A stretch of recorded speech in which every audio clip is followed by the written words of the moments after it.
This up-and-coming kid is an absolute nightmare, treating a blood-soaked turf war like his own personal gold mine. Since he looks like a total greenhorn, absolutely no one expects him to be a monstrous walking threat. But beneath that harmless exterior hides terrifying god-tier strength and zero mercy. He viciously shreds anyone foolish enough to cross his perimeter. Things get so intense that Schneider, a grizzled 10-year tournament veteran, starts practically begging the kid for a proper deathmatch, screaming at the newbie to unleash his fate. Honestly, the sheer magnitude of this kid's aura totally breaks his rookie ranking. Right in front of the stunned veteran's eyes, he literally weeps. But what truly paralyzes his victims is the dead-eyed, icy stare he shoots them right before launching his violent assault. The split second their blades clash, the impact triggers an apocalyptic shockwave that looks like a literal nuke going off.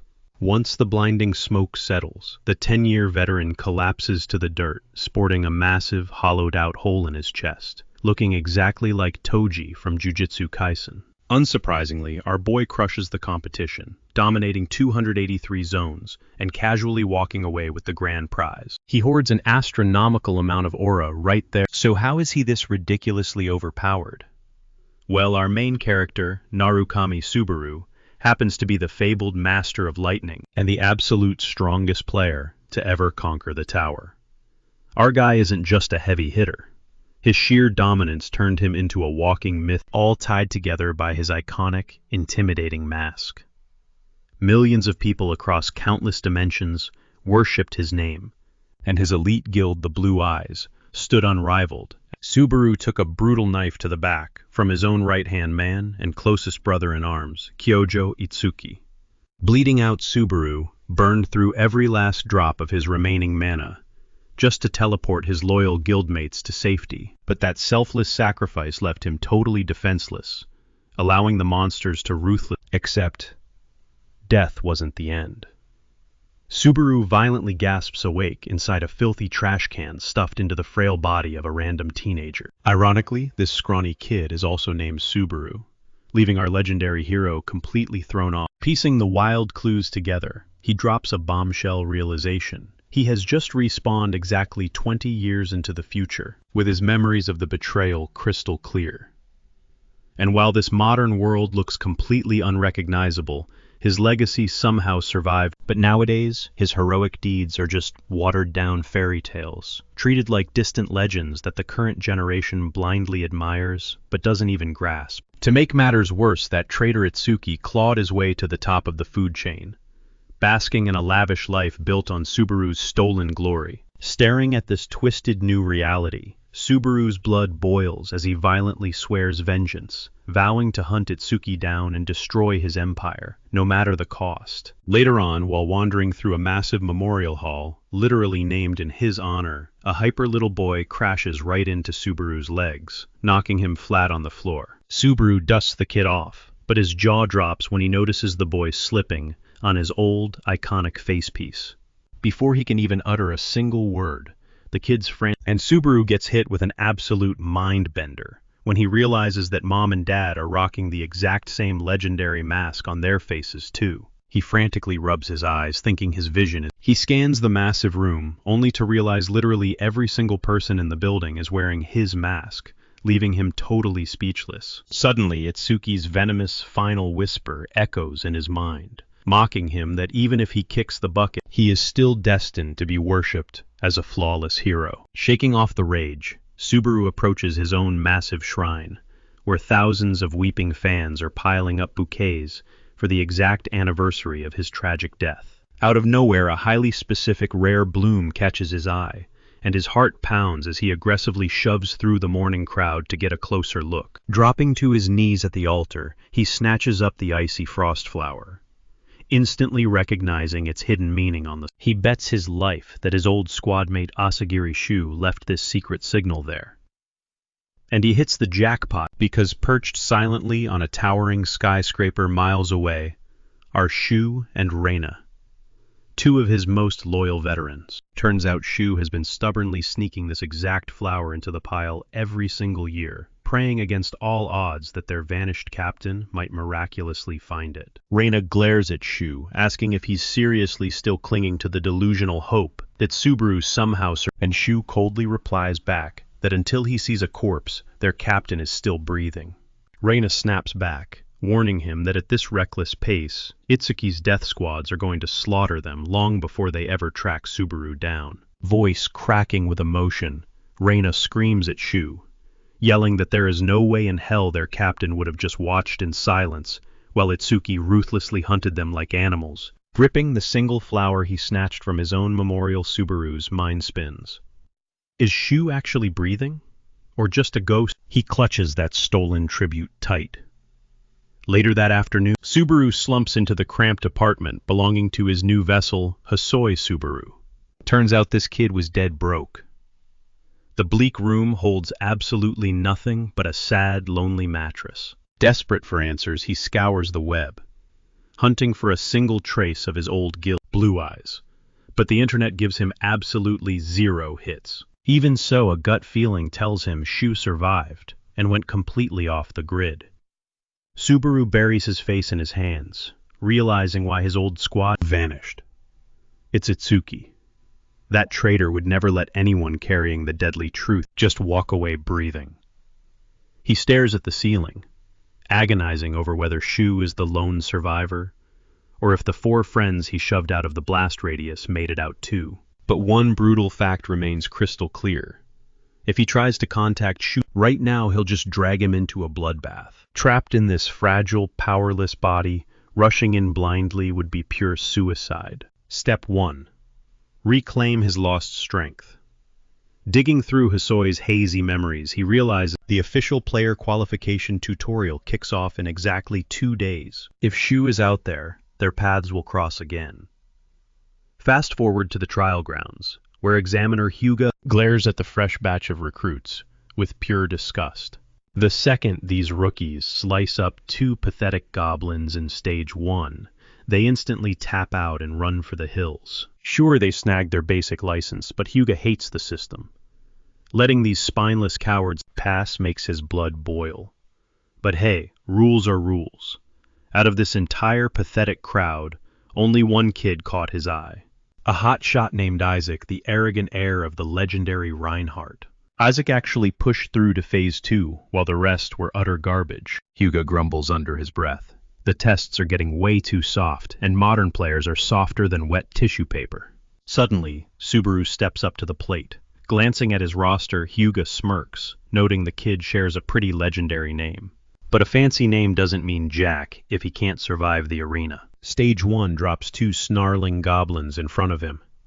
But before the examiner can even bark out, the command to fight Subaru blurs past the monsters, slicing them clean in half with one fluid motion. Hyuga freezes in his tracks as twin goblin heads bounce right across the dirt. A vicious smirk creeps across Subaru's face. He spent the last 48 hours grinding relentlessly, forcing this weak frame past its absolute limits. And honestly, this borrowed flesh isn't half bad. The original Hosoi was secretly packed with raw potential. He was just too lazy to ever ignite it. With Stage 1 dusted, the system prompts him to continue, warning that pushing deeper into the gauntlet yields massive loot drops. Subaru doesn't even blink. He hits continue, and within minutes he tears through layer after layer of the dungeon, leaving Hyuga completely speechless. A mountain of slaughtered goblins piles up, and the veteran suddenly realizes this kid isn't just swinging blindly. He is calculating every single block, parry, and strike 3 steps ahead of. This isn't just some basic swordplay. It's a terrifying, masterful art form. Watching this ruthless display of absolute power, a crazy thought hits Hyuga. It's almost like he's watching the legendary Narukami Subaru reborn. Flash forward, and Subaru just wiped out Wave 49. The system chimes, offering the ultimate boss room even as he stands there, dripping with sweat and gasping for air. He locks his grip on his blade and accepts the final deathmatch. Instantly, a suffocating demonic pressure crushes the arena. The earth shatters as a massive, monstrous claw rips its way up from the dirt. Hyuga screams from the sidelines, begging the kid to cancel the bout. If he fights this thing, he's dead meat. He's not the real Narukami. Cancel it right now, or you're gonna be a corpse, the examiner roars. But Subaru just stands his ground, eyes burning with defiance. The dust clears, revealing a towering, bloodthirsty orc general. The beast lets out a deafening roar, driven entirely mad by the sea of dead goblins at its feet. Panic sweeps over Hyuga, pleading with the rookie to crying out that taking this fight is absolute mindless suicide. He yells that raw talent means absolutely nothing here. A tiny kid with a sword cannot physically slash through a mountain of muscle. Deep inside, Subaru realizes his current stats wouldn't even dent the massive brute. But throwing in the towel? Not a chance. Suddenly, his blade clatters to the ground. Hugo practically loses his mind, utterly baffled that the kid just tossed away his only lifeline. The beast charges forward, roaring in absolute fury, only to freeze mid-stride as a tiny projectile pierces its flesh. Glaring down at the slender dart lodged in its massive leg, the monster looks up, only to find Subaru casually twirling a handful of toxic needles. He had scavenged them straight from the fresh goblin corpses scattered around the arena. Flashing a cocky smirk, Subaru dares the hulking monster to a deadly little wager. He asks if the brute can actually manage to crush him first, or if he is going to end up looking like a giant rotting pincushion. With a swift flick of his wrists, 2 more needles sink perfectly into the monster's eyes, drawing out a deafening, agonizing shriek. Clawing at its ruined face, the giant slams hard into the dirt, while Subaru sprints right at the flailing beast, completely fearless. Back in his previous life, Reina had relentlessly drilled him in throwing techniques, hammering home the lesson that absolutely anything could be lethal. The secret, just feeling out its true center of gravity. The blinded brute struggles back to its feet, but in the blink of an eye, its thick hide is completely peppered with venomous spikes. Watching from the sidelines, Hugo suddenly realizes that the looted bodies and toxic ammo will not vanish until the stage wraps up. This absolute madman is literally weaponizing the system. Hugo is absolutely floored. How can a kid seamlessly shred through monsters with a blade, yet hurl projectiles? Calling this kid a prodigy honestly feels like a massive understatement at this point. Seconds tick by until the venom finally paralyzes the hulking beast, sending it crashing heavily back into the dust. Scooping up his discarded blade, Subaru stands over his defeated foe, softly murmuring that this is strictly business, nothing personal. With a single brutal thrust, he drives the cold steel straight through the beast's throat, ending the fight instantly. A crisp system alert rings out. He is officially the very first challenger to conquer two. Breathing a heavy sigh of relief, he curses the twisted minds who threw a mini-boss like that into a mere beginner's trial. Glowing blue panels flash before his eyes, showering him with a massive level up and a mountain of sweet achievement points. Even better, he just unlocked the exclusive tutorial Shop a Secret Market that vanishes the second he leaves this zone. Sitting on a fat stack of over 2,000 points, he practically buzzes with anticipation, eager to see what kind of overpowered gear he can snag. Pulling up the glowing interface, his jaw drops at the endless rows of incredible artifacts glittering on the screen. The cheap trinkets go for a measly 5 points, while the top-tier gear peaks around the 200 mark. But then a pitch-black weapon catches his eye. The elusive Demon Blade, sitting at a staggering 1,000 points. This brutal, rare-grade sword aggressively leeches the wielder's physical and mental energy, converting it all into pure, devastating slicing power. Forged as a dangerous reject by the infamous Demon Smith kindred, the cursed steel doesn't even have a proper name. He has to admit the raw destructive potential is insanely tempting. However, that brutal stamina tax and the chaotic lightning drain are massive red flags. Glancing at the opposite end of the spectrum, he spots the shimmering holy sword Miranda. Also boasting a rare grade, this radiant blade drastically cuts down exhaustion, keeping its master swinging way past their limit. Forged from pure mithril, it carries a heavy divine blessing, straight from the high temple. Logic tells him that outlasting his enemies with the holy relic is the smarter play over wielding a cursed self-destruct button. He is completely torn. Does he gamble on explosive, lethal damage, or lock down his survival with infinite endurance? He freezes, agonizing over the options. This very first buy will dictate his entire fighting style going forward. One wrong move here could easily cost him his life. Before pulling the trigger, he keeps scrolling past the weapons. realizing the catalog goes way deeper than he thought. His eyes lock onto a bizarre passive called the Wedge of Greed, carrying a hefty price tag of 1,400 points. Sure, it is a pathetic level 1 F-rank ability, but its effect is game-breaking. It completely nullifies any deadly penalties tied to gear or spells. The catch: upgrading this bad boy demands a ridiculous 10,000 credits. He is absolutely speechless. An exploit like this shouldn't even exist in the early game. A wild idea sparks in his head. Could this little F-rank cheat code actually erase the nasty... Without hesitation, he snaps up the Wedge of Greed skill alongside the menacing Demon Blade. He envisions an absolutely lethal synergy between the two provided they mesh perfectly. Rather than hoarding a worthless ability, he decides to go all in right out of the gate. Watching this bold move, Hyuga actually tips his hat, praising the kid for pairing that brutal sword with the complementary skill. Still, the examiner scratches his head, demanding to know what Subaru sees in that specific combination. Hyuga bluntly points out that it is a massive gamble, practically screaming inefficiency. Subaru just shrugs and fires back, asking if the guy seriously needs a step-by-step breakdown. That smart mouth instantly strikes a nerve, and Hyuga's bloodlust violently erupts, forcing Subaru to swallow his pride and scramble for a far more respectful tone. Glaring down at him, Hyuga decides to give the rookie a pass this one time, figuring the kid is running on fumes after that grueling trial. But here's the kicker: Subaru vividly remembers Hyuga from his past life. Back then, the man had practically begged for an autograph, completely fanboying over him. When Subaru admitted he didn't even have a signature, Hyuga had desperately pleaded with him to just scribble his name. A smirk creeps across Subaru's face as he reflects on those flipped dynamics, especially noticing Hyuga's drastically receding hairline. Snapping back to reality, Subaru flat out refuses to explain his strategy, sharply warning the examiner to keep his trial stats strictly classified. Hyuga barks out a laugh, pointing out Subaru's blatant lack of manners, and vows to aggressively drill some respect into him. He then tosses out an invite to the elite Nightly Way Guild, but Subaru shoots him down with a rejection sharper than his own blade. Refusing to take no for an answer, Hyuga presses the issue, bragging that an examiner offering personal recruitment is basically unheard of.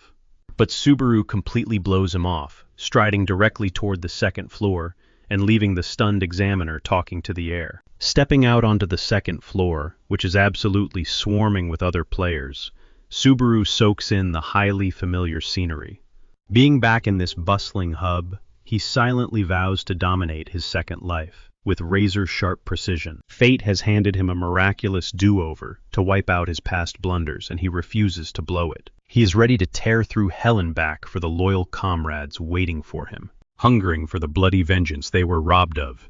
Over at the exclusive solo training facility, players can push their limits, break in brand new skills, and violently test the absolute limits of their freshly forged gear. Subaru swaggers up to the grizzled attendant, who sizes him up and asks what floor he just cleared. Hearing that he is fresh out of floor 1, the old man scoffs, pointing him toward the beginner-friendly first room, packed with completely harmless straw dummies. Subaru casually demands the 5th room instead, dropping the veteran clerk's jaw straight to the floor.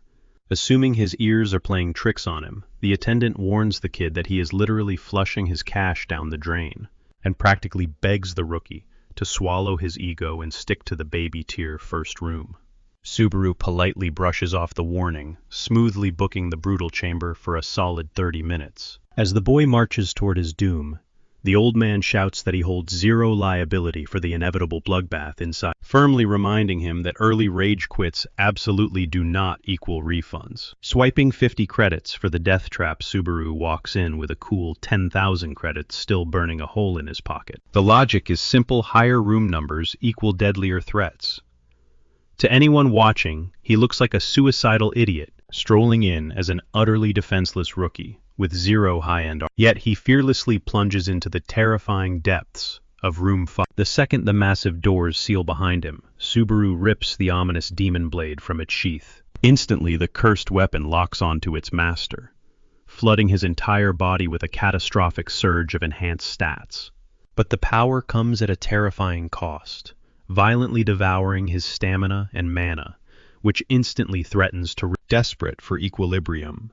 The wedge of greed kicks in, fighting back against the blade's curse to siphon a fraction of his stamina and mana back. Tragically, the rookie skill utterly fails to do its job, simply because it is still stuck at level 1.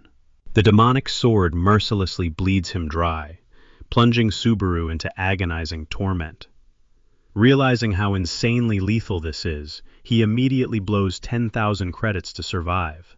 Upgrading the Wedge of Greed bumps the skill from rank F straight to E. With this boost, it finally packs enough punch to push back the Demon Blade's nasty side effects. Subaru can finally grip the curve. Feeling his newly boosted stats surging through his veins, he sprints into the training grounds to take it for a spin. Several minutes tick by.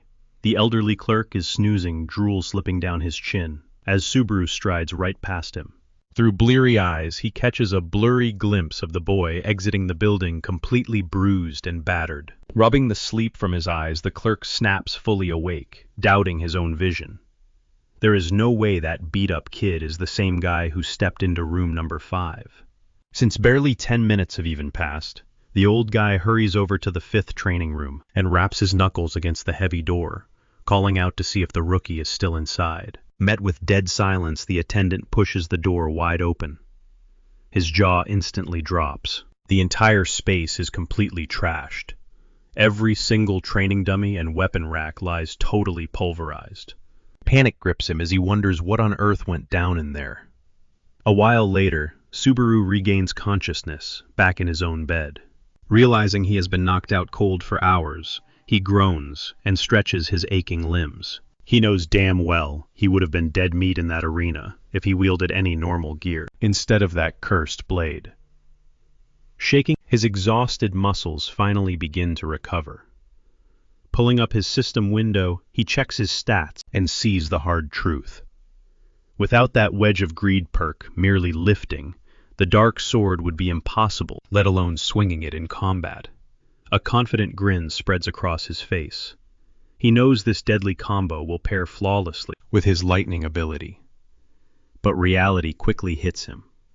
How on earth will he gather enough points to upgrade the greed skill again? The next tier demands a whopping 20,000 credits. Staring at his empty balance, he curses his miserable luck, until a flashy guy chatting to a screen catches his eye. Dressed like a trendy idol, the guy is hyping up his virtual audience, while digital cash floods his screen. Watching from afar, Subaru stares as the streamer performs totally bizarre antics, grinning from ear to ear. Totally clueless that the audience is literally paying the guy to act like a clown, Subaru whips out his device and searches for ways to earn quick cash. He discovers that they are deep into the player versus player era, where 1 out of every 3 hunters broadcasts their life.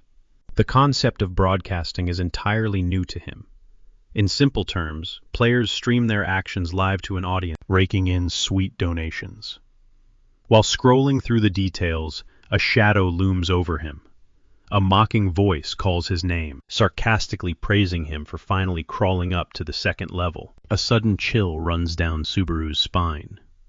His physical body instinctively recoils at the sight of the guy, proving they share some serious bad blood. Keeping his mouth shut, he glares blankly. The punk Isaac snaps at him, demanding respect when an old buddy is speaking. A dark, suffocating feeling grips Subaru's chest. He instantly recognizes this sinking sensation. This isn't just awkward tension. It is raw, paralyzing terror. Forcing the words out, Subaru mutters that he just stepped foot on this floor. Isaac smirks, acting totally shocked that a pathetic loser like him even survived the tutorial. He was dead certain the low-level goblins would have ripped him to shreds. While the bully keeps running his mouth, a sudden flash hits Subaru's brain, unlocking the body's hidden memories. The horrifying truth about Isaac's true nature floods his mind. During their last run-in, this scumbag had brutally assaulted him. When the helpless kid begged to know why, Isaac coldly laughed, claiming his name was just annoying. The jerk relentlessly bullied him for being an orphan, spitting harsh insults about his incompetence. The boy desperately pleaded that the meager cash wasn't enough to survive, only to catch a ruthless boot to the ribs. Slamming hard into a filthy dumpster, he lay bleeding as Isaac spat that garbage, like him would never escape this hellhole. The tyrant even promised to break his legs if he ever... Snapping back to reality, Subaru clenches his fists. The guy who previously owned this body was a total pushover for taking all that abuse. The puzzle pieces instantly click. This brutal beatdown is exactly why his new life started face down. Isaac immediately starts inflating his own ego, bragging to Subaru about shattering his father's old record and pushing all the way to step 20. He gloats about how Hugo practically bowed down in admiration, claiming such phenomenal talent was only natural for Reinhardt's blood. Subaru just sits there, letting the guy run his mouth about snagging a shiny new B-rank skill as a reward for clearing the stages. Isaac smugly points out that it is the absolute highest tier ability anyone could ever pull from the tutorial zone. Once his narcissistic monologue finally wraps up, the snob sighs, complaining. Unbothered Subaru calmly drains the rest of his own glass, telling Isaac to chill out because he is already heading out the door. But Isaac arrogantly stops him, barking an order for Subaru to fetch him a cup of fresh coffee before he scurries off. He even casually throws in that Subaru should grab a plate of fitting snacks while he is at it. Subaru just stares back with a blank, baffled expression. This instantly triggers Isaac, who snaps, demanding to know why the loser has been acting so out of line lately. Without missing a beat, Subaru bluntly states that he is completely tapped out of spare credits. If the rich kid desperately wants a caffeine fix, he can pay for it himself. Subaru pushes his chair back to leave, but Isaac's voice drops into a... Subaru completely tunes him out. He simply does not have the bandwidth to entertain another side quest, well, unless this arrogant punk actively tries to derail his primary crusade for pay. Just as he pivots toward the exit, Isaac's hand shoots out, tightly gripping his forearm. He hisses a threat, daring Subaru to find out exactly what he is capable of doing. Subaru shoots him an icy glare, warning him to back off immediately if he values his own well-being. This sheer disrespect sends Isaac over the edge, roaring at him to drop the cocky attitude. Suddenly, reality checks the furious rich kid. Glancing around the crowded room, he realizes that throwing a public tantrum here would only ruin his own pristine reputation. Flipping the script in a heartbeat, Isaac bursts into a loud, incredibly fake chuckle, waving the whole aggressive display off as a harmless prank. He quickly pivots back to belittling him, mocking Subaru's pathetic strength, and betting he barely scraped past the tutorial by pure luck. Noting that Subaru seems a little too confident these days, Isaac leans in dangerously close, dropping his voice to a... He challenges the supposedly weak player, asking if he truly wants to cross lines with him. Because if Subaru genuinely wishes to play that dangerous game, Isaac guarantees he can make him disappear without leaving a single trace behind. Flexing his father's massive political influence one last time, he turns on his heel, offering a deeply sarcastic warning for Subaru to watch his back. Annoyed but completely unfazed Subaru just watches the clown strut away. Now, in this unforgiving world, players generally rely on two primary paths to boost their power. The very first route is heavily focused on conquering the towers. Challengers scale the massive structure, surviving grueling tests one floor at a time, and reaping systemic rewards to steadily build their strength. This primary method actually forces participants to cough up their hard-earned credits just to unlock the trial gates. But the massive trade-off is total security. Players can safely grind for power even if someone suffers a brutal defeat, and there the only real casualties are their invested funds and their current progress. The second option, however, is raw hunting. This requires stepping out of the cozy safe zones and directly slaughtering fierce... Alternatively, players can dive headfirst into the terrifying specialized dungeons. This brutal approach skyrockets a player's level significantly faster than running standard trials. The massive catch: these hunting grounds exist entirely in reality, meaning if a monster tears you apart out there, it is an instant, permanent game over. Sometime later, Subaru confidently marches into a lethal zone. Naturally, the vast majority of players completely dodge raw hunting, terrified of gambling their actual lives for zero guarantees. But clinging to that safe path guarantees agonizingly slow progression. The absolute rule of this world is simple: insane danger equals explosive growth. and Subaru absolutely lives for that deadly thrill. Catching his breath on the blood-soaked ground after massacring a horde of greenskins, he aimlessly scrolls through his device. Suddenly, a specific live stream completely catches his eye. A creator calling himself Narukami Subaru is pulling in. Staring at the glowing screen, our gritty protagonist cannot help but wonder exactly how many of these pathetic copycats are currently. Right on cue, a massive donation alert pops up. A fan offers to dump 20,000 credits on the fake streamer just to complete a basic bounty, instantly hooking the real Subaru's attention. Sitting among the monster corpses, he watches this sham of a gamer rake in countless high-paying quests, racking up insane. The sheer audacity of it all leaves him completely baffled. Some random fraud is effortlessly printing money from the comfort of a streaming chair, while he, the actual legend, is out here violently hacking apart savage beasts with his very life hanging by a thread. Finally disgusted by the whole ridiculous spectacle, Subaru kills the stream and springs back to his feet, shifting his deadly focus toward the dungeon's apex. A towering, heavily armored orc general has just stomped. Sure, he might not be carrying any lethal toxins like during his previous boss fight, but he is absolutely confident that his current arsenal is significantly more devastating. Subaru fiercely tightens his grip on his weapon, and instantly Subaru violently carves his way through the grunt orcs without a shred of hesitation, keeping his eyes locked solely on the massive orc general. In the blink of an eye, he closes the distance, completely blindsiding the towering beast before it even registers the threat. With one lethal strike, he slices the commander down, successfully conquering. Right after the slaughter, Subaru finally gets his hands on his iconic mask, the perfect tool to launch his brand new streaming career. This way he can easily pile up insane amounts of slipping the sleek mask over his face. He readies himself to unleash pure devastation, completely confident, because he is the undisputed. Rocking his actual name, he fires up a live broadcast the second he steps foot into his next labyrinth. Over at the Azure Sky Entertainment headquarters, a talent scout named Uwika aimlessly swipes through countless broadcasts, desperately hunting for the next big star. Instead, she gets nothing but absolute garbage. Her co-worker, Kiyoharu, is struggling just as hard, completely drowning in an endless sea of pathetic Subaru wannabes. There is literally some absolute joke calling himself Subeki, doing nothing but embarrassing himself like a circus. Frustrated, Uwika points out to her partner that since the legendary Narukami Subaru never actually shows his face, whichever impersonator grabs the most spotlight automatically claims the title, with the entire platform unhealthily obsessed with milking Subaru's legacy. She genuinely fears the whole streaming industry is bleeding out. But Kiyoharu angrily snaps at her to drop the doom and gloom, harshly reminding her that their entire paychecks rely on these creators.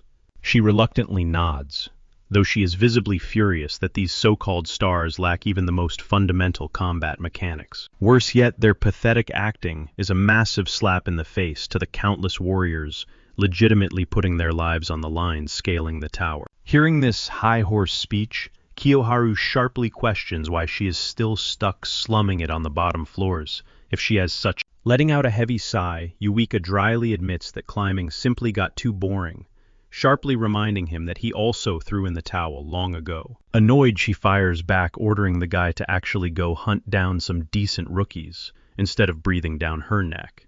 Truthfully, Uwika only ever began her brutal ascent just to catch a glimpse of the real Narukami Subaru. But she lost her drive the moment she failed to find him. Suddenly, her screen lands on a brand new broadcast titled Narukami Subaru. Our actual protagonist, though her colleague immediately scolds her for wasting time clicking on it. He points out that she is literally his only viewer.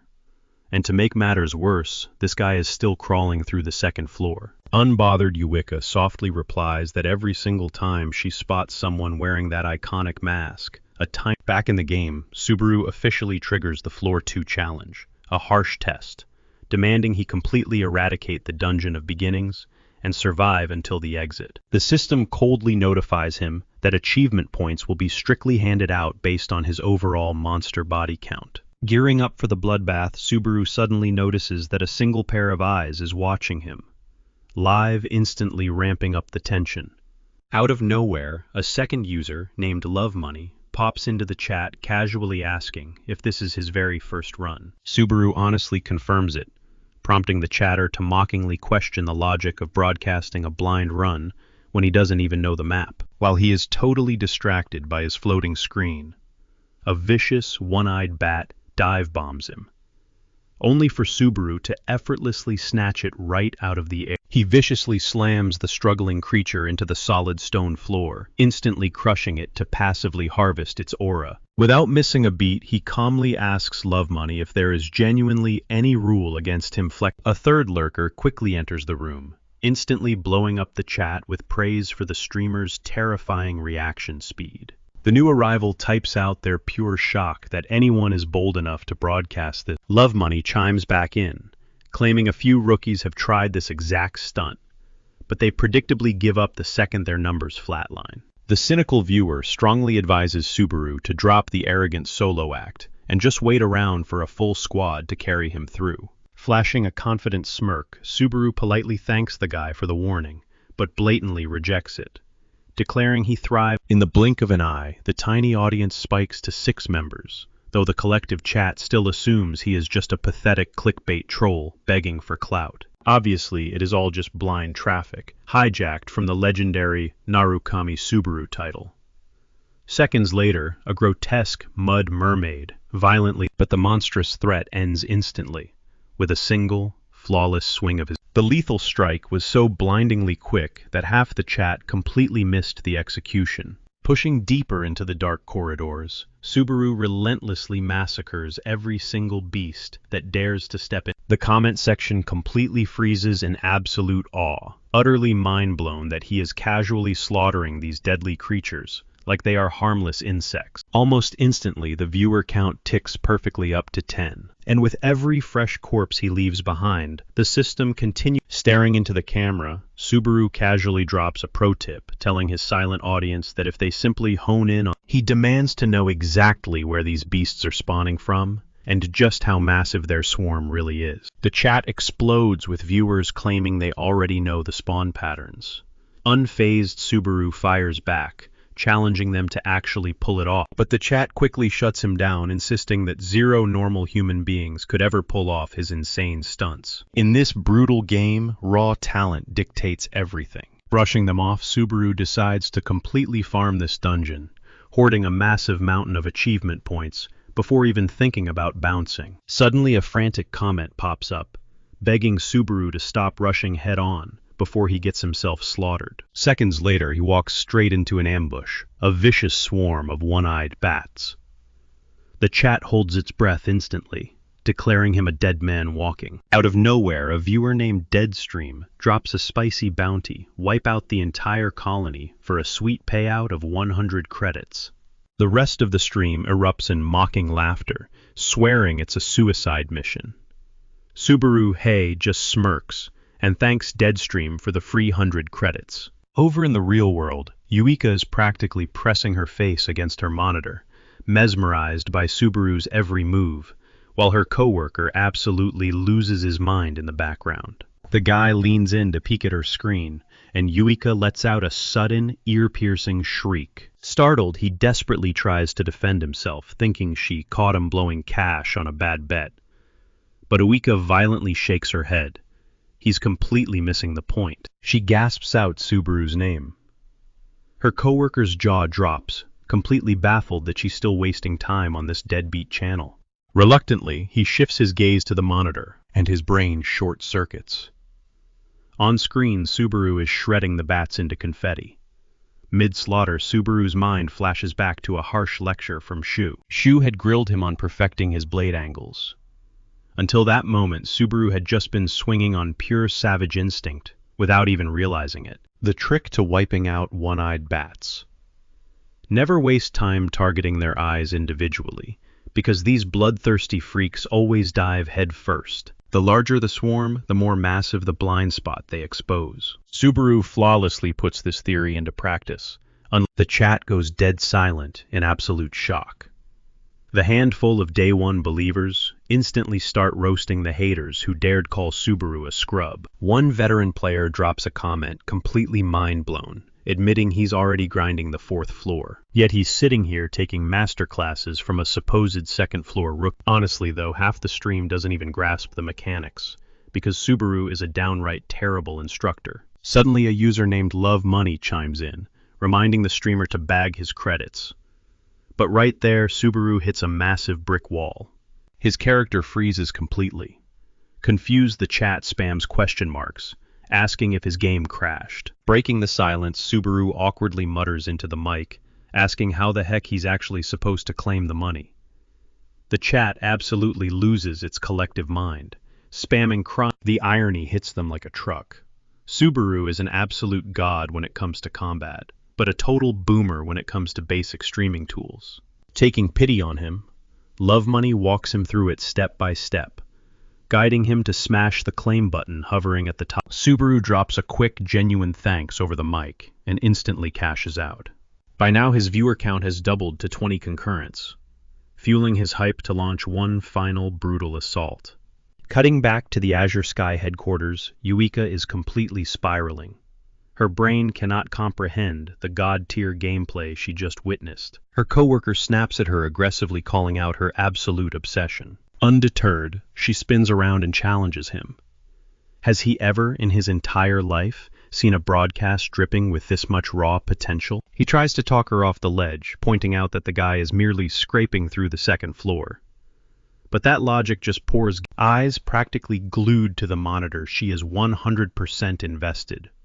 Her mind races, desperately piecing together a wild conspiracy that this kid might actually be the legendary Narukami Subaru reincarnated. Kiyoharu aggressively rubs his temples. He just can't fathom how she instantly goes feral the second anyone even mentions the name Narukami Subaru. But when Uika boldly declares she's going to scout this mysterious rookie, Kiyoharu nearly pops a blood vessel. He aggressively shoots down the idea. Sure, the kid might have a sliver of talent, but at the end of the day, he's a literal nobody streaming to a ghost town. Oikawa coolly claims she already factored that in, but Kiyoharu isn't buying it. He knows management is just going to rip her to shreds all over again. Not backing down, Oikawa brutally roasts him right back. She violently reminds him he was just caught gambling on company time. So he has drama aside, her eyes burn with unwavering resolve. She is hell-bent on dragging Subaru into their agency, no matter what it takes. Flashback to the dungeon. Subaru finally stomps his way to the deepest chamber. He kicks the massive double doors wide open, coming face to face with a hulking wolf warrior named Greg. The second this monstrous boss enters the frame, the chat explodes with collective PTSD. One traumatized player even admits it took him 8 agonizing attempts just to survive. A glowing system prompt flashes before Subaru, commanding him to force Greg into submission. Without a second of hesitation, Subaru steps over the threshold, and Subaru understands a crucial secret: wolf warriors aren't mindless predators bred for the hunt. Their true purpose, acting as ruthless judges, testing whether a player who survived the dungeon of beginning. They're basically just glorified gatekeepers. But out of nowhere, the chat explodes. Subaru absolutely freezes in pure disbelief. The rest of the chat immediately calls a bluff, completely convinced this random guy throwing around 3,000 credits is just trolling and will never actually pay up. The massive beast locks eyes with Subaru. Greg slowly rises to his feet, rolling his monstrous shoulders as he gears up to do what he does best. The wolf seems genuinely thrown off to find a lone challenger. Subaru just smirks cockily, throwing it right back. What do you see, an army hiding in my shadow? A low, rumbling chuckle escapes Greg's throat. He admits the kid's got jokes, but adds something deeper. He can catch the distinct, undeniable scent of a true champion radiate. The chat practically loses its mind over that compliment. Why? Because usually this arrogant beast completely...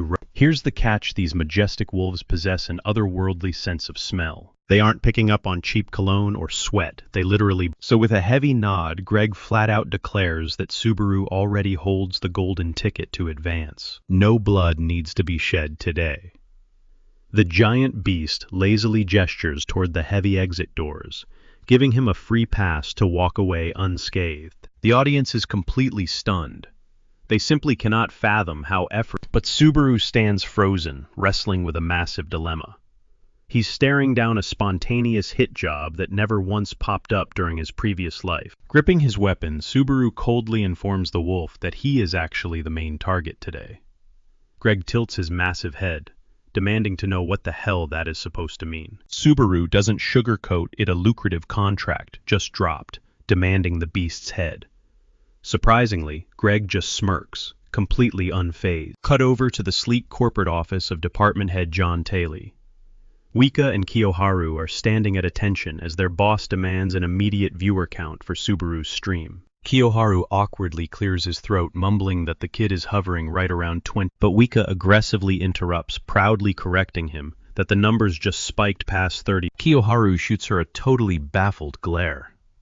He simply can't grasp why she's hyping this up, as if jumping from 20 to 30 is some kind of earth-shattering flex. John pinches the bridge of his nose deadpan, asking his subordinates if they're actively trying to prank him on company time. He instantly calls Kiyoharu out, sharply reminding him that his degenerate gambling habits. The boss is absolutely fuming.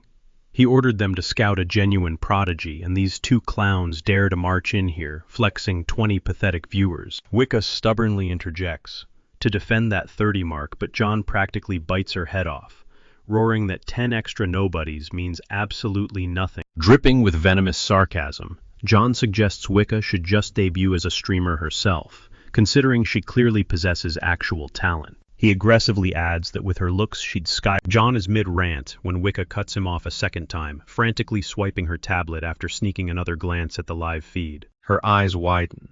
Subaru has just broken past 40. This sends John entirely over the edge. He's practically foaming at the mouth, screaming that 40 is still hot garbage, while a panicked Wicca desperately begs the chief to take a breather. Back in the damp gloom of the dungeon, Subaru squares his stance against the towering wolf. He inhales a long, grounding breath, violently shutting off his racing thoughts. The exact second his fingers wrap tightly around his hilt, the familiar surging buffs instantly flood his veins. Sure, this is his very first dance with a lethal predator like Greg, but Subaru knows the formula. Keep a frosty head and execute his lethal, practiced routine. Without warning, Greg explodes off the ground. The massive beast lunges through the air, swiping viciously with razor-sharp, oversized claws. Subaru brings his blade up just in time, parrying the devastating blow, but the sheer kinetic impact sends him sliding backward across the stone floor. The beast gives zero breathing room. Greg barrels. Subaru grits his teeth, acknowledging the monster's absurd physical power. He quickly realizes that trying to match this brute force on force is practically suicide. After chaining together several missed swings, Greg pauses, gruffly giving credit where it's due. The kid truly is an exceptional fighter, but a compliment doesn't stop the slaughter.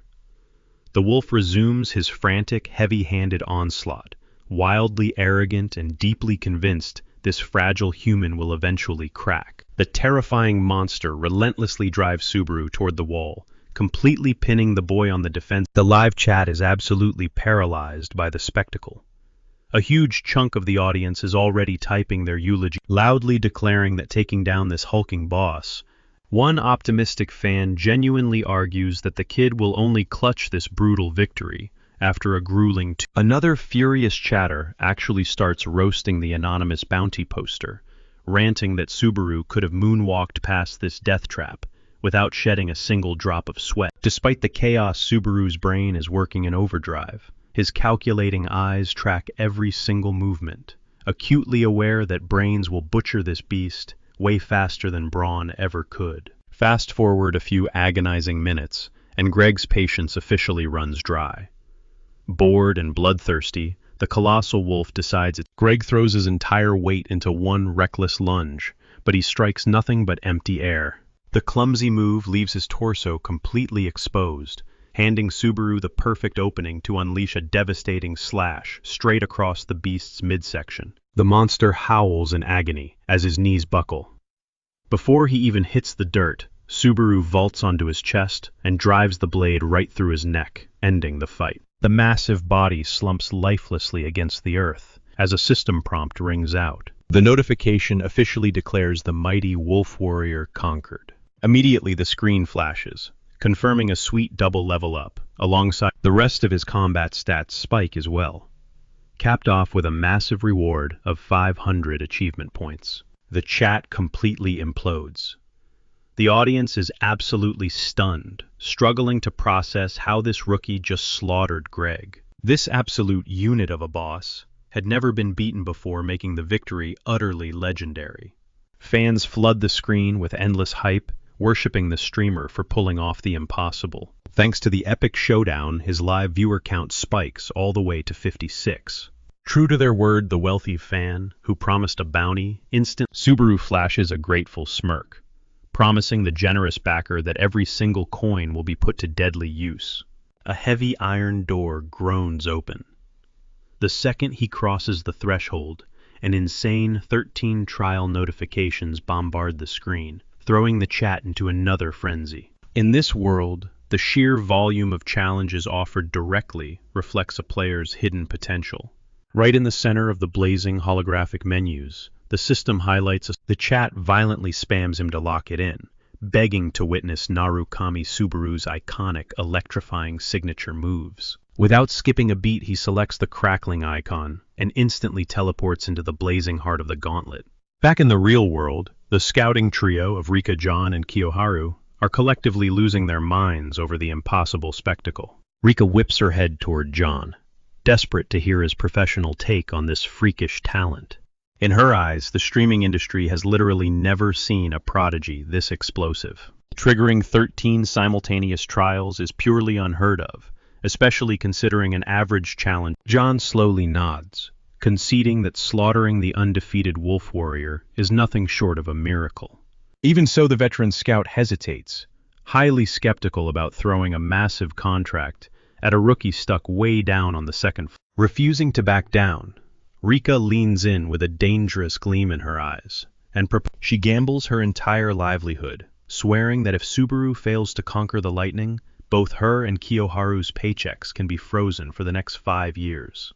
The color literally drains from Kiyoharu's face as he panics, screeching at his partner for dragging his wallet into her crazy suicide pact. Ignoring him entirely, she stares her boss down, demanding they draft an exclusive contract the instant Subaru. A sweating Kiyoharu waves his hands frantically, begging John to ignore Rika's unhinged gambling addiction. John folds his arms, coldly reminding his ambitious scout that only one singular legend has ever successfully tamed that specific element. And that player was the... Rika just smirks, firing back that legends are born through risk. The boss confidently locks in the bet, leaving poor Kiyoharu to have a complete nervous breakdown. Meanwhile, the trial kicks into high gear as our hero spawns into a desolate, unfamiliar wasteland. Before he can even process his surroundings, a scarred stranger brutally tackles him into the dirt, barely saving him from the massive crushing foot of a towering titan. The gruff survivor screams in his face, ordering the rookie to snap out of his daze unless he wants to end up as giant food. Glancing up, a chilling prompt materializes overhead, commanding him to obliterate the colossal fragment of the ancient giant race. His eyes go wide with disbelief. A beast of this magnitude absolutely shouldn't exist in this early stage. The chat instantly panics. Their jaws drop at the sight of a nightmare creature. This towering juggernaut is supposed to be the final hurdle of the endgame. Subaru quickly realizes that butchering Greg must have severely glitched the game's difficulty scaling. The behemoth swings a massive, bone-crushing fist down at him, forcing the swordsman into a desperate rolling dive to avoid becoming a bloody pancake. Yet fear never touches his heart. He sizes up the lumbering giant, immediately deducing that despite its skyscraper height, its actual combat specs are garbage compared to the swift, deadly wolf warrior. The scarred stranger frantically hollers at him to retreat, but Subaru tightens his grip on the hilt, eager to slaughter the Goliath before anyone else steals his kill. He readies his blade as a second earth-shattering blow crashes down. With incredible agility, he casually sidesteps the impact zone. The absolute instant the giant's crude weapon slams into the bedrock, our hero uses the massive club as a springboard, launching himself skyward. Riding the momentum, he gracefully flips right behind the colossal creature, touching down squarely on the nape of its neck, with pinpoint, deadly accuracy. He drives his blade deep into the Titan's nape, executing the beast in a single, brutal strike. The massive creature slams into the dirt. A glowing system prompt flashes before Subaru's eyes, confirming he has butchered the fragment of the Titan race. Just like that, Stage 4 is completely cleared. The chat goes wild with confusion, wondering how he instantly beat the 4th stage. To top it off, he levels up 3 times in a row, watching his core stats skyrocket, all from taking down that single monster. He instantly bags 4,000 achievement points, and the interface reveals that grabbing a specific drop, known as the Titan's Heart, will unlock an ultimate gear called Thunder. The livestream audience absolutely loses their mind, freaking out over his massive 4,000 point payout, and the fact that he just swept the loot for stages 1 through 4 in one go. The viewers quickly piece it together. Subaru must have auto-cleared the first 3 levels, simply by crushing Greg, the guy who initially rescued him. Falcon watches in absolute stun as Subaru one-shots the colossal freak. Dropping his previous nasty attitude, he immediately switches to a highly respectful tone. He nervously asks the streamer what brings him to their territory.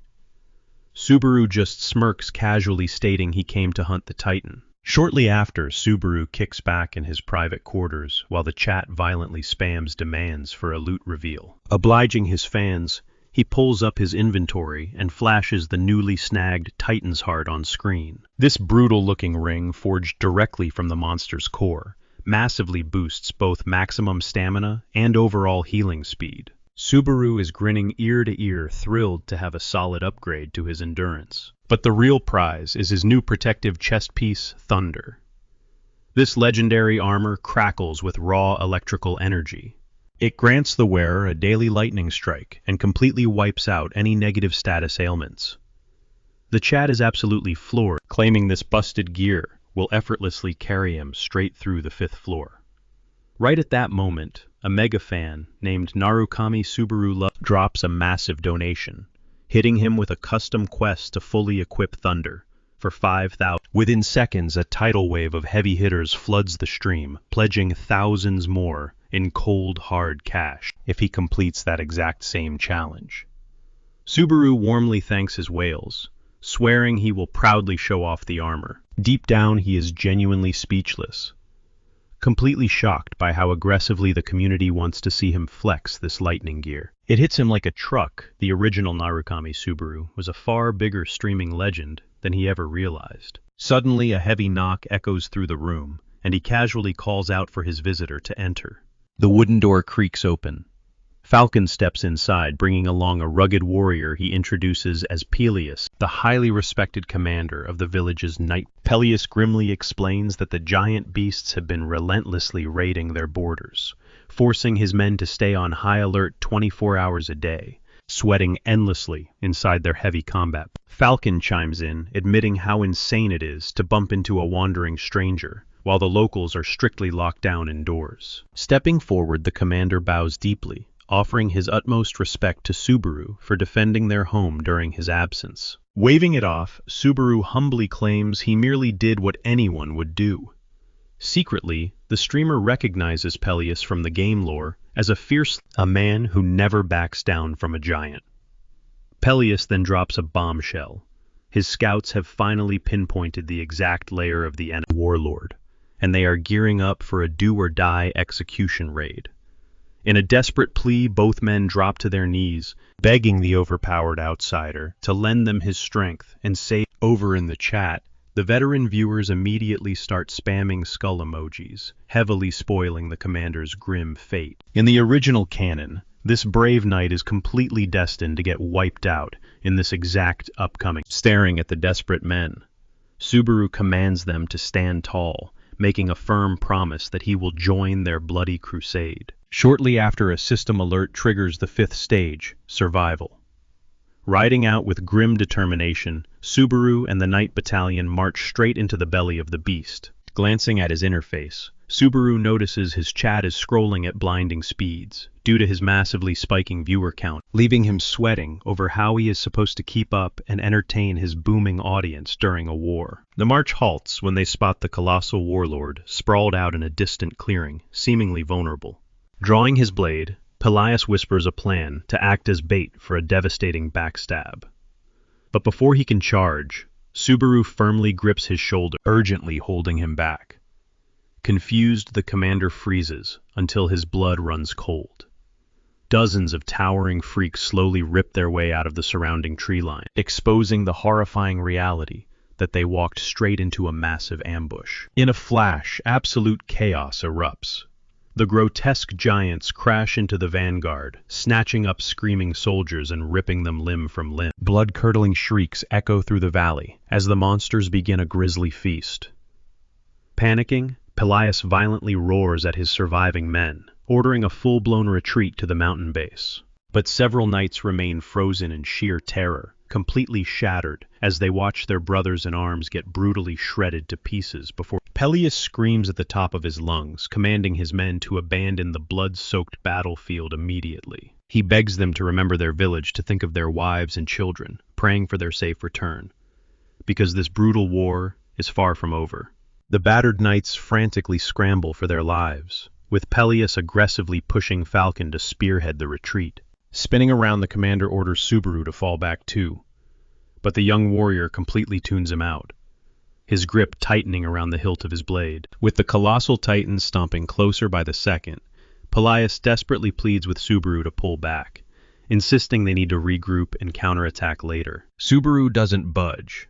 He bluntly tells the commander to get lost, flat out stating that having him around will only drag him down. "Stick around if you have a death wish," he warns with ice in his voice. Pelias opens his mouth to argue, but Subaru shuts him down. Gritting his teeth, Pelias finally turns to run, swearing to bring reinforcements and praying Subaru can somehow survive until then.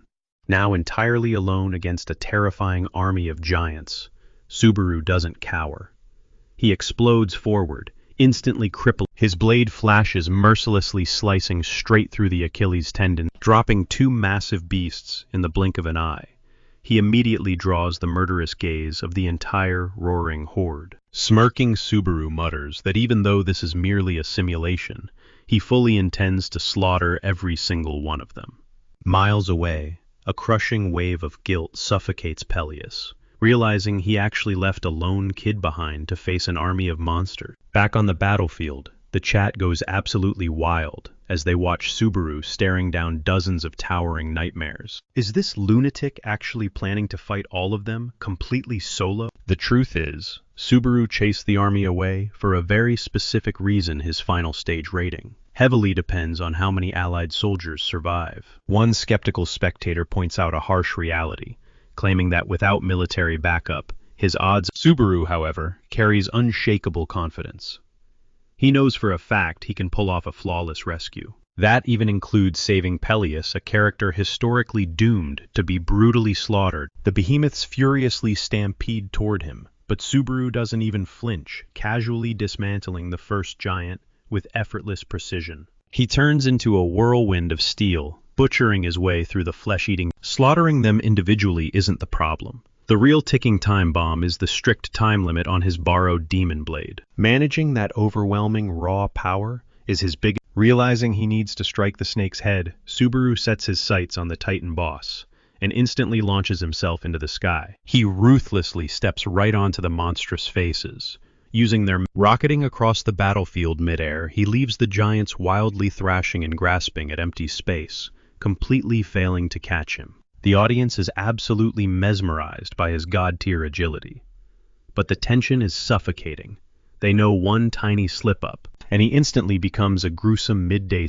A hardcore fan chimes in, reminding everyone that mid-air slaughter is exactly what Narukami Subaru does best. Right on cue, his wedge of greed activates, pumping fresh mana into his veins, and a wicked grin crosses his face as he realizes just how still reality checks him hard.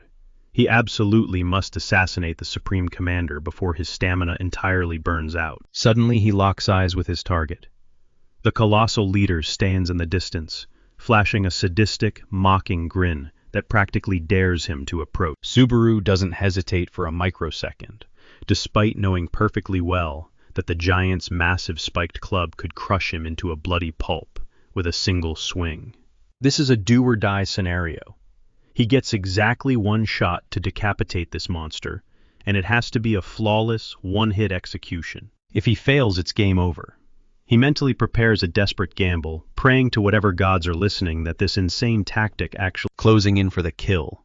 Subaru sharply snaps his fingers, instantly triggering his thunderclap ability. A deafening sonic boom violently erupts, sending brutal shockwaves ripping through every single inch of the blood-stained canyon. The devastating sound completely scrambles the giant's senses. They shriek in sheer agony, desperately clutching their bursting eardrums.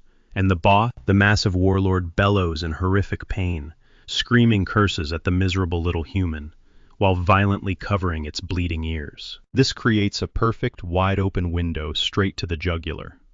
But the clock is ticking, and the ravenous demon blade is violently devouring the last. Refusing to waste even a fraction of a second, Subaru funnels every ounce of his remaining strength into his arms and buries the pitch-black steel. With one catastrophic slash, he completely severs the boss's head, exploiting its momentary paralysis before the horde even realizes what just happened. As the monstrous corpse crashes to the dirt, the familiar system chime rings out, confirming he just completely shattered Stage 5. The interface formally recognizes this absolutely legendary run, deeply rewarding his insane gamble by blasting him up 2 full levels instantly. His stats absolutely skyrocket across the board. The chat instantly explodes with mind-blown messages. Viewers are completely stunned since no one has ever managed to take down these behemoths. People cannot wrap their heads around when these absolute tanks suddenly became killable. They are forced to admit that Subaru is practically a gaming god for completely obliterating monsters designed to be straight-up invincible. A few viewers even vent their sheer frustration, hating their own pathetic weakness compared to this absolute power. But right on cue, the massive beasts begin shaking off the explosive thunderclap that just scorched them. A sudden system alert flashes. His wedge of greed is failing to hold back the lethal recoil of the demon blade. A chilling realization hits Subaru like a freight train. Sure, he technically cleared the stage, but these freaks of nature are going to endlessly respawn until he curses under his breath, realizing the very game mechanic he ruthlessly exploited is now coming back to bite him hard. His knees buckle.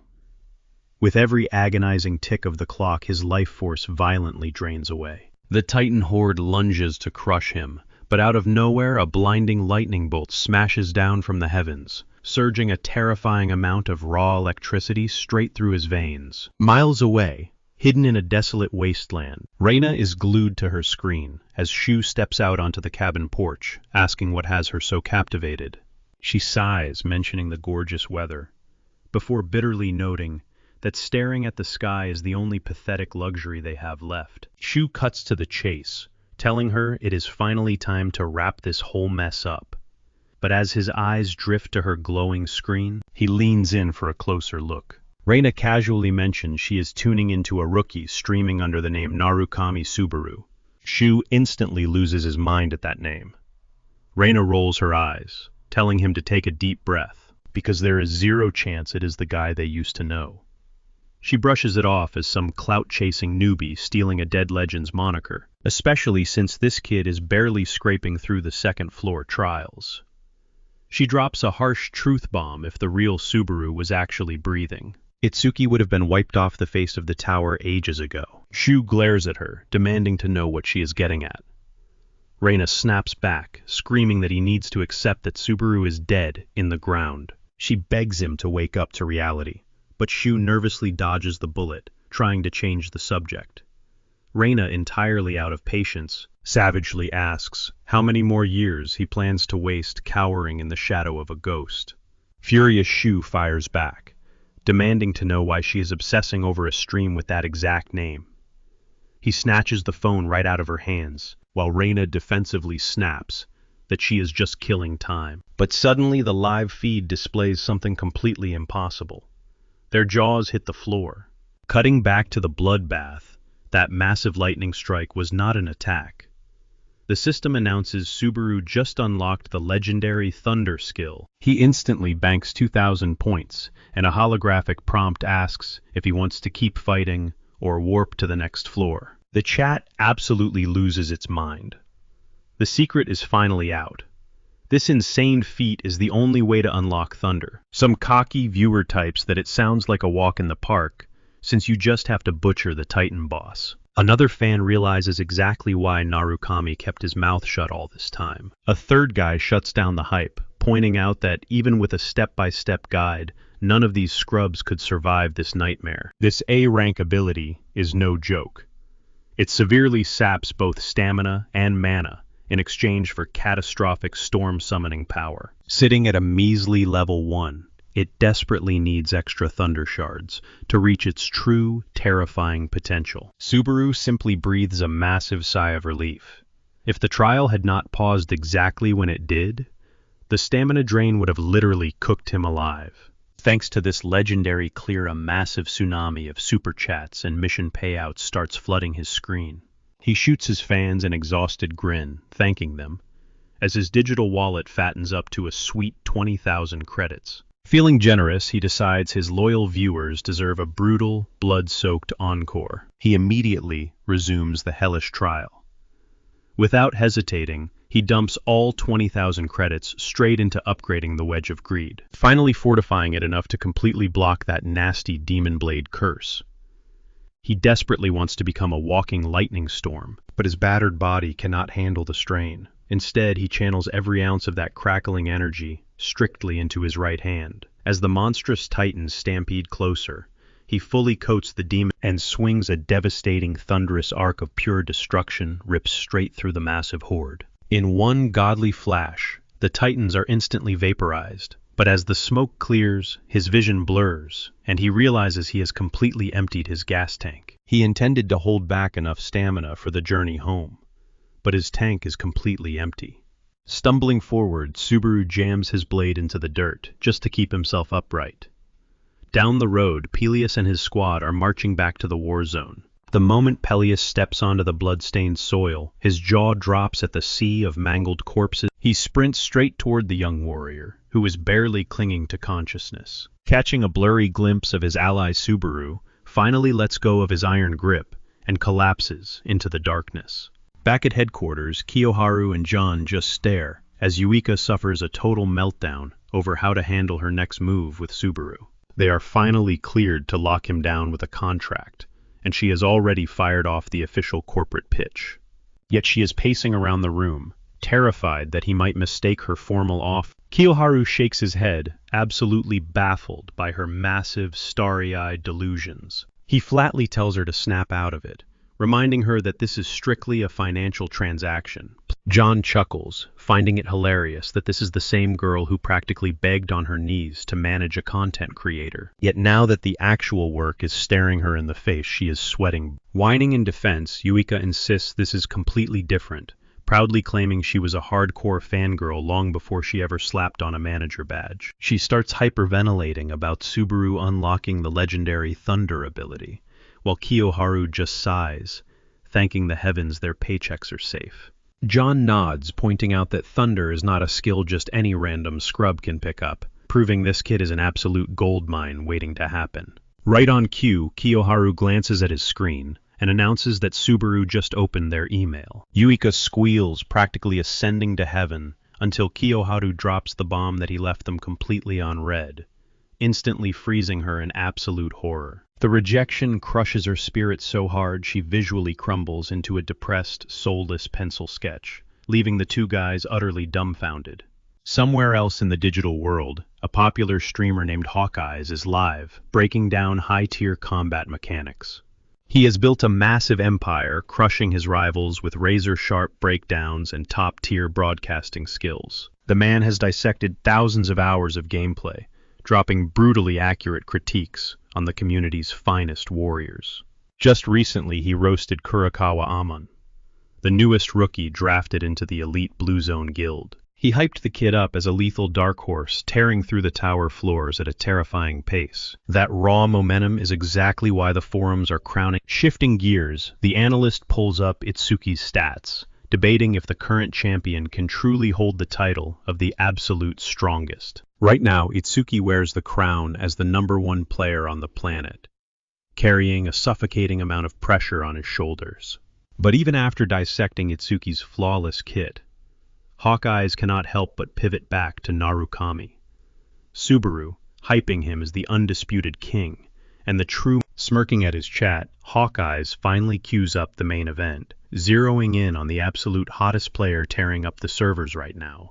The chat erupts into pure chaos as he hits play, broadcasting Subaru's insane battlefield massacre to thousands of live viewers. The entire stream goes dead silent, completely paralyzed. Even the veteran analyst himself is left wide-eyed, struggling to process the impossible moves playing out on his monitor. Pausing the video, Hawkeyes points out the rookie's downright monstrous level of focus. To wield a freshly unlocked ability with that kind of devastating precision is practically unheard of. He keeps rolling the clip, hyping up every single frame of the boy's performance, like an absolute fanboy. But behind the microphone, his mind is spinning, vastly more terrified of this kid's potential than he is letting on to his audience. He recognizes that this player possesses the freakish technical mastery required to micromanage his raw power flawlessly, all while executing perfectly calculated split-second tactical decisions in the heat of a chaotic war zone. Replaying the sequence,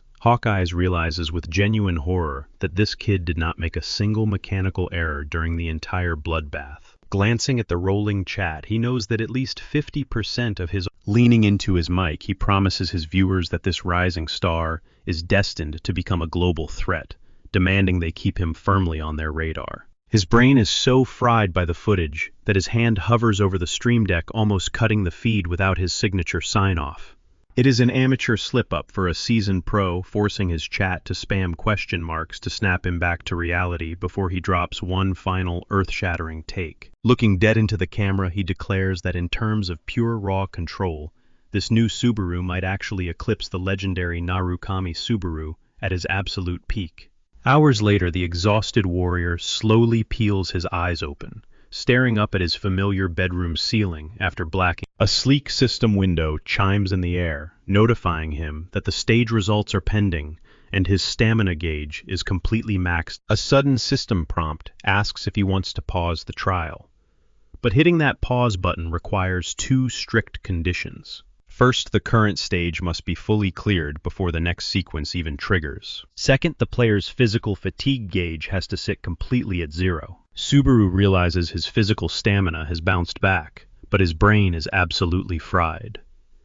He makes the call to just take a breather. Turning to his audience, he flashes a quick thanks for tuning in. The chat immediately fills with groans of disappointment. One persistent fan even begs for a flashy sign-off performance. Glancing at the viewer count, Subaru's jaw drops. Over 700 people are actively watching him. He rubs the back of his neck and apologizes, promising to fire up the stream again the day after tomorrow, right after a well-deserved rest. With a final wave, he cuts the feed. Chilling in the stage waiting area, a blinking notification catches his eye. It is an email from Azure Sky Entertainment, penned by someone named Uika. The message pitches a tempting deal: full creator support, paired with the highest revenue split in the entire industry. Honestly, he assumes it is just clickbait trash, which is exactly why he left it sitting on red. A bit later, curiosity gets the better of him, and he Googles Azure Sky Entertainment. The search results are eye-opening. They are a massive network powerhouse, totally dedicated to managing top-tier live streamers. Not only that, but they are blowing up faster than almost anyone else in the game right now. Subaru blinks at the screen in disbelief. The sheer scale of this corporate backing really hits home just how wildly the times have changed. Digging through their roster, a familiar name pops up. Hawkeye is actually signed with them. Subaru instantly recognizes him as the brutally honest, no-filter streamer. A flush of embarrassment creeps up his neck when he realizes this massive creator was just hyping him up live. Cut to Isaac, who happens to be hate-watching that exact same stream. Hearing Hawkeye shower Subaru with compliments makes his blood boil. He spits onto the pavement in pure disgust before shoving the cafe doors open. Because the universe hates him, he immediately locks eyes with Subaru, who is just chilling at a table minding his own business. Strutting over Isaac violently boots the table leg, sending Subaru's drink flying across the surface with a mock apology. Subaru leaps up, startled, only to groan inwardly at the sight of his relentless bully. Playing the innocent act, Isaac smirks about their little run-ins lately. Subaru doesn't even flinch, keeping his eyes glued to the mess splattered over the table. Feigning pity, Isaac sneers, asking if he needs to buy him a new cup. But before the pathetic taunt even finishes leaving his lips, Subaru completely ignores him and walks right past. Isaac snaps. He barks at Subaru, bringing up his previous threat. Lunging forward, Isaac fists his hands into Subaru's collar, demanding to know if he has a death wish. Subaru remains dead silent, while Isaac rages, practically foaming at the mouth as he threatens to beat him into a bloody pulp, just like the old days. With zero hesitation, Subaru clamps onto the guy's wrist, peeling it off his clothes effortlessly. He coldly states he doesn't have time for this nonsense. Isaac stands paralyzed. The raw, terrifying strength behind that grab leaves him bewildered.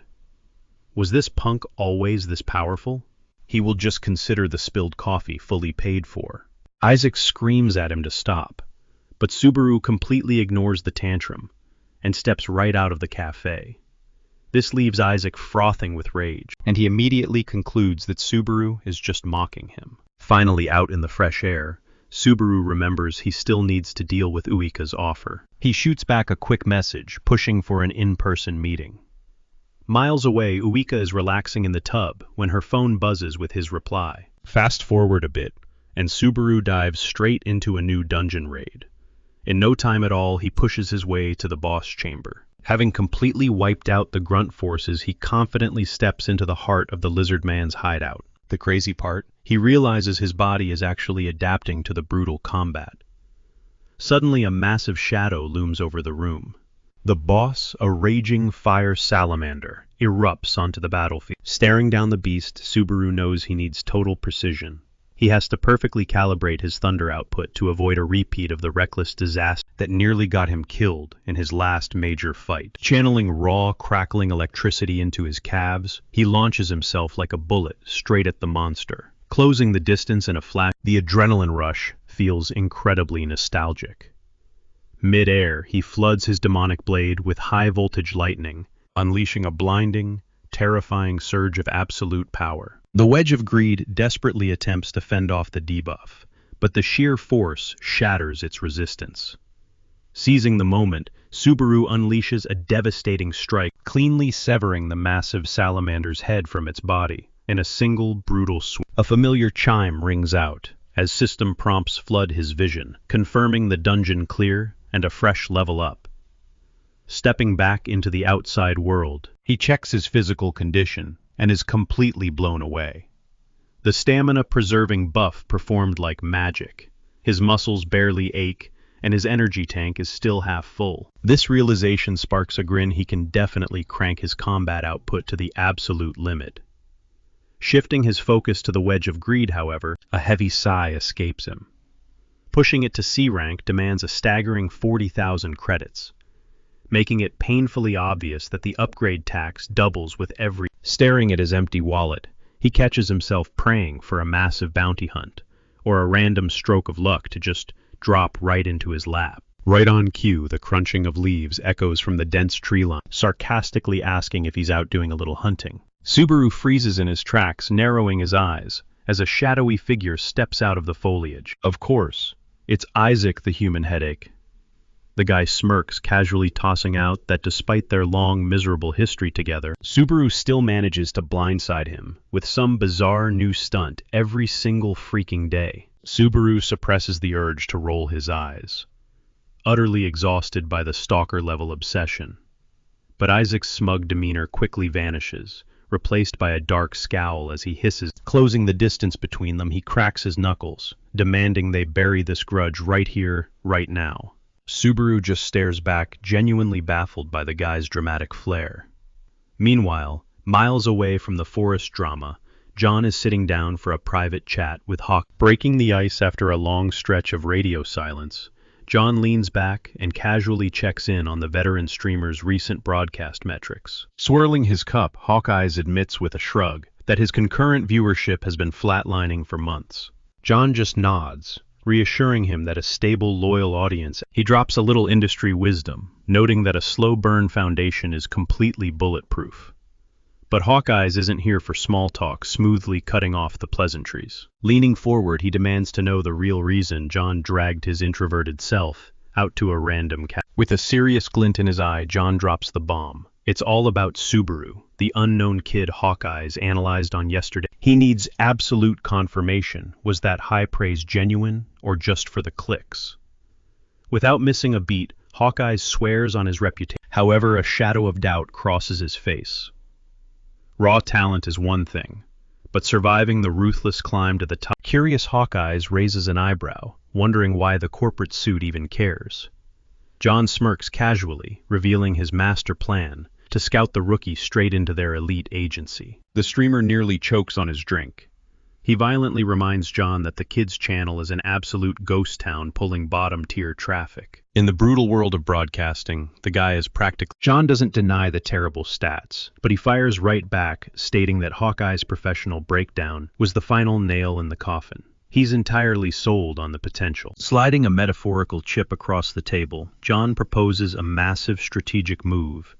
He guarantees that the corporate marketing machine will handle the heavy lifting aggressively, pumping the algorithm to turn this nobody into a household name. Cutting back to the eerie silence of the forest, Isaac sweeps his arms out, mockingly pointing out their total isolation.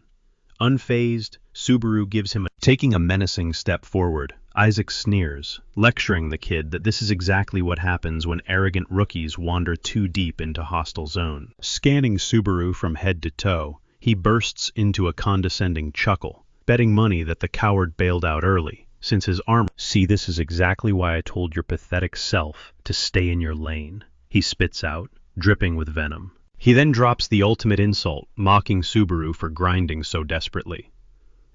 Getting right in his face, Isaac laughs at the sheer absurdity of it. Does he seriously think he can master the thunder attribute? Just violently snatching Subaru by the collar, his eyes practically bulge with absolute hatred as he snarls that the original Narukami is dead meat and his legacy belongs in... He starts pacing wildly, venting about how every single tryhard in this godforsaken... Staring at this lunatic, Subaru fights back a heavy sigh.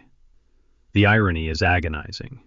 He never asked to wake up in a chaotic timeline, absolutely swarming with cheap. Deciding to cut through the manic rambling, Subaru deadpans a highly logical question. Why do you even hate me, man? Without skipping a beat, Isaac snaps back that his very name is a trigger. Tilting his head, Subaru is genuinely perplexed.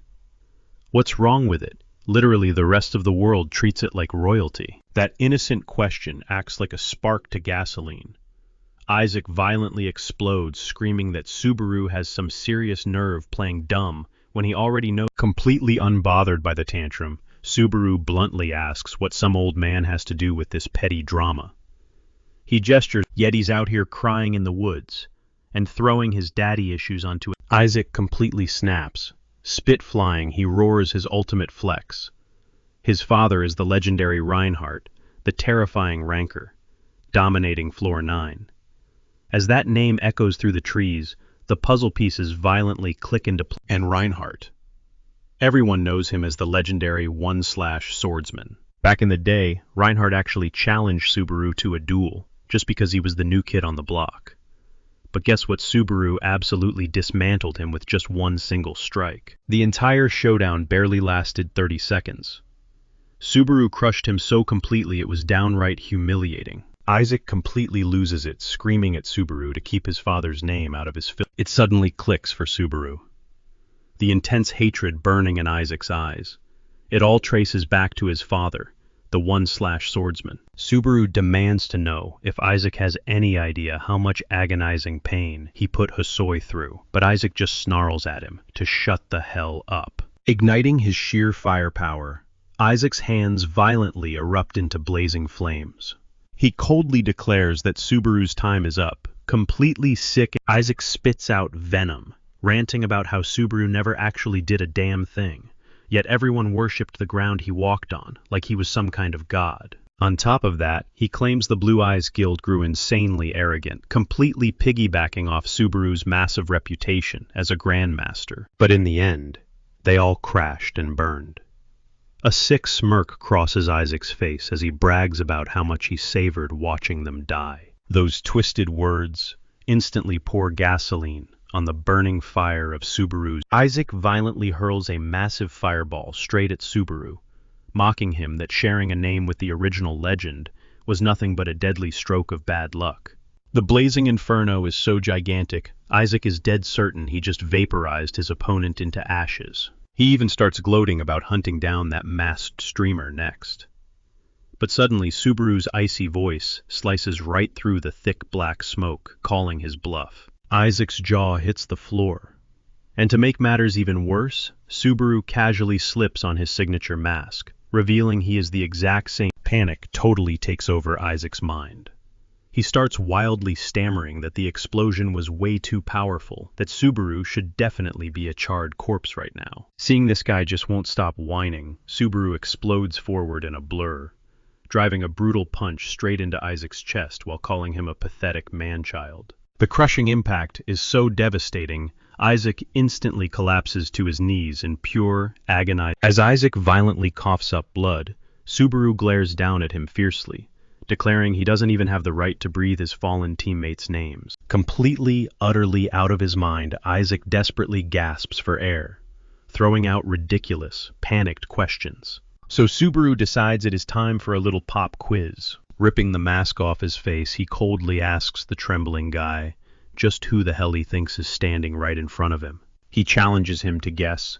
Is he the fragile Hisoi Subaru he used to ruthlessly torment, the mysterious masked streamer, Narukami Subaru, or the legendary Blue Eyes Grandmaster, Narukami Subaru himself? Isaac bitterly scoffs at the idea, spitting out that there is zero chance the guy standing right there is the real deal. He arrogantly belittles him, sneering that his pathetic little thunder trick is not even slightly impressive. Instead of staying down like a good loser, he recklessly lunges in for another attack. But before his fingers can even graze Subaru, his entire hand is brutally severed in a flash. Eyes wide with sheer horror, Isaac stares at his bleeding. Subaru presses the issue again, demanding to know if he grasps the pure hell he put Hisoi through. Cold sweat immediately starts pouring down Isaac's face because it finally hits him. He is totally dead meat. In that terrifying split second, the grim reality sinks in. This absolute monster is the real Subaru. But before a single scream can leave his lips, a massive fountain of blood erupts into the air as Isaac's lifeless body heavily slumps to the cold ground. Standing over the corpse, Subaru coldly tells him to consider that a little while later, Subaru is chilling at the resting area, deeply plotting out his next move. He is fully committed to the strategy, ensuring the famous streamer Narukami Subaru never once reveals his true face to the public. While killing time, a few girls nearby start loudly gossiping, totally mind-blown, that someone in there is actually role-playing as Subaru. They burst out laughing, snickering about how incredibly cringeworthy and embarrassing he looks right now. But Subaru couldn't care less. He knows perfectly well that keeping his true identity completely under wraps is a massive tactical advantage against clueless enemies. Just a few moments later, Wicca nervously approaches her, face flushing beet red the second she stammers out a greeting. She shyly introduces herself, revealing she is the exact same manager who reached out to him online. Offering a warm smile, poor Wicca practically short-circuits from pure embarrassment, blushing insanely hard as she squeaks out that it is an absolute honor to finally meet him. Deep down in her heart, Wicca is totally starstruck, absolutely convinced that the legendary, real-deal Subaru is Subaru catches Wicca, awkwardly locking her gaze right onto him. He raises an eyebrow, asking if something is wrong, but she frantically stammers out a quick, no. Right before stepping into this high-stakes meeting John had drilled it into her head to perform flawlessly. especially since this was her very first time dealing with a client. Yet after completely botching her introduction, pure panic washes over her. She is absolutely kicking herself for letting her boss's strict advice go straight down the drain. Catching on to her jittery, starstruck energy, Subaru leans in and asks if she happens to be a fan of the late Narukami Subaru. Flustered, she immediately nods. Actually, she confesses to being a total die-hard superfan. Chuckling, Subaru tells her to take a breather. He reminds her he isn't the legendary original, and honestly, he's probably a lot younger than her anyway. But Yuika immediately fires back, insisting she's fiercely devoted to him, the streamer Subaru. Her eyes light up as she completely geeks out over his very first broadcast, perfectly recalling his gritty dungeon run against those vicious one-eyed bats. Listening to her ramble, it suddenly clicks for Subaru. Could Yuika actually be his legendary Day 1 viewer? Because she's dropping insanely specific details. Stuff even he completely forgot. Impressed, Subaru gives her props, openly admitting his gameplay was incredibly sloppy back then. Still, he confesses it feels totally surreal. Hearing someone puffing out her chest with pride, Yuika beams, revealing that this hardcore devotion is exactly why she aggressively lobbied the agency to become his manager. Suddenly, reality smacks her in the face. She clears her throat, realizing it's time to drop the fangirl act, put on her corporate face, and officially win him over. Shifting gears, Yuika mentions the contract is already drawn up. Since the paperwork is ridiculously thick, she offers to hit him with the spark notes. Slamming the massive binder onto the table, she explains that Azure Sky will completely take the wheel, handling high-paying commercials, viral event highlights, exclusive merchandise, and basically skyrocketing the entire Narukami Subaru brand into the stratosphere. Skeptical Subaru narrows his eyes, asking what exactly he owes them in return. Yuika just smiles brightly, telling him to simply keep streaming exactly like he's always done. Blown away, Subaru questions if the streaming life is truly this much of a breeze. Flashing a knowing smile, Yuika points, well, he is literally the first broadcaster in history to master the devastating. On top of that, she drops a massive bombshell. The legendary John holds Subaru in incredible. Yuika revs up for her big closing pitch, but Subaru abruptly raises a hand, cutting her off to ask a burning question. Are all the managers at Azure Sky exactly like you? Deflating a bit, Yuika answers honestly. She admits that the rest of the staff are vastly cooler, far more polished and incredibly reliable, but Subaru quickly shakes his head, clarifying that wasn't what he meant at all. Staring intently, Subaru senses an intense, overwhelming aura rolling off her, something completely alien to a normal player. It leaves him quietly. Has the world's average power scale skyrocketed so wildly that an absolute beast like her is reduced to pushing papers? Meanwhile, Yuika is internally screaming, utterly convinced she just tanked the biggest deal of her career. Completely oblivious to her panic attack, Subaru is busy marveling at her insane hidden stats. It's a stark wake-up call he desperately needs, because from here on out, the monsters and rivals standing in his way won't just be your average street thugs. Yuika is practically on the verge of a full-blown meltdown when Subaru suddenly extends a firm, confident hand across the table. Looking her dead in the eye, he tells her she gives off a genuinely trustworthy vibe. Without a second thought, he officially accepts the welcoming her to the team. Subaru expresses his excitement for their partnership. Blushing a furious shade of crimson, Yuika eagerly grips his hand, stammering that the feeling is completely mutual. Fast forward a bit and Subaru fires up his stream. To his absolute shock, the viewer count instantly explodes past 700. It hits him like a truck. Yuika's promotional magic actually worked flawlessly. Hyped up and ready to deliver, Subaru immediately dives straight into the day's brutal grind. He picks up right where he left off, throwing himself headfirst into the intensely awaited state. Cutting to the in-game military camp, tension fills the air. Peleus anxiously paces around, asking his battered men if their glorious savior Subaru has finally regained. Falcon grimly shakes his head. The atmosphere turns sour as one of the armored knights openly scoffs. He boldly declares that placing their absolute faith in some random commoner without a knighthood is sheer madness. Another warrior eagerly chimes in, fueling the fire. He aggressively points out that Subaru is just a nameless drifter who literally spawned out of somehow managing to solo slay the towering Titan boss. The entire squad finds the story incredibly hard to swallow. They fiercely interrogate Peleus, demanding to know if his eyes deceived him, heavily implying he fell for some cheap. Furious Peleus erupts. He barks at his disrespectful men, utterly disgusted that they would dare spit on the name of the very man who just... Right at that boiling point, a scout rushes in. Subaru is finally awake. Seconds later, our hero casually strolls right into the tent's command tent. Peleus's anger instantly vanishes. He practically tackles Subaru, with pure excitement frantically checking on his condition. Giving a relaxed smirk, Subaru appreciates the concern and assures him he feels tired. Meanwhile, the skeptical knights start furiously whispering amongst themselves.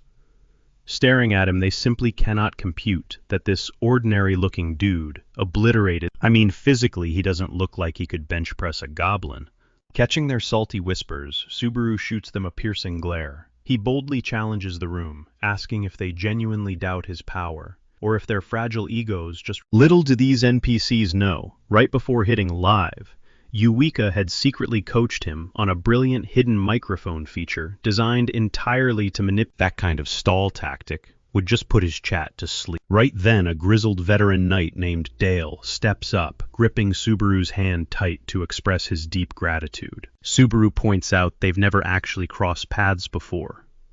Dale nods, explaining he'd been stationed on defense duty at a nearby settlement. But the entire place was utterly annihilated. When Subaru presses for details, the old knight shudders, blaming the massacre on a nightmarish behemoth. That revelation definitely catches our hero off guard. He questions if there's seriously a threat deadlier than the massive boss he just slaughtered, and Dale grimly confirms it.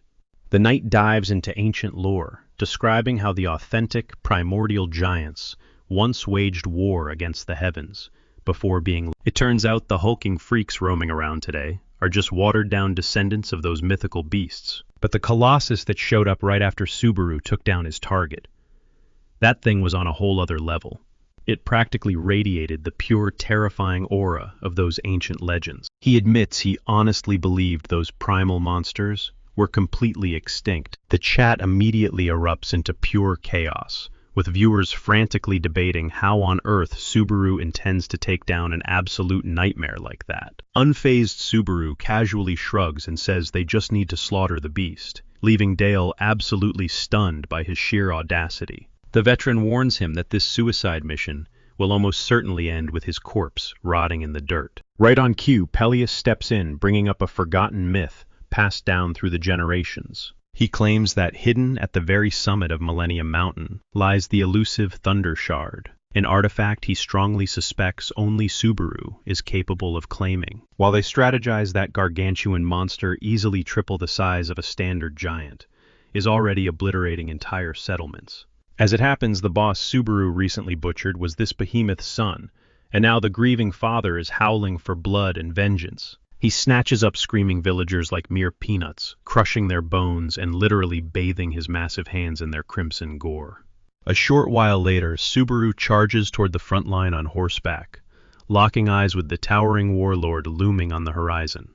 His stream is left utterly speechless by the terrifying sight, and even our hero can feel the suffocating, murderous intent radiating from the beast. The chat rapidly spams messages begging him to retreat, insisting that facing an anomaly like this is a guaranteed death sentence. Judging by the scouting reports and the terrain, Peleus calculates they have exactly 3 days before the giant horde breaches their current position. The advisor explicitly warns him to evacuate immediately if he fails to secure the artifact before the clock runs out. Escaping is quite literally his only option to avoid a gruesome fate. With zero hesitation, Subaru spurs his steed toward Millennium Mountain, absolutely determined to claim the Thunder Shard at all costs. His audience practically screams at him through the screen to abort the run and attempt it another time. They reassure him that a gamer of his caliber could but Subaru instantly shuts that idea down, firmly declaring that an impossible challenge simply does not exist.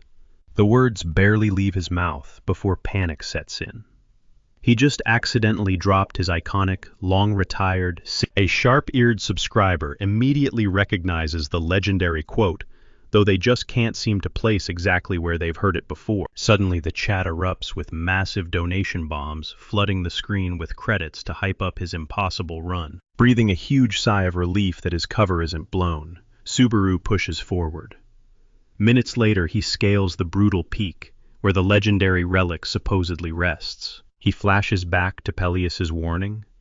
This artifact exists strictly in fairy tales, and literally nobody knows if it's some overpowered weapon, or perhaps even a living, breathing entity. But Peleus honestly admitted that its geographic coordinates were the single piece of intel they possessed.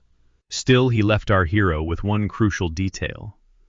Whoever historically commanded that lightning managed to utterly eradicate the giant threat. Cutting away to the real world, Wicca excitedly reports the mission's absolute success to her superior. The entire room practically explodes into celebration, partying like they just hit the ultimate lottery. John smirks and playfully roasts Wicca, joking that she's finally transforming into a competent asset. He then drops the bomb that he recently crossed paths with Hawkeye, but before the sentence even finishes, Wicca brutally hangs up the phone. As far as she's concerned, she's officially off the clock and entirely off. It's finally time to kick back and tune into her absolute favorite broadcast, Subaru's live run. And that is the exact moment she hears him casually slip up.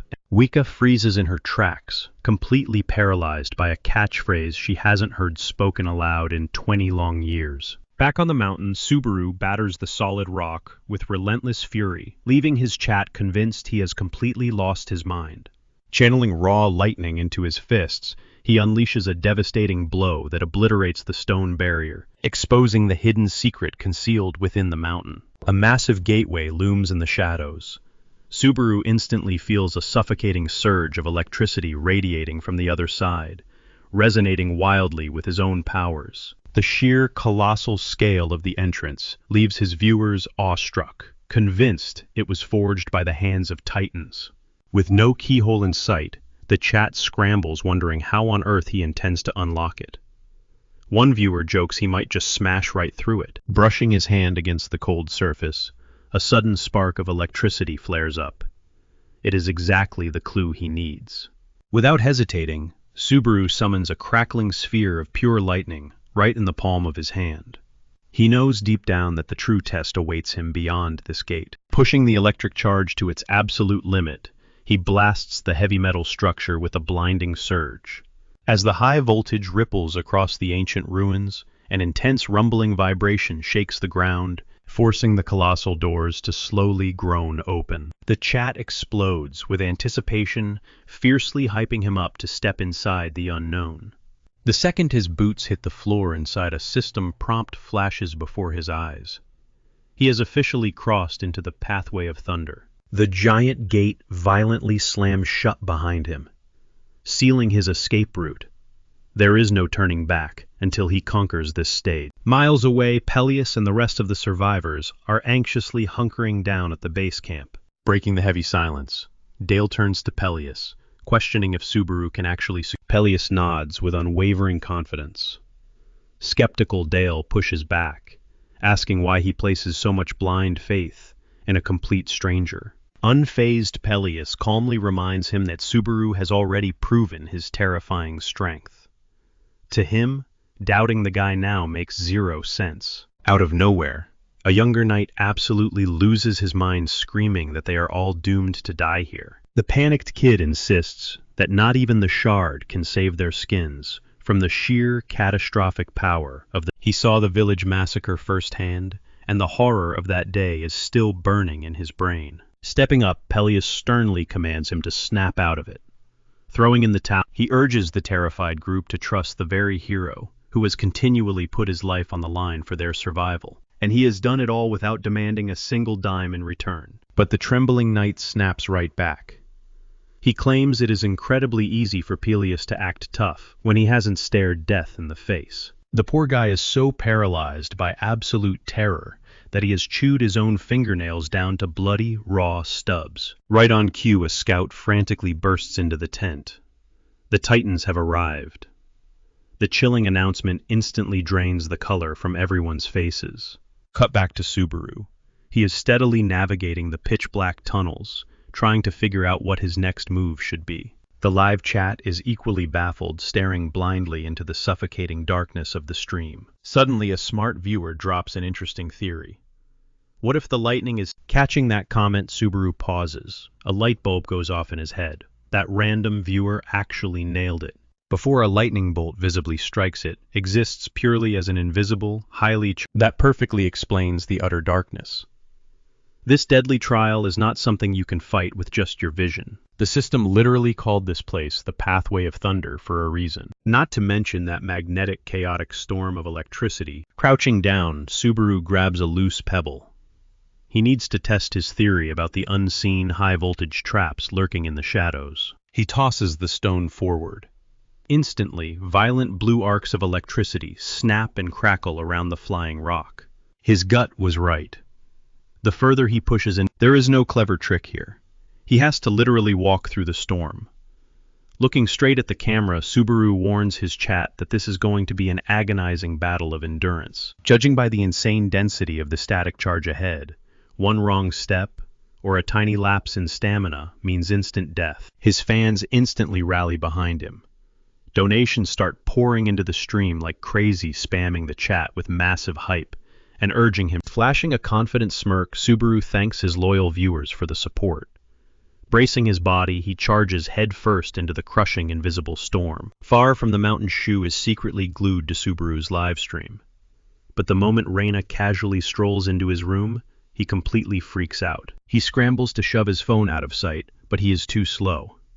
Reina, she interrogates him about why he's acting so shady with his phone, immediately assuming he's glued to some spicy content. Shu scrambles defensively, insisting he isn't concealing a thing, and that she's totally imagining it. Plunking down right next to him, Reina smirks and drops a classic tease, claiming that closet creeps always grow their hair out way faster. But Shu snaps back, telling her to quit spouting garbage. While desperately pouting slightly, Reina points out that she actually quit tuning into Subaru's broadcasts, exactly like he demanded. And now she is literally dying of absolute boredom. Shu offers a sliver of sympathy, but quickly deflects, asking why she is even hanging around him right now. Whipping her head around, Reina shoots him a glare. Completely baffled by such a ridiculous question, she demands to know if chilling on their own couch is suddenly against the rules. Sweating bullets, Shu stammers out that he absolutely. Suddenly, Subaru's unmistakable voice blares from the glowing screen, declaring that he has zero choice but to grit his teeth and endure the agonizing pain. Panicking, Shu attempts to drown out the audio, practically yelling at Reina and accusing her of twisting his words.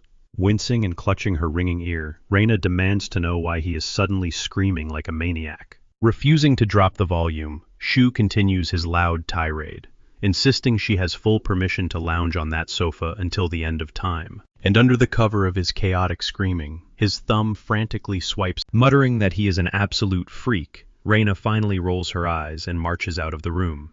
Dripping with fake confidence, Shu sarcastically calls after her, asking where she's rushing off to, and offering her bread or a longer nap if she wants to stick around, giving him the silent treatment. Reina vanishes into her bedroom, leaving Shu to release a massive, shuddering breath after dodging that massive bullet.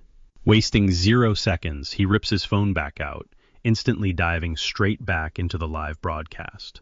He knows perfectly well that Reina cannot ever discover his secret viewing habit, or she would absolutely tear him a new one. Honestly, the fallout would be apocalyptic.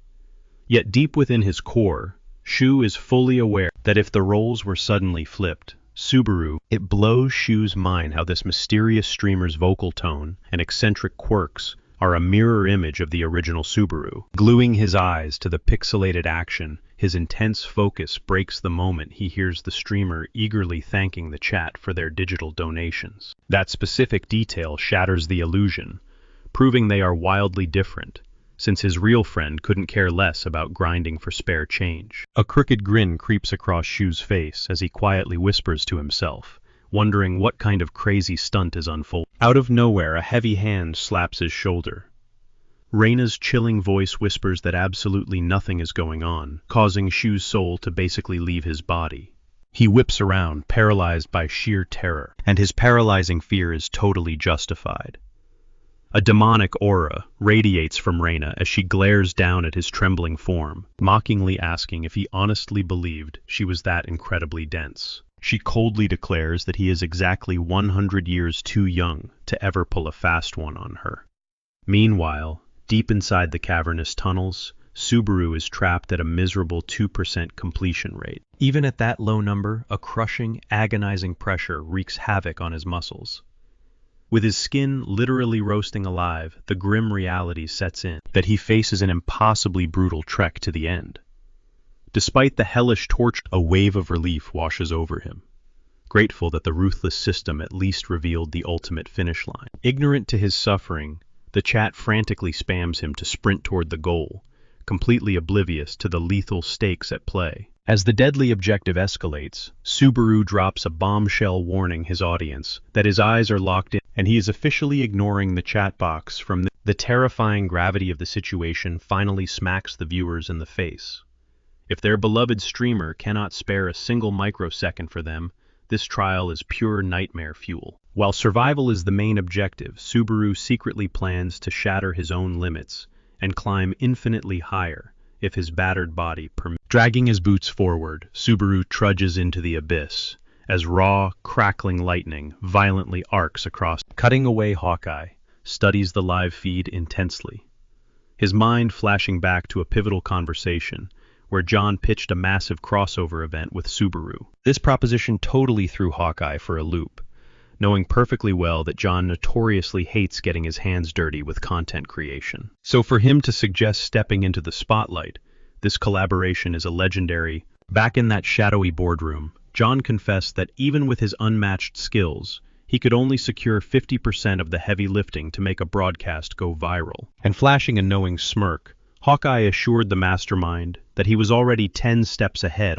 He points out that online fame really just boils down to who gets the algorithm's blessing, and the current rotation of top-tier gamers. John completely backs this up, pointing out that Subaru's broadcast ditches the typical cozy viewer interaction for the raw, gritty vibe of a hardened veteran's gameplay log. He explains that while Subaru might be totally green to content creation, he desperately wants Hawkeye to break down the footage with his signature play-by-play reaction format. John drops a massive reality bomb on Hawkeye. This could literally be his ultimate golden ticket. He practically begs Hawkeye to latch onto this blazing comet of hype and blast straight into the stratosphere alongside him. That heavy truth pierces right through Hawkeye's mental armor. Staring intensely at the monitor, he silently confesses to himself that he only picked up a microphone because he was absolutely terrified of scaling that deadly tower himself. Deep down, he craved the blinding spotlight more than anyone breathing, constantly staring up at the heavens, desperately questioning if a total nobody like him could ever stand shoulder to shoulder with the absolute legend. A sudden jolt snaps him right back to reality. He is actively on the clock, and spacing out during a live gig is absolutely unacceptable. He locks his eyes back onto the broadcast, his jaw dropping as the death game violently escalates. Yet against all odds, Subaru just keeps blindly marching forward. Searing bolts of electricity have completely charred his flesh, but tapping out simply doesn't exist in Subaru's vocabulary. He tightly crosses his arms, bracing his battered frame to tank the absolute avalanche of shockwaves. The more violently the storm rages, the deeper the deadly voltage burrows into his very core. He can physically sense the raw lightning tearing straight through his veins, violently igniting his Ren and Du meridians first. Right now his progress bar is painfully stuck at just 20%, and a system prompt violently warns him that the electrical storm is literally planting roots inside his organs. But Subaru Hay is dead set on hijacking this immense power. For a quick breakdown, those two specific pathways act as the ultimate biological superhighways, directly channeling massive amounts of aura right down the absolute center of a human's. Meanwhile, the microchannels serve as a delicate, intricate web, literally linking every single muscle, nerve, and organ together. Violently forcing raw power through these fragile veins essentially means blasting magic into the absolute deepest corners of his anatomy. In plain English, His blinding internal strength has currently saturated every single microscopic cell he possesses. Subaru silently calculates if forcefully blasting these tiny channels wide open is basically purging all the toxic junk from his system. And if his crazy theory holds, then he has basically just stumbled upon the ultimate game-breaking cheat code for rapid growth. Out of absolutely nowhere, glaring red system alerts start screaming that his body is being brutally fried alive. And while any normal hunter would slowly burn their own magic to cleanse their system, he is hijacking the raging storm to speedrun the entire process. But the sheer agony is literally... He violently drags his shattered frame down the desolate corridor, leaving behind a horrific trail of scorched, bloody footprints as a grim testament to his silent suffering. Thick, dark crimson violently erupts from his... Yet surrender is completely off the table. Watching the live feed, Wika instantly pieces the crazy puzzle together. This absolute madman is intentionally weaponizing the deadly environment to forcefully shatter his energy bottlenecks, all while relentlessly marching forward through the kill zone. Wika is no clueless amateur. She perfectly understands that relying on wild, untamed lightning instead of safe personal magic to forge these internal pathways means he is currently swallowing a level of pure, unadulterated torture that would under this kind of hellish pressure, an average fighter couldn't even prop themselves up on their knees. Honestly, 80 to 90% of challengers would have simply blacked out the second the storm hit.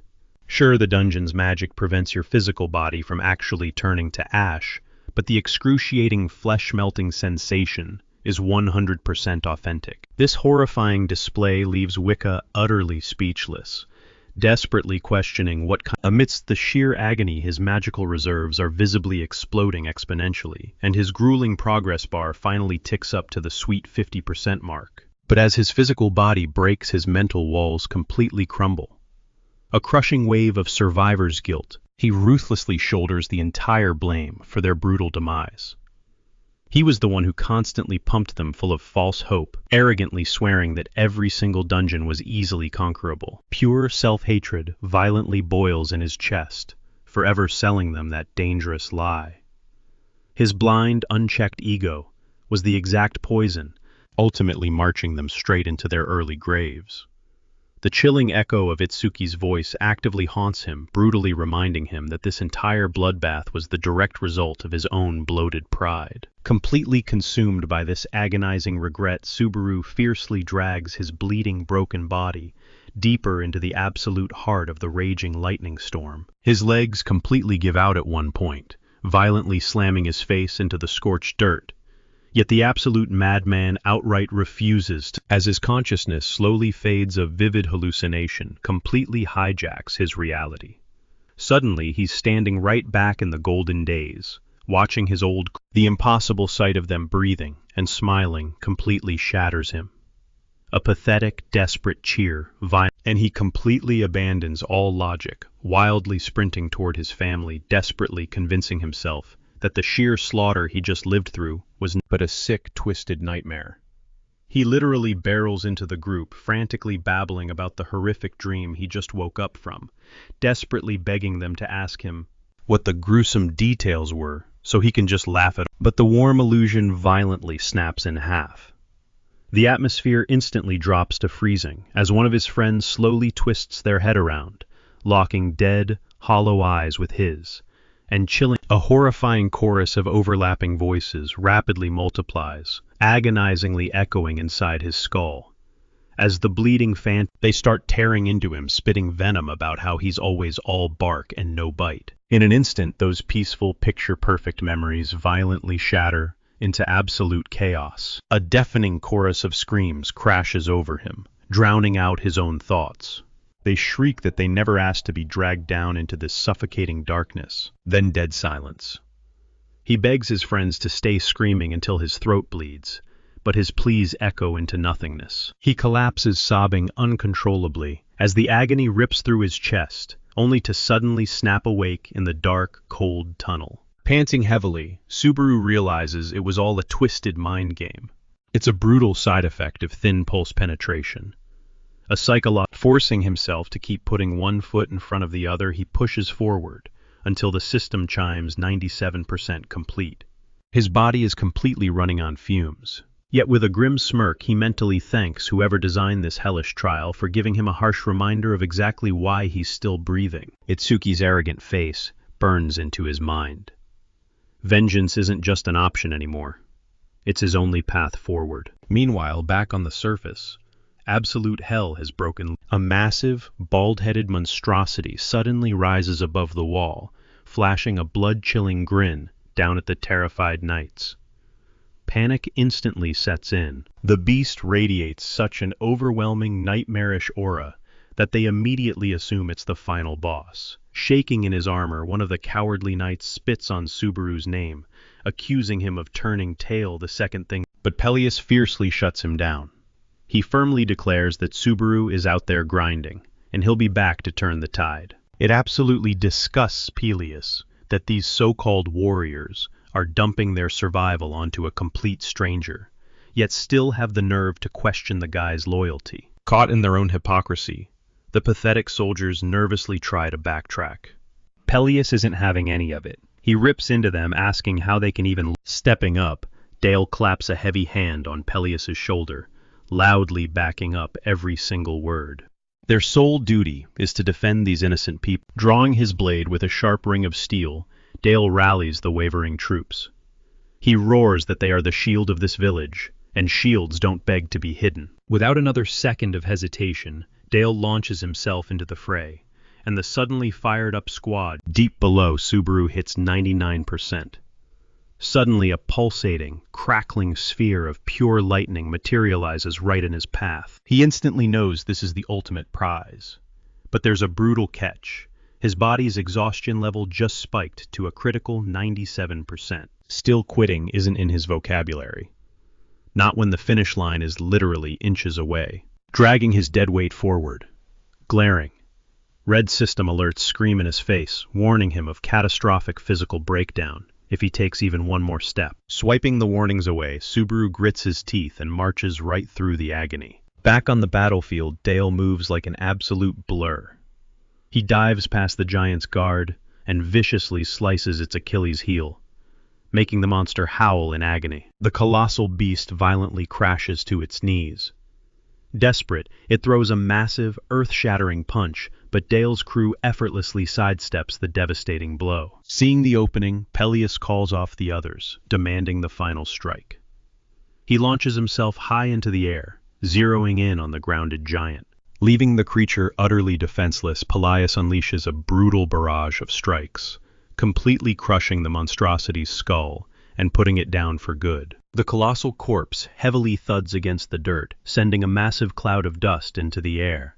Immediately, the knights break into wild cheers, thinking they've just high on adrenaline. The arrogant soldiers ruthlessly stomp all over the fallen titan. They spit insults, calling it a disgusting freak, while showering Dale with. Wiping the sweat from his brow, Peleus flashes a relieved grin, casually noting that the alpha threat is finally out of the picture. But Dale's face is dead serious. He swiftly bursts their bubble, warning them that, totally missing his warning, the clueless knights think he's just being modest. They keep right on celebrating, hoisting Dale and Peleus up as legends. One guy is busy running his mouth bragging to the heavens, until out of absolutely nowhere, boom! A titanic foot ruthlessly stomps him flat. Suddenly, a terrifying pitch-black shadow swallows the entire. Slowly trembling, they crane their necks upward, and the sheer scale of the horror before them freezes the blood right in their veins. Paralyzed by raw terror, the knights shriek in pure panic. This new juggernaut is completely out of their league. Meanwhile, down in the depths, Subaru's trembling fingers finally wrap around the crackling core of lightning. This glowing orb has been his single, agonizing obsession. Ever since the exact millisecond his skin touches the shard, a vicious vow escapes his lips. He is going to mercilessly hunt Itsuki down and drag him. Suddenly, an explosive shockwave of blue lightning erupts from the sphere. Instantly, an insanely overwhelming surge of pure power floods into his veins. It's like liquid electricity, violently shocking and supercharging every. A crisp system alert chimes in, confirming the delicate pulse penetration is finally complete. skyrocketing his mana reserves by 20%. On top of that, his skill casting speed gets a massive 20% acceleration, accompanied by a flat 2-point bump to his overall stats. But the sudden, final jolt of electricity catches Subaru completely off guard, sending him face first into the dirt. Just as he eats dust, the system chimes again to announce his triumphant clear of the 6th stage. Meanwhile, John is glued to the live stream, absolutely mind-blown by Subaru's suicidal recklessness. He immediately writes him off, deciding Subaru lacks the charisma for content creation, right as his phone buzzes with an incoming call from Hawkeyes. John answers, casually mentioning he was just tuning into the broadcast, bringing a massive grin to Hawkeyes' face. That meant John had witnessed the sheer insanity unfold live. Thoroughly confused by the excitement, John demands his colleague cut to the chase and spell it out plainly. Hawkeyes confidently declares that Subaru is destined for absolute stardom, hitting both sides of the coin. He is not just going to be an elite player, but a phenomenal streamer too. John's jaw practically hits the floor, since he firmly believed the guy's hardcore combat-first mentality made him terrible for the entertainment biz. But Hawkeyes chuckles, explaining that his raw grit is exactly the selling point. He reveals that the driving force behind this entire channel is capturing the authentic, unfiltered essence of the real Narukami Subaru. The original legend was a cold-blooded warrior, never an entertainer. To break it down, they are literally broadcasting the origin story of a gaming god in real time. Fast forward a bit, and Subaru finally drags himself back up, leaving the chat completely stunned by his insane recovery speed. Nursing a pounding headache, he pulls up his status window, only to wince at a dangerously high fatigue meter, currently blazing red at 81 points. Still, he breathes a sigh of relief, thankful that his recent stat boosts managed to chip that number down slightly. That final lightning bolt completely blindsided him, but walking away alive makes this a massive victory in his book. With the brutal mission officially in the bag, the chat erupts, raining down a flood of promised credit donations. By the time the dust settles, he's bagged a solid 20,000 credits. Unfortunately, it is a drop in the bucket compared to the 40,000 needed to evolve his Wedge of Greed. He grits his teeth, wondering if slaying the towering Titan boss will grant him the exact skills he desperately needs. Ultimately, his entire survival hinges entirely on the brand new Thunder Spear ability he just looted. This is an untradeable, priceless artifact classified straight up as a legendary tier weapon. Forged from the very essence of ancient storms, this divine spear guarantees one apocalyptic strike, but shatters immediately after use. Staring at the glowing orb on screen, the chat fills with question marks, totally baffled as to how a round ball turns into a polearm. Even Subaru is completely dumbfounded, shocked to find such game-breaking loot dropping in the beginner zones. Typically, power like this is locked away until the 8th floor. Tucking the orb safely into his inventory, he smirks at the camera, explaining top-tier artifacts can actually morph their physical form based on specific activation triggers.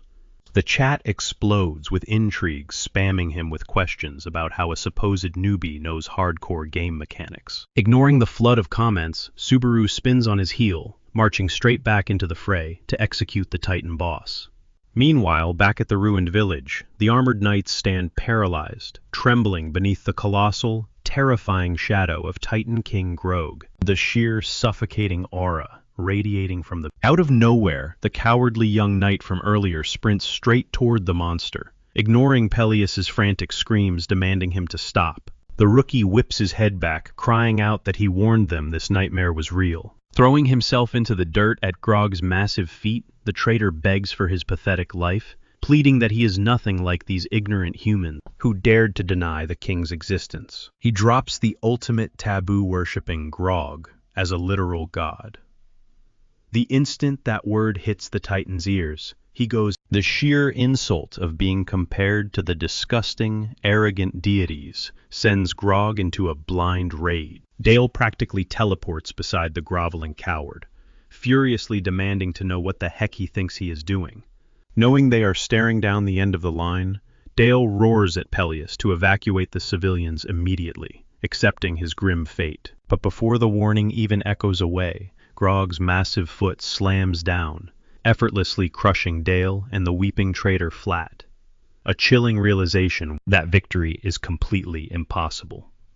They are totally boxed in with a wall of mindless titans choking off their only escape route. Panic erupts as trapped villagers scramble back toward the town square, cornered like rats, forcing Peleus to draft a desperate, last-ditch survival plan on the fly. He shrieks at the top of his lungs, desperately screaming to Grog that he knows exactly. Grog roars, demanding a name. In a panic, Peleus snatches out his blade and thrusts it wildly to the right. He stammers that the murderer fled that exact way, claiming he's currently gathering strength to end the killer himself. Beneath the surface, Peleus is silently pleading. He's practically praying the massive monster takes the bait and charges off. But the Titan isn't fooled. Grog completely ignores the obvious trap, instantly sensing the pathetic lie. The beast's face contorts into pure rage. He glares down, growling at Peleus, asking if he just aimed his sword at absolutely nothing. The monster makes a terrifying promise: spit out the truth right now or get crushed into paste. Just then, a blinding orb of crackling electricity erupts on a distant mountain peak to their left. The sheer scale of the surging energy is absolutely suffocating, leaving even Peleus frozen in absolute awe. Standing miles away, Subaru steps into view. He has finally unleashed his 7th stage, the raw power of lightning. The livestream chat catches a glimpse of the monstrous Grog, and their collective jaws hit the floor. The beast has mutated, expanding into an even more colossal nightmare. Subaru nods along with his chat, staring down the towering giant.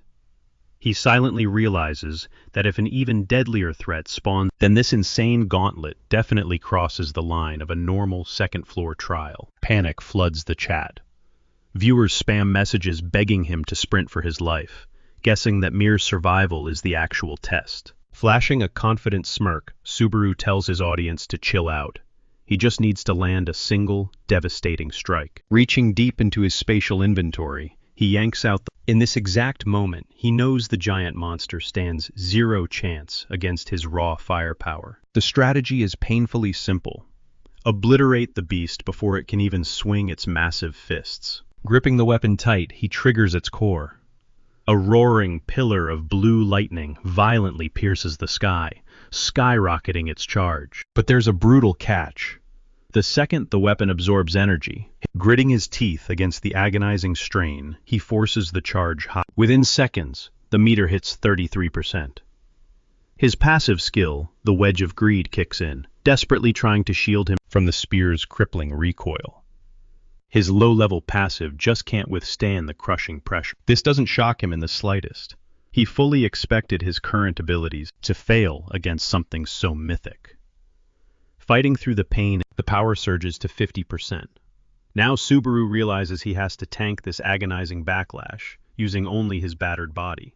Watching his muscles violently tremble on stream, the audience cringes, pointing out how this lightning element has been pure torture to use. Suddenly the colossal beast snaps its head toward the mountain. Subaru raises an eyebrow, genuinely surprised it took this long. The chat roasts him instantly, pointing out that literally anyone could spot the radioactive beacon of energy he's radiating. Chuckling through the pain, he admits they're completely right. Hiding is absolutely out of the question now. The weapon screams as it hits 70% capacity. Below, the furious giant is already on the move, completely ignoring Peleus's desperate attempts to stall him. The Titan's bloodshot eyes are locked onto his son's execution, transforming into a raging avalanche of muscle, charging up the slope with one singular goal: to rip the boy limb from limb. He wants to inflict the exact same agonizing. The monster gets dangerously close. Yet the spear is agonizingly stuck at an 88% charge rate. With the towering beast literally scaling the cliffside right below him, Subaru calculates a brutal 50-50 survival. The chat explodes into sheer panic, screaming that the monster's insane agility will make him miss the shot. But our guy stands perfectly still. He plants his feet like a statue, his icy stare deadlocked on the incoming Titan. A sudden flashback hits. He remembers a brutal training camp with his veteran teammate Sako. Sako had drilled one ultimate rule into his skull. Never, under any circumstance, break visual contact with your prey. Blinking meant dying. His mentor hammered home that aiming for a beautifully calculated trajectory was a rookie mistake. Forget the fancy arcs, and forget. Sako's voice echoes in his mind. He isn't some ordinary spear thrower, so he shouldn't fight like one. Grog completely vaporizes the gap between them, closing in by the millisecond, yet the spear's charge gauge is stuck at an agonizing 95%, leaving Subaru scrambling for a survival tactic. Suddenly a memory flashes in his mind. Psycho's strict advice echoes loud and clear: never just toss the weapon. Detonate it. Since he is wielding a literal weapon of mass destruction instead of a standard javelin, viewers scream through their keyboards, desperately begging Subaru to unleash the attack instantly, before he gets butchered. But Subaru holds his ground, locking his grip tighter as he lets the massive beast barrel straight toward him. Grog fiercely scales the final boulder, rocketing toward the young hunter with absolutely terrifying velocity. Hitting the perfect strike zone, the monster launches its massive frame through the air, while Subaru squares his stance, locking his sights onto the target, with muscles coiled to fire. Miraculously, the energy gauge peaks at a perfect 100%. Yet Subaru maintains his icy composure, fully aware that blowing this single shot means instant death. He invites the monstrous beast to soar directly at his face. Waiting for the exact millisecond, the creature is locked into an unavoidable trajectory. Subaru finally unleashes the weapon. The javelin violently tears through the atmosphere at blinding velocity, dragging a devastating wake of overwhelming destructive power, right before completely shattering Grog's skull. The monster plummets down the rocky drop, violently slamming into the earth below, and triggering a colossal, earth-shattering detonation. Searing bolts of electricity aggressively devour his flesh, forcing Grog to accept his inevitable, brutal end. With his final breath, the defeated warrior weakly gasps his son's name. Before the raging energy the live chat completely explodes in pure hype. Fans relentlessly spam the feed, absolutely mind-blown by the epic spectacle, and praising Subaru's ridiculously broken. A glowing digital prompt flashes on screen, confirming Grog's execution, and officially announcing Subaru's triumphant victory over. Predictably, golden light washes over him, as he levels up massively, boosting his raw attributes and dropping a sweet 5,000 achievement points into his account. Out of nowhere, the interface announces he just looted the Thunder's heart. A literal crackling heart, forged entirely of raw lightning, suddenly materializes right in his palm. Subaru furrows his brows in deep confusion, completely dumbfounded since he has never encountered a legendary artifact like this. The electric core flares with a blinding white-hot glow that completely swallows his vision, forcefully teleporting him into a bizarre, otherworldly void. He frantically scans the darkness, only to lock eyes with colossal, godlike silhouettes glaring down at him. In a split second, a crushing pressure brutally forces him to his knees. Trapped under this suffocating gravity, his vocal cords completely freeze up, and every single muscle in his body becomes absolutely. The system desperately pings, warning him that unknown higher beings are watching his every move, though their true identities remain heavily classified. Subaru's mind races furiously, questioning if these cosmic giants are trying to pass down a hidden message. Before he can figure it out, the electric core erupts, violently snapping his consciousness straight back into the real world. His screen updates, revealing a fresh quest prompt to scan the devastated village for hidden clues, utilizing his newly acquired Meanwhile, the live stream chat grows concerned. Viewers spot him completely frozen in place, blowing up the chat box. Subaru is absolutely reeling from the massive mental shock. He initially brushed the encounter off as a pre-programmed cinematic sequence, but the lingering dread proves those divine beings were entirely real. Snapping out of it, he quickly apologizes to his audience, smoothly playing it off as a minor, split-second dizzy spell. The chat immediately starts roasting him, playfully demanding to know his exact fainting quota for this specific trial. Others, however, cut the rookie some slack, fully acknowledging the insane mental toll of a hardcore. Shaking off the stress, Subaru smashes the reward button, cashing out his hard-earned donations and discovering a massive bankroll totaling 40,000 credits. Fans frantically beg for a detailed showcase of the newly dropped artifact, but Subaru politely declines, explaining his absolute physical burnout and promising a full review for the next. He officially cuts the broadcast feed right there. Sometime later, he catches up with Wicca, who immediately showers him with praise for pulling off a phenomenal show. Genuinely taken aback by the applause, he nervously questions if abruptly pulling the plug on his live audience was actually a good move. Wicca grins, reassuring him it was a total masterclass. She excitedly reveals his concurrent views actually smash past the 3,000 mark, a monumental milestone he completely missed. His jaw literally drops. The intense life-or-death pressure of the trial had completely glued his eyes to the combat, blinding him to his massive viewer count. Needing a breather, Subaru casually unclips the bottom half of his face gear, taking a long, refreshing gulp of his beverage. Wicca blinks in pure shock, witnessing the highly secretive streamer reveal a sliver of his face for the very first time.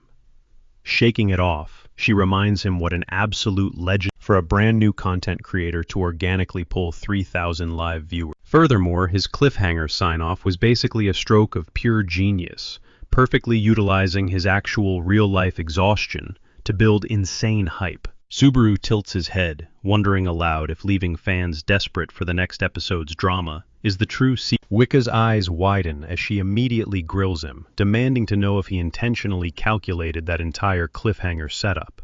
Chuckling, Subaru casually explains his strategy, saving the epic loot unboxing for the sequel, guarantees a 100% authentic hype reaction, instead of a forced performance. Wicca is left entirely speechless. She never in a million years expected this absolute beginner to crack the viral streaming algorithm with such terrifying ease. She figures out John was sweating over absolutely nothing. Turning to Subaru Ui, Ka beams and announces she has a surprise gift waiting for him. He raises an eyebrow, asking what it could possibly be. With a confident smirk, she swears it is an offer he simply cannot refuse. She nudges him to search for a streamer named Hawkeyes. Without skipping a beat, Subaru yanks out his smartphone and taps the search bar. The moment he tunes in, he catches the guy actively running his mouth about him. It turns out this content creator has a massive bombshell to drop on his life. Hawkeyes points out an insane detail. During the grueling pain endurance trial, Subaru was secretly juggling an entirely different obstacle. In short, the crazy guy was tackling the primary dungeon test, while simultaneously pushing his body through a brutal, self-imposed ordeal. Boiling it down to one explosive theory, the broadcaster drops the mic. This rookie streamer might actually be the legendary Narukami Subaru in the flesh. Hearing his own secret blared online catches Subaru completely off guard. He shoots a quick glance at Yuika, silently wondering if she shares that exact same suspicion, breaking the silence. Yuika hesitates and asks if she can bring up a super awkward. She bites her lip, warning him that it might sound incredibly blunt, but she just has to know the truth. Looking him dead in the eye, she asks why he actually broadcasts his raids. Is he just doing it to stack up cash? He pauses, letting the question hang in the air for a heavy second, before bluntly admitting that, yeah, it is all about the paycheck. He flatly states there is zero deeper meaning behind his grind.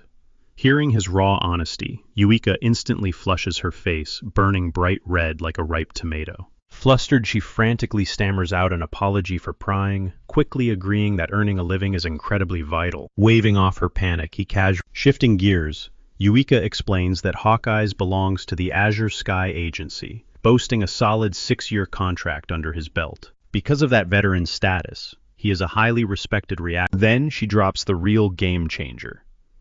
Every single cent generated from that reaction broadcast is getting split 50-50 with Subaru. Since the entire video heavily featured him, he gets a massive cut of the ad revenue. Fan donations, stream archives, the whole 9 yards. Subaru blinks in sheer disbelief. He chuckles, noting that ever since signing with their management, it has been an endless streak of absolute wins. Naturally, her cheeks flare up again, as she shyly asks if he truly means those sweet words. He nods firmly, pointing out that this sudden cash injection feels like a massive, unexpected jackpot. Seizing the moment, she pitches an idea. How about hosting a joint broadcast with the veteran as a little token of gratitude? Later, stepping back into the quiet of his bedroom, Subaru starts second-guessing himself.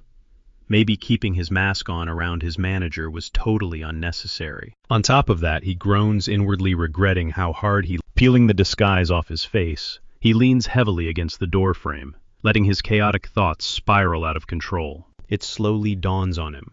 The deeper he gets dragged into this industry, the harder it becomes to figure out which secrets he actually needs to bury. Still brushing the anxiety aside, he checks his balance. With 40,000 credits sitting in his account, it is finally time to evolve the wedge. Smashing that confirm button without a second thought, he boosts the power to C rank. But the system promptly demands a whopping 80,000 credits for the next tier. Glaring at his pitiful leftover stash of just 120 points, a grim reality sets in. Fortunately, a confident smirk creeps back onto his face. That upcoming joint broadcast is bound to rake in some serious dough. He just has to wait out the next couple of days until the massive event. Reaching into his digital storage, he pulls out the delicate ice flower Shu had left at the memorial stand. Staring intensely at its cut to Uika, safely locked in her own bedroom and currently spiraling into a wild romantic daydream about her newest client. Her brain is working in overdrive, heavily romanticizing his every word and twisting his cold logic to fit her perfect fairy tale. Snapping out of her intense fangirl moment, she dramatically concludes that her streamer is a tragic hero, burdened by a dark, mysterious past. Far away on the 7th floor, Eamon, from the Blue Zone Guild, is sweating through a brutal workout when he overhears that crazy online rumor about Subaru being the real deal. The absurd claim instantly makes his blood boil. Yet amidst his blinding rage, a spark of curiosity ignites about this loudmouth internet personality. His assistant quickly reads off the stats the guy goes by. Hawkeye's pulling in a solid 8,000 concurrent watchers on average. Scoffing him and arrogantly brags that he used to dabble in the whole live broadcasting scene himself back in the day. But his right-hand man waves off the nostalgia, urging the boss to ignore the commentator and lock his sights squarely on the real threat, Narukami Subaru. Eamon furiously shakes his head. He is grudgingly pulling up a highlight reel of the kid casting the lightning spell. His jaw tightens. As much as he hates it, he has no choice but to admit the raw power is undeniably Staring at the screen, Eamon mutters that Sako, a guy who actually used to run dungeons alongside the real legend, once dropped a very similar. Locking your gaze onto the prey is the absolute golden rule when hurling a spear. Eamon's right-hand man blinks in disbelief, completely caught off guard that his boss still remembers a quote like that. Eamon smirks, admitting he poured his absolute soul into mimicking every single detail tied to the legendary Blue Eyes Guild, simply because their roster was stacked with absolute monsters. What really grinds his gears, though, is how the masses conveniently ignore a crucial truth. Every single member of that squad was a god-tier titan, not just their poster boy, Narukami Subaru. He mutters that the bizarre way that crew wiped out still makes zero sense. His blood practically boils as he vents about Hawkeye's shamelessly dropping Subaru's name on stream, acting like they were lifelong pals or something. His lackeys chime in, sighing that this is just the toxic nature of content creators these days. If it guarantees juicy views, those online clowns will gladly chuck their dignity and morals straight into the gutter. Eamon violently smashes the power button, killing the feed. He glares daggers at his aide, demanding to know why he was forced to sit through such agonizing cringe. The subordinate flinches, quickly passing the buck by revealing it was actually a direct order from Itsuki. Eamon's eyes widen, totally caught off guard by that name. The lackey nervously explains the connection.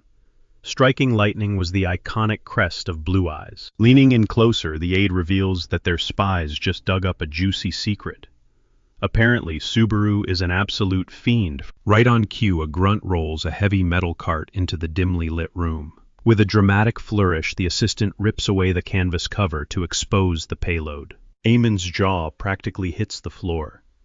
He stands there totally paralyzed by the blinding sight. The trolley is practically groaning under a massive mountain of glittering gold bars.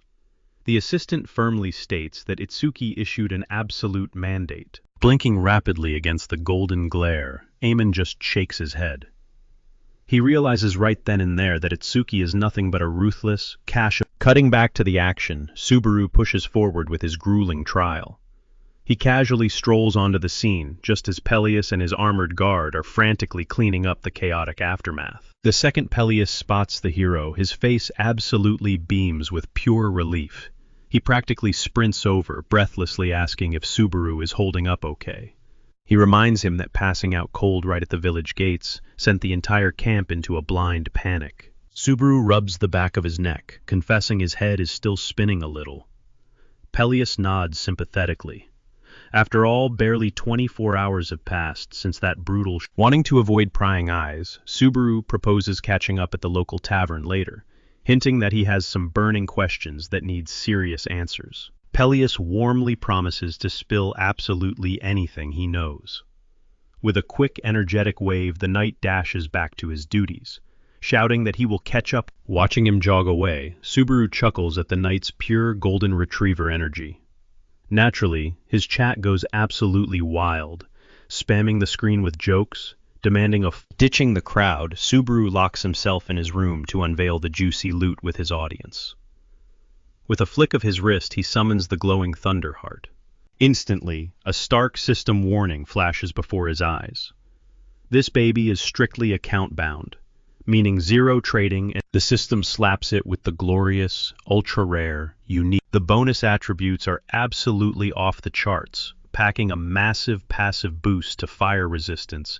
Subaru's eyes dart across the holographic text, and his jaw drops.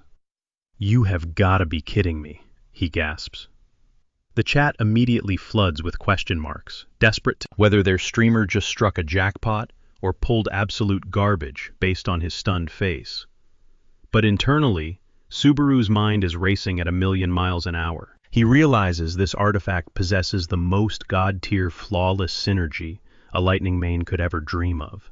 It is a wicked grin stretches beneath his mask. He pumps his fist in the air, knowing he just walked away with the ultimate jackpot. Suddenly, a soft rapping echoes from the wooden door.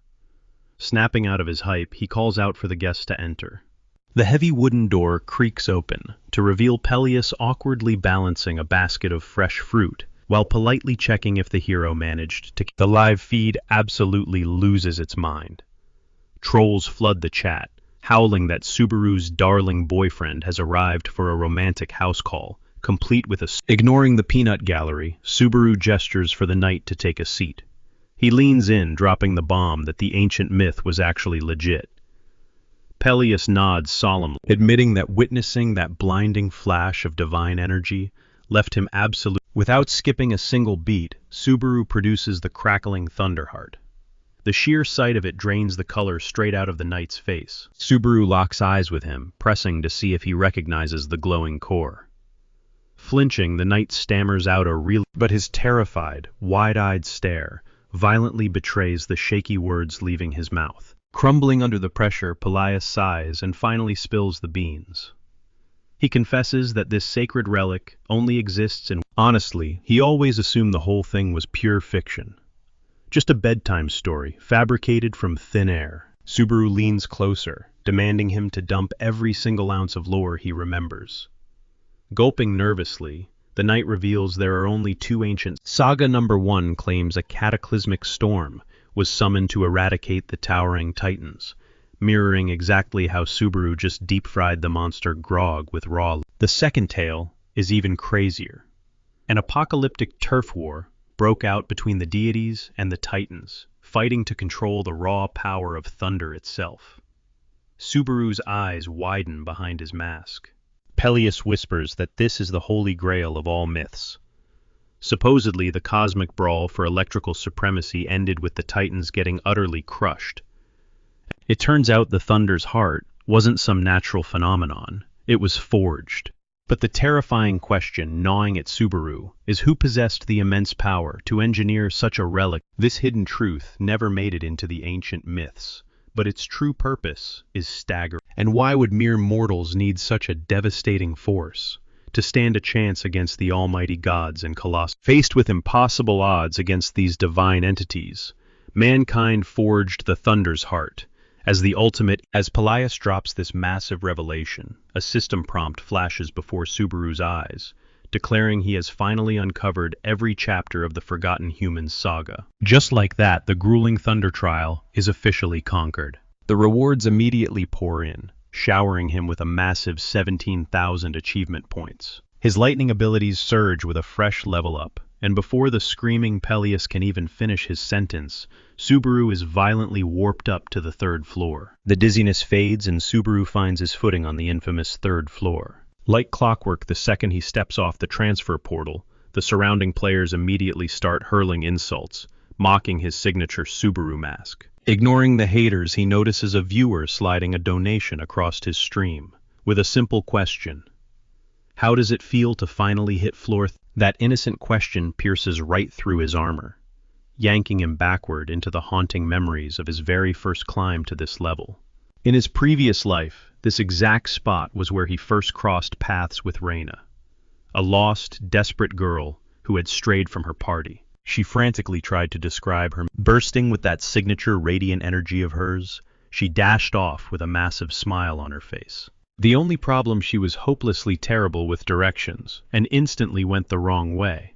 Letting out a heavy sigh, Subaru ended up playing tour guide, since he was heading down that exact same route anyway. Guiding her through the zone that day sparked a connection, forging the very beginning of their deep bond. Now a bitter what-if tortures his mind. If he had just pointed his finger and walked away back then, would Reina and the rest of his guild still be breathing today? Shaking off the heavy fog of with a hollow tone, he mutters that stepping onto this floor makes him feel like he just lost an irreplaceable piece of his soul. The chat instantly erupts into a frenzy of confusion, with viewers desperately trying to decode the heavy meaning behind those cryptic words. Brushing past the drama, Subaru drops up, leaving his audience hyped and clamoring for more. He abruptly cuts the feed. A bit later, the scene shifts to a quiet cafe, where Subaru sits across from John, who assures him that Wicca is already en route. John casually sips his drink, explaining that manually traversing the tower's floors is a massive time sink, completely unlike the instant teleportation you get from clearing. As they officially shake hands, Subaru's eyes widen in amusement. This polite guy in front of him is Catching the subtle reaction, John raises an eyebrow and asks what exactly Wicca has been saying behind his back. Dodging the bullet like a pro, Subaru smoothly pivots the conversation, vaguely mentioning that Wicca has shared quite a few interesting stories about his leadership. Chuckling it off, John admits that he initially planned to just relay his message through Wicca, but an undeniable urge to meet Subaru face to face dragged him out here. He just had to see the rising star in the flesh. Leaning in closer, John reveals that Wicca is notoriously stingy with compliments, having only heavily praised 2 players in her entire career, which thoroughly. He drops a name that hits like a truck. The very first player Wicca absolutely idolized was the legendary Narukami Subaru from the Blue Eyes Guild. Subaru physically flinches at the sound of his own past name, and John quickly notes that he shares the exact same disbelief. It utterly blew John's mind that the ruthlessly critical Wicca would suddenly obsess over a rookie who merely happened to share the moniker of the fallen legend. With a piercing gaze, John bluntly asks if Subaru harbors a hidden fascination with the Blue Eyes Guild. The direct question leaves Subaru completely paralyzed, leading John to mistakenly assume that this kid is. Forcing his voice to stay steady, Subaru demands to know why John is digging up ghosts from the past. John's expression turns dead serious as he states that this exact topic is the primary reason he orchestrated this little meetup. Sliding a sleek holographic device across the table, John pulls up a highly classified data file. He taps the screen, revealing the Grand Championship prize for a brutal tournament kicking off on the 3rd floor in exactly 5 days. As Subaru's eyes lock on to the glowing image of the ultimate reward, pure, unadulterated rage begins. Meanwhile, deep inside Reina and Shu's secret stronghold, chaos erupts as Shu violently intercepts a squad of stealthy intruders who manage to. Unleashing his chilling abilities, he instantly freezes the trespassers solid, standing over their helpless bodies, as he coldly... Reina snaps at him, to just end them already, absolutely certain she knows who pulled their strings. But Shu holds back, gripped by doubt. If Itsuki actually orchestrated this hit, he wouldn't have dispatched such weak cannon fodder. At the same time, he can't just let them walk away. These goons could easily leave a breadcrumb trail right back to their sanctuary. Tired of Shu dragging his feet, Reina takes matters into her own hands.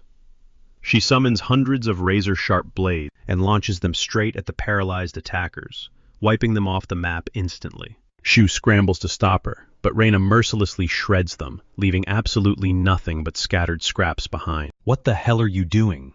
Shu explodes, glaring at her. Reina shoots back that Itsuki's involvement is completely irrelevant. If these punks leave breathing, their cover is permanently blown. She tears into him, warning that he needs to bury his hesitation right now, or his soft-hearted nonsense will dig their graves. Swallowing his pride, Shu mutters an apology. He whips out his phone, pulling up something completely game-changing. Much like Subaru, pure, unadulterated fury washes over Reina the second her eyes lock onto the glowing screen. The grand prize for the upcoming Blue Zone tournament, Toshiya's signature shoes, a priceless memento. Ripped straight from their fallen comrade, Shu points out the obvious trap. Itsuki is definitely dangling this bait, painfully aware that they are still lurking out there somewhere in the shadows. But turning their backs on this isn't an option.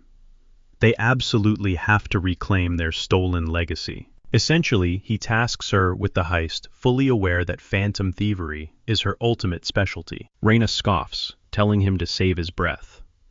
With or without his blessing, she was already planning to snatch them back. Shu grabs her arm, desperately warning her not to dive in headfirst without a solid plan. He pitches a calculated strategy: swipe the prize the exact second the victor is crowned. It is the perfect window. Meanwhile, back at the bustling cafe, John casually asks Subaru if the coveted kicks catch his eye. Without skipping a beat, Subaru locks in a firm yes. A massive grin spreads across John's face. He genuinely didn't expect such an instant, enthusiastic bite. Leaning in, John reveals that their entire grand scheme heavily relies on his total cooperation. Eyebrows raised, Subaru demands to know exactly what kind of wild project he is cooking up. John brags about manufacturing a massive storyline centered around hunting down the legendary Blue Eye. Beneath the surface, Subaru's blood boils. The thought of them exploiting Toshiya's sacred memory as a cheap carnival trick makes him nauseous. Noticing the dead silence, John pauses, asking if something struck a nerve. Swallowing his simmering wrath, Subaru coldly agrees to play along, sending John back into a spiral of giddy excitement. But the exact second Subaru secures his spot in the running, he abruptly pushes away from the table and heads for the door. Walking away, a raging inferno of vengeful focus consumes him. He will reclaim that sneaker, and no one else is getting their hands on it. Honestly, he would gladly lay down his own life if it meant bringing his fallen brother's legacy back home. Later, staring at his bedroom ceiling, Subaru mentally maps out the upcoming tournament structure, praying desperately for solo brackets. Still, he is in no position to be choosy. Whatever the format, he will dominate. Right in the middle of his intense brainstorming, a soft knock echoes through the room. It is Uika. He hesitates for a split second. Mask on or mask off? Ultimately, he secures the disguise over his face. Swinging the door open, he instantly catches Uika completely off guard. She stares at the mask in disbelief. She blurts out her shock, utterly baffled that he stays. When Subaru casually gestures for her to step inside, Uika practically short-circuits. He shrugs, offering to keep the conversation in the hallway if she prefers, but she instantly darts past him and crosses the threshold. Catching her breath, she scans the area, visibly underwhelmed by the bare-bones decor. Meanwhile, Subaru's sharp eyes haven't left her for a single second. His suspicions are confirmed. The sheer, suffocating wave of raw mana radiating from her is absolutely insane. Alarm bells ring in his head. There is zero chance a powerhouse Catching his intense gaze, Uika smirks playfully, asking if she has something weird smeared on her face. Subaru bluntly admits that he was just quietly analyzing her. Strangely, she keeps dancing around the actual reason for her visit. Quickly shaking off the awkward tension, she mutters an apology and slides over a crumpled paper packed with every critical detail he needs. The rules are brutally straightforward, an all-out brawl where contenders clash for one singular ultimate prize. It's essentially a brutal free-for-all, considering there's only one prize up for grabs. Yuika chimes in, explaining the setup is a massive virtual arena. Plus, only seasoned fighters who've cleared the third floor can even step foot inside. On top of that, the buy-in sits at a hefty 3,000 credits. But here's the kicker. There is absolutely no limit on the number of... She promises to shoot over combat footage from previous battle royales straight to his terminal just to give him a solid grip on the absolute chaos he's walking into. But the second Subaru pulls up the files, his jaw practically hits the floor. Every single clip is exclusively focused on shaking off the shock. He gives Yuika a genuine nod of thanks, letting her know this intel is going to be a total game changer. Brushing it off with a modest smile, she insists she's just doing her job. But then her tone shifts as she casually asks if John mentioned anything specific to him. Subaru arches an eyebrow, totally clueless, prompting her to drop the bomb. Azure Sky just received a direct message from Blue Zone. The instant that name hits his ears, a raw, burning fury courses through his veins. He knows, deep down, that message has Itsuki. Turns out those corporate snakes desperately want a face-to-face sit-down. But since his personal contact info is entirely off the grid, Yuika suspects they are actively plotting a high-stakes negotiation. She warns him they'll likely dangle a massively inflated paycheck, practically promising the moon, with insanely better perks than what his current label offers. She's right in the middle of breaking down their strategy when Subaru ruthlessly cuts her off. Just ignore them, he snaps. Yuika blinks, genuinely stunned by his bluntness. Not missing a beat, Subaru doubles down, making it crystal clear. To seal the deal, he looks her dead in the eye and swears he doesn't have a single ounce of desire to jump ship and join any rival guild. Hearing that absolute loyalty, Yuika literally leaps into the air, cheering at the top of her lungs, with zero regard for who's watching. Clutching her chest, she admits she was sweating bullets, agonizing over whether to even bring this up. Flashing a massive, victorious grin, she turns to head out, telling Subaru to just kick back and relax until their massive streaming collab kicks off. Subaru watches her go, utterly baffled by how she's hyping this up like she just won the lottery. Honestly, though, he deeply respects her insane level of dedication to the grind. Still, his gut tells him there is way more to this girl than meets the eye. Fast forward a bit, the scene shifts to John and Hawkeye linking up at the massive venue locked in for the broadcast. The whole gimmick for today's highly anticipated event, a brutal side-by-side comparison test, stacking the original Subaru straight against. John totally praises Hawkeye for pitching such a genius concept, but he quickly pulls him back to reality, warning him that the blowback could be absolutely devastating if this little gamble blows up in his face. Hawkeye just brushes off the concern. He confidently states he is strapped in for the ride, firmly believing that the numbers never lie, and he'll happily swallow whatever reality hands. Flashing a cocky smirk, he adds that tasting defeat simply isn't in his vocabulary. John rolls his eyes, snapping at him to drop the ego trip right now, because this entire spectacle rides. Just a few minutes later, Uika and Subaru finally pull up to the buzzing set. The second they walk in, Hawkeye's eyes lock dead onto Subaru. To him, this kid isn't just a guest. He's a golden ticket straight to Super. Meanwhile, Subaru is absolutely floored by the sheer scale of the arena, wondering out loud if these guys literally bought out the entire block for one gig. Stepping up to the plate, Hawkeye extends a firm handshake. Hawkeye immediately starts gushing about how mind-blowing it is to finally meet him. Subaru nervously chuckles, waving him off, and begging him to dial down the... He humbly admits he hasn't even scratched the surface compared to a tight... Stepping in like a true director, John barks at Hawkeye to bottle up that bromance for the cameras. He explicitly orders them to crank up that Cutting the chatter, Hawkeye slams the go live button. In under 60 seconds, the viewer count aggressively skyrockets right past 12,000. Even Hawkeye is left totally speechless.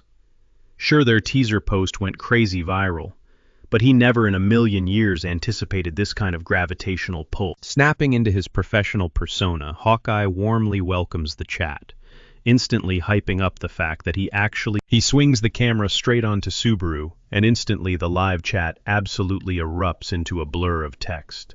One hyperactive fan eagerly asks if Hawkeye has gotten a sneak peek at Subaru's actual face, but he playfully adds that not even Uika, the guy's own manager, knows what he truly looks like underneath it all. Leaning in, Hawkeye jokingly pokes at Subaru, asking if he's hiding some terrifying secret. Subaru casually laughs it off, swearing on his life that cocky remark is the spark that lights the powder keg. Viewers immediately start throwing heavy credits at the screen. Desperately, Hawkeye just watches the donations flood in, absolutely mind-blown. His regular streams never hit this level of fever pitch, perfectly proving one undeniable. Eating up the attention, Subaru playfully taunts his audience, confidently bragging that if this were a beauty pageant, he'd be taking home the crown without a doubt. Watching him effortlessly work the chat, Hawkeye is seriously impressed by the rookie's Subaru casually drops the bomb that he is totally friendless and single. Hearing this, Wicca instantly flushes beet red, leaving John absolutely dumbfounded by her sheer shamelessness. Stepping in, Hawkeye cuts the teasing short, steering everyone back to the main event. As he fires up the system, Hawkeye breaks down exactly why he chose this specific gauntlet. First off, it is the ultimate test for pinpoint control. And second, it is the perfect stage to prove beyond a shadow of a doubt that Subaru, glancing at the leaderboard, the #1 spot is fiercely held by none other than the original Subaru. A viewer tosses some credits into the chat, daring Subaru to say whether he can actually crush this challenge. Without missing a beat, Subaru fires back. Right on cue, a swarm of mechanical trial bots drops from above. As the metal army closes in, the chat erupts into a massive debate, doubting if this guy actually has the raw skill to survive. Suddenly, a high roller drops 10,000 credits with a brutal condition. Subaru has to rack up 43 or more kills in a single run. The catch: if he fails, the mask comes off for a live face reveal. Subaru instantly waves his hand, shooting the offer down. He knows damn well it is way too risky to expose his identity this early in the game. But the internet is relentless. A flood of viewers starts dumping mountains of credits into the stream, chanting for the exact same stake. Backed into a corner, Subaru finally caves. He swears to the chat that if he drops the ball, the mask is coming off. Just then, a sharp-eyed viewer points out a massive flaw. Subaru is taking all the risk with the penalty, yet the prize money is still getting split. Hawkeye nods at the solid logic. To keep things fair, he declares that every single credit from this bounty goes straight into Subaru's pockets. With the terms locked in, Hawkeye slams the start. The mechanical horde surges forward, and Subaru instantly ignites his thunder ability. Sprinting straight into the chaos, he violently grips the first bot and obliterates its head against the concrete, flat out one-shotting the machine. The chat goes completely nuclear. They can't believe he just pulverized a target barehanded, completely ignoring his blade. Even Hawkeye is losing his mind. He never actually expected to witness the legendary thunder skill right in front of his eyes. Deciding to stop playing around, Subaru finally draws his menacing demon blade, instantly slicing through 4 enemies in a single fluid motion. 20 seconds vanish in a blur of violence. The audience is absolutely mesmerized by his blistering speed. Watching him tear through the arena, one fan bets he could easily hit 70 kills. But a seasoned viewer quickly chimes in, warning that before long, an overwhelming wave of metal tries to swallow him whole. Thinking fast, Subaru stomps off a bot's chest, launching himself skyward. The stream erupts into pure hype all over again. Aerial supremacy was the absolute trademark of the original Subaru. Hanging at the peak of his jump, he channels massive momentum and dive bombs straight down, driving his blade into the earth. Boom! A devastating shockwave. With 1 minute and 26 seconds left on the clock, he is sitting at 26 kills, and his momentum isn't dropping one bit. John and the rest of the crew watching from the sidelines are completely stunned into silence. Tracking his ruthless pace, one of the viewers predicts he might actually snatch the #2 spot on the global rankings. But others are fully convinced he is going all the way. Glued to the screen, Hawkeye is totally dialed in, analyzing every single lethal move Subaru makes. With just 13 seconds breathing down his neck, he hits 41 kills. Suddenly, at the crucial moment, his pace starts dragging. But right as the buzzer is about to sound, he unleashes one final, explosive surge. He executes his 43rd kill, perfectly tying the legendary record of the original Subaru. The system chimes as the leaderboard shifts. Two Subarus now stand shoulder to shoulder at the very top of the ranks. The viewer count explodes, surging past 38,000 live watchers. Every single one of them is left absolutely speechless by the losing all composure. Hawkeye sprints over to Subaru, screaming at the top of his lungs. He wildly hypes up the 43 kills, freaking out over the fact the chat becomes a war zone of opinions.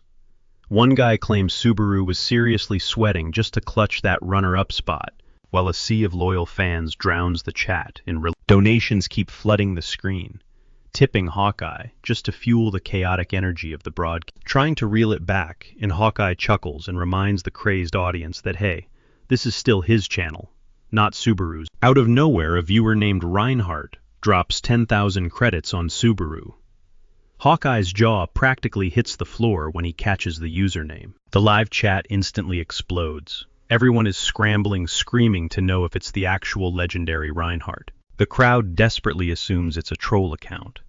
After all, why on earth would the infamous one/swordsman be lurking in this broadcast? Still reeling, Hawkeye stammers out a thank you, openly dumbfounded that an elite high ranker is tuning in. Hearing this, even Subaru's eyes widen in genuine shock. Boom, another 1,000 credits hit the screen. Reinhardt casually drops a bombshell. He is a regular viewer, and Subaru's flawless run completely fired him up. Hawkeye is absolutely starstruck, swearing that having the legend here is the ultimate honor. Subaru, however, narrows his eyes, his mind racing to figure out Reinhardt's true motive for watching. Paranoia creeps in. Did the swordsman somehow uncover what he secretly pulled off? Then comes the kicker.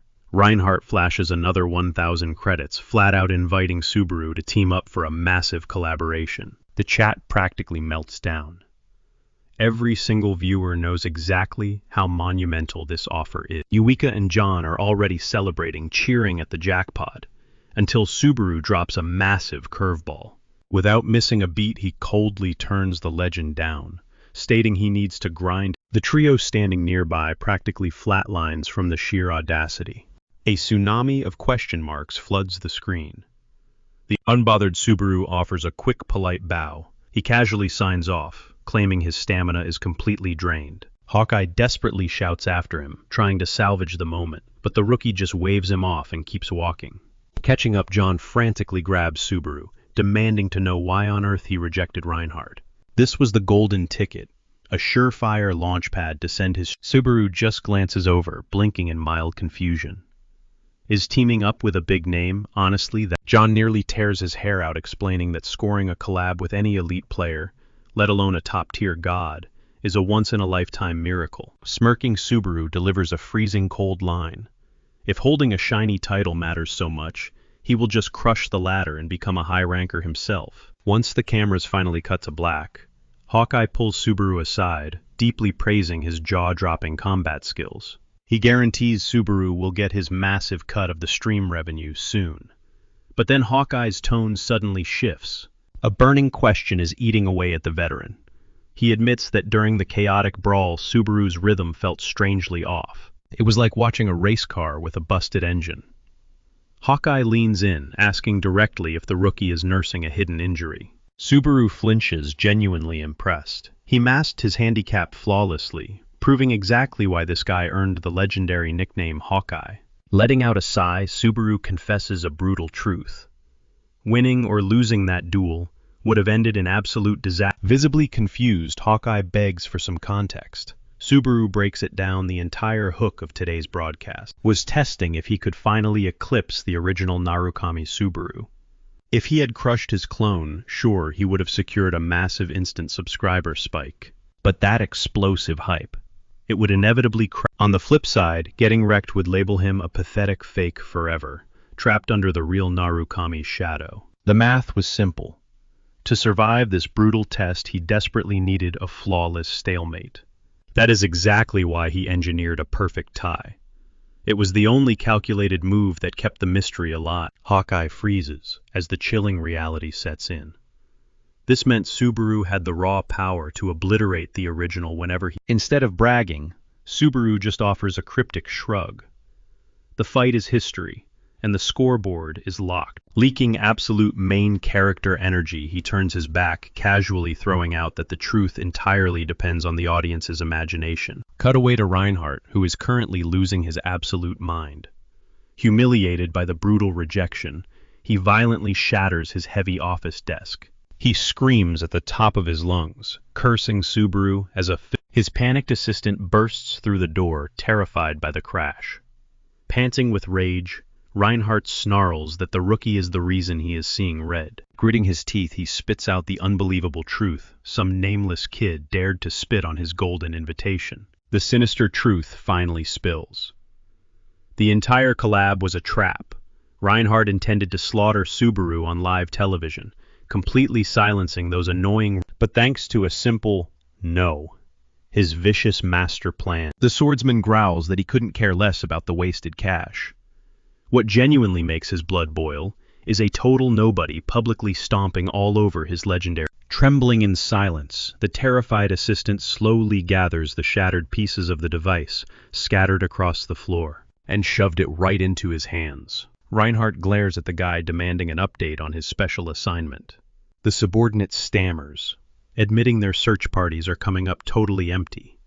They haven't found a single trace of Isaac. He carelessly runs his mouth, brushing off the disappearance. He claims a grown man going off the grid for a few days is absolutely nothing to sweat over. Before the words even leave his lips, Reinhardt's hand clamps violently around his throat. Energy surges as Reinhardt crushes the guy's windpipe, furiously demanding it. Staring straight into the abyss, the henchman chokes out a desperate apology, right before Reinhardt violently hurls him against the concrete.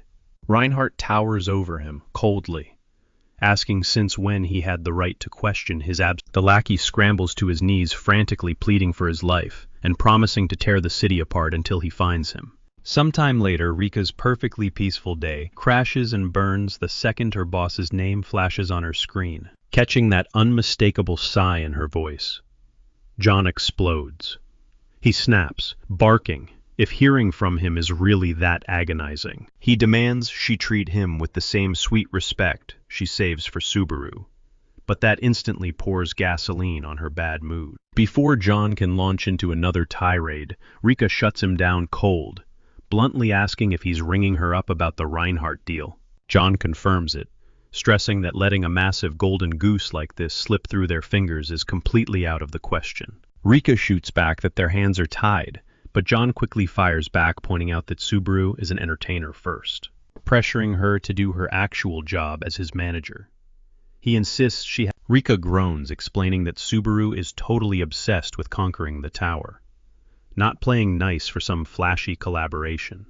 And honestly, that hyper-focused drive is exactly what a top-tier player needs to... John scoffs, sneering that she only ever finds her backbone when it's time to fight him. But before he can spit out another insult, Rika flat-out kills the call. Even so, a nagging voice in Rika's head knows this deal is an absolute game-changer. Taking a deep breath, she figures she at least owes it a shot. She taps on Subaru's door. It swings open, revealing him still fully hidden behind that mysterious mask. Unable to hold back, she asks if that thing is superglued to his face. Subaru casually replies that for now, it absolutely has to stay on. Leaning in close, Subaru puts her on the spot, teasingly asking if she's dying to see the face under. Rika trips over her own words, her flustered stammer totally giving away her burning curiosity. She quickly rambles that he's bound to drop the disguise eventually. Amused, Subaru questions why the entire world is so fiercely obsessed with the name Narukami Subaru. Rika smiles, listing off the obvious. For starters, he is a low-ranking Earthborn, cursed with absolutely garbage stats. But despite all that, the guy radiates pure, untouchable swagger just by breathing. Yet the ultimate reason Subaru was the single beacon of hope for everyone stuck at the bottom. Intrigued, Subaru asks her to spell it out. Rika's expression softens as she brings up a dark history he never witnessed. She paints a grim picture. When she first stepped foot inside the tower, it was a totally barren wasteland. Nightmares lurked in every shadow. With zero food, zero ways to earn a dime, the mere concept of safety was an absolute joke. Survival boiled down to one brutal rule: keep fighting your way up. Pushing to higher floors was the only way to scrape together some credit. Those credits bought a chance at a real life. Inch by agonizing inch, the desperate survivors started daring to dream that they could actually conquer this hellscape. The elite legends of that era paved the way, leaving absolute nobodies like her with a burning spark of faith, the belief that the tower could actually be beaten. It was the ultimate dream that they weren't just born to die here. And the absolute king standing at the peak of that dream was Narukami Subaru. Rika looks him dead in the eye, explaining that his insane track record was never just about breaking floor records. He was the very first mortal to shatter the ceiling and prove that winning was actually. Absorbing her heavy words, Subaru quietly asks if she carries that same exact faith in him. Rika flashes a sly smile. She teases that her answer is locked away, just like whatever he's hiding under that mask. But maybe, just maybe, she'll spill it someday. Catching himself, Subaru softly apologizes for grilling her with such a heavy interrogation. He can easily read between the lines she definitely showed up at his door with a hidden agenda. He politely offers to take the conversation indoors, but a flustered Eureka stammers, brushing it off as nothing important, before hurriedly making her escape. Subaru silently watches her retreating figure. Meanwhile, Eureka firmly decides there's absolutely no point in trying to win him over anymore. After nervously spilling her guts like that, she can't help but wonder why he constantly tries dragging her into his place. Fast forward a bit, and Subaru fires up his stream once again, gearing up to tackle his next brutal mission. Right out of the gate, 2,000 viewers flood into the chat, and a massive wave of donations starts rolling in. Taking it all in, Subaru realizes that his recent mega collaboration completely skyrocketed his channel's growth.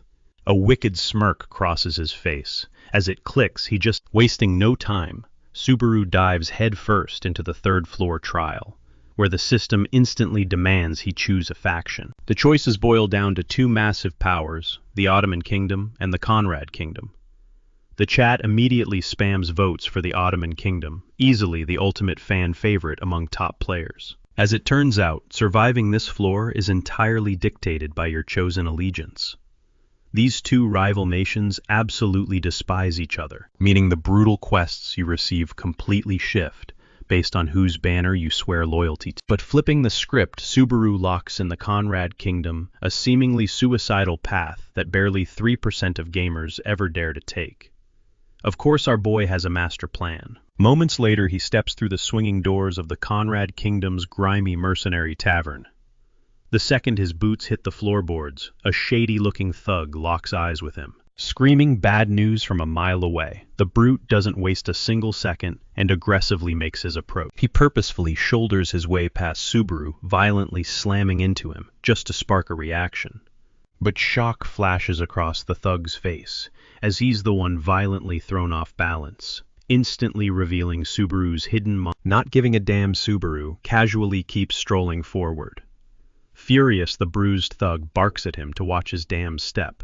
Subaru slowly pivots around, meeting the guy's icy glare, as the brute aggressively demands. Unfazed, Subaru coldly snaps back that the thug is the only problem here, considering he threw that cheap shoulder check on purpose. Boiling with rage, the meathead viciously grabs Subaru by the collar, sneering that a pathetic E-rank mercenary like him has absolutely no right mouthing off to a high-tier B-rank veteran. The entire tavern erupts into a frenzy, totally feeding off the explosive tension.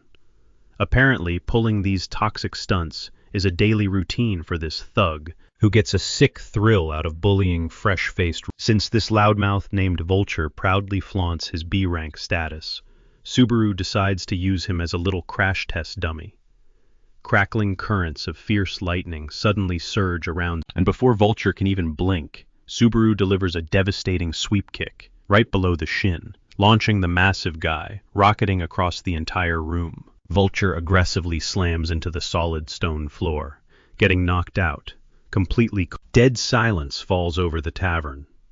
The surrounding mercenaries stand completely paralyzed, their jaws dropping as they try to process the absolute slaughter they just witnessed. Their shock quickly morphs into pure outrage when it hits them that a lowly E-rank nobody is making a total mockery of their guild. Roaring in anger, the mob blindly charges at him. But in the blink of an eye, Subaru brutally demolishes the entire squad, leaving the bruised veterans groaning in hilariously humiliating poses. Right on cue, a mysterious stranger steps through the wreckage, slowly clapping. He acknowledges Subaru's terrifying potential and casually introduces himself as Raymond's an elite A-rank guild examiner. Raymond notes that he has never seen a fresh face pack such a monstrous punch before, curiously asking what kind of hardcore bounties Subaru has completed. Shrugging it off, Subaru plainly admits his resume is pretty bare, considering pathetic E-rank scrubs are locked out of all the high-paying gigs. The chat instantly goes wild, connecting the dots. Subaru intentionally orchestrated this massive bar brawl, just to totally break the game and speedrun his promotion. Conquering this third-floor gauntlet requires grinding out tedious mercenary tasks, until you rack up a grueling 10,000 achievement points. And since a basic E-rank quest drops a miserable maximum of 50 points per run, the average gamer gets hopelessly hard stuck grinding this nightmare for over a year.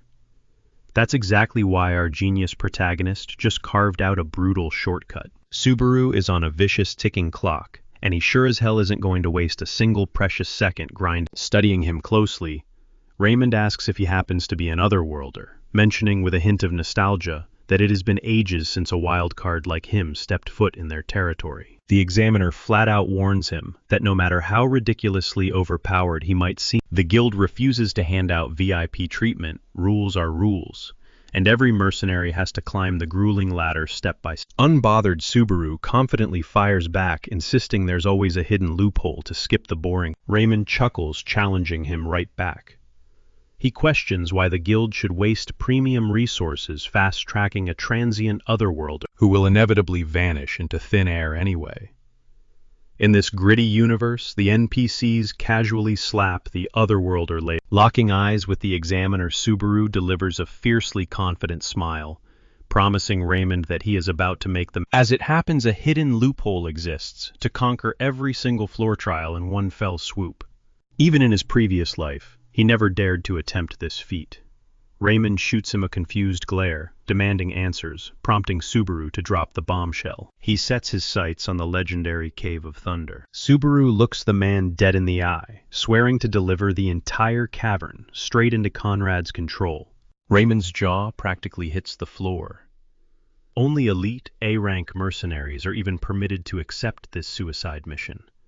Unfazed, Subaru casually brushes off the restriction. He knows full well this is a brutal tug-of-war for dominance between Ottoman and Conrad over an absolutely unconquerable. For centuries, not a single soul has survived to claim victory over the Cave of Thunder. A towering, impassable mountain range splits the Conrad and Ottoman kingdoms, sparking decades of endless bloodshed between the two rival nations. Snaking right through the heart of those peaks lies the Cave of Thunder, acting as a direct shortcut across the treacherous terrain. Both empires have spent lifetimes bleeding for this choke point, desperate to lock out enemy invasions and secure ultimate military supremacy. Subaru strikes a bold bargain.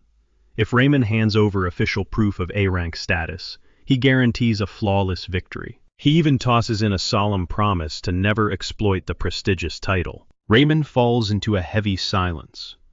Tension thickens the air as Subaru calculates his next move, knowing damn well that a rejection would force him to neutralize Raymond on the spot.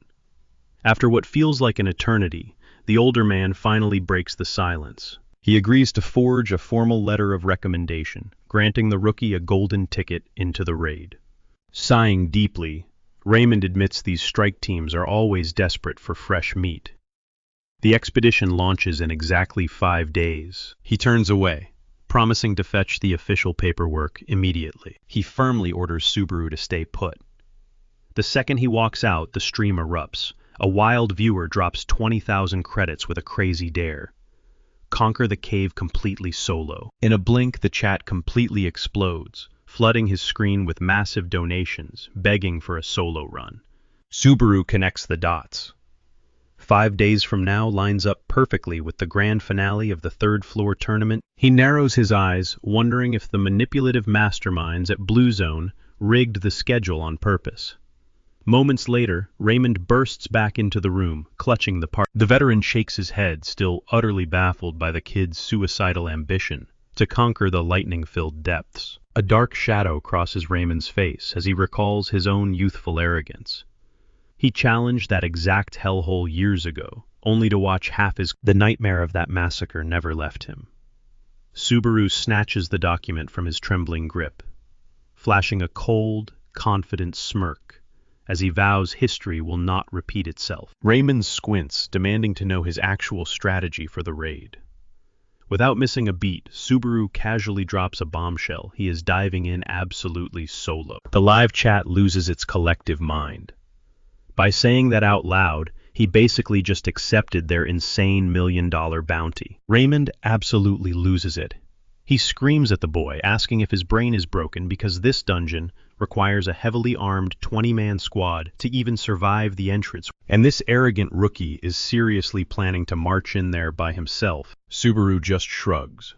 He points out a glaring fact. Conrad's military is bleeding dry, severely outmatched. Honestly, he highly doubts the desperate kingdom can even scrape together 20 decent fighters. Raymond grits his teeth, forced to admit the grim reality, but argues that he assumes Subaru brought his own elite crew. Subaru smirks, confessing he is completely riderless right now. Meanwhile, Reina is already charging toward the third floor. She tunes into the broadcast, gasping in pure shock when she catches the lunatic casually bragging about soloing a death trap dungeon. A chill runs down her spine. The boy is a spitting image of the legendary original Subaru. Just as she connects the dots, his voice cuts through the stream with a massive announcement. He looks directly into the camera, declaring a total halt on all regular trials, and instantly puts his live broadcasts on an indefinite hiatus. The chat erupts into absolute chaos, begging him to stay. But before a single super chat can process, the screen cuts to pitch black. Reina bursts into a fit of maniacal laughter, fully acknowledging that this kid possesses the exact same unhinged aura as the original. Knowing he is signed up for the deadly tournament, she figures this is the perfect excuse to hunt him down for a little heart-to-heart, though deep down she is praying for his utter defeat. Once the cameras are off, Subaru regroups with Wicca.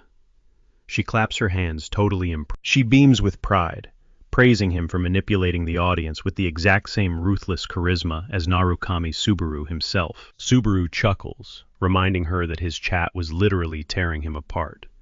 Wicca just rolls her eyes, explaining that his channel would completely lose its electrifying if he settled for boring, everyday mercenary fetch quests. He flashes a cocky grin, graciously accepting the praise before Wicca leans in, eager to uncover his next diabolical move. Subaru declares he is going on a relentless hunting spree, right up until the tournament kicks off.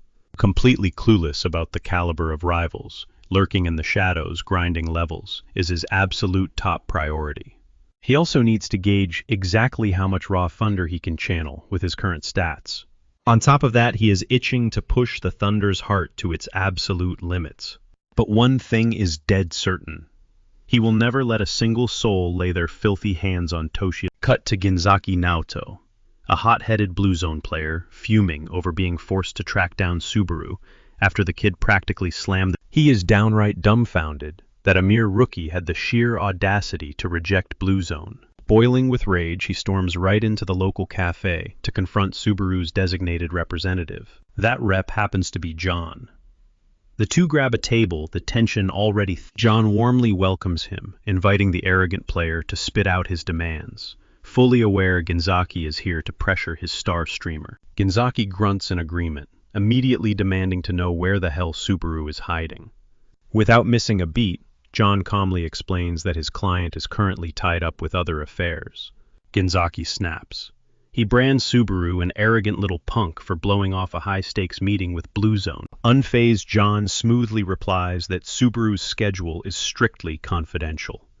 firmly shutting down the complaint. Furthermore, he gently reminds the furious player that Subaru's final answer was already delivered loud and clear. And that exact rejection is precisely why the streamer hasn't bothered to show up today. Refusing to take no for an answer, Ginzaki insists that the guild intends to corner Subaru for a face-to-face chat. John maintains his polite smile, informing Ginzaki that dragging Subaru into a meeting is going to be damn near impossible. That completely shatters Ginzaki's patience.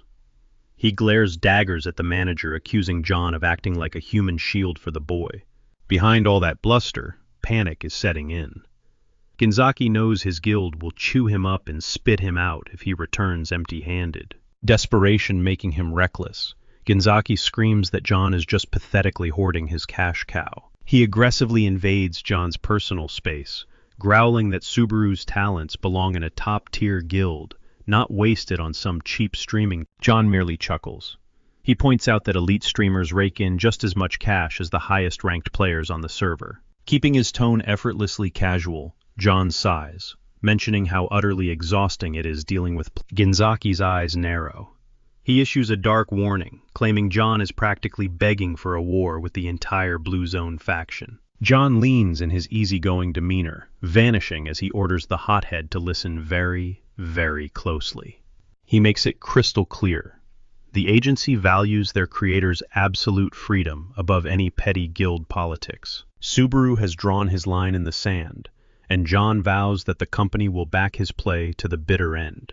Ginzaki sneers, ruthlessly mocking the manager for being a naive, middle-aged fool living. He violently demands to know if John seriously thinks a powerhouse like Blue Zone will just roll over and take the insult. In a split second, the air in the room turns freezing cold, and John's voice drops to a bone-chilling whisper. He pierces Ginzaki with a lethal glare, explaining that the punk is completely blind to the fact that some titans simply cannot be broken by radiating pure, unfiltered menace. John orders the trembling player to get the hell out if he is done barking. Suffocating fear paralyzes Ginzaki. He struggles to breathe, completely overwhelmed by the invisible pressure crushing his lungs. Trembling, he manages to scramble back to his feet. He points a shaky finger at John, demanding to know who this nobody thinks he is to order him around. Not a single word leaves John's lips. He simply shoots him a dead-eyed stare and points straight to the exit. Scurrying away like a beaten dog, Ginzaki tosses a pathetic final threat over his shoulder, promising John will burn for this humiliation. John flashes a condescending smirk, sarcastically gasping at how utterly terrified he is. Fast forward 3 days. We drop right into the chaotic Sky Serpent's nest, where Subaru is going toe-to-toe with the colossal, nightmarish beast. Channeling crackling thunder into a devastating single strike, Subaru tears a massive gash into the monster, sending it shrieking in absolute. Dusting off his hands, Subaru casually decides his warm-up is officially. Exploding forward like a bullet, he launches himself directly at the towering serpent, and with one brutal, earth-shattering blow, he completely obliterates the monster, ending the fight in a flash. As the giant carcass hits the dirt, a golden system prompt alerts him to a massive level up, and right on cue his combat stats skyrocket to horrifying new heights. Subaru snags a blazing red drop, the legendary Sky Serpent's Fang. Running the numbers, he estimates the haul at a cool 10,000 credits, anchoring that price tag to a market rate from 2 decades ago. Pulling up his status screen, his jaw drops. Level 35.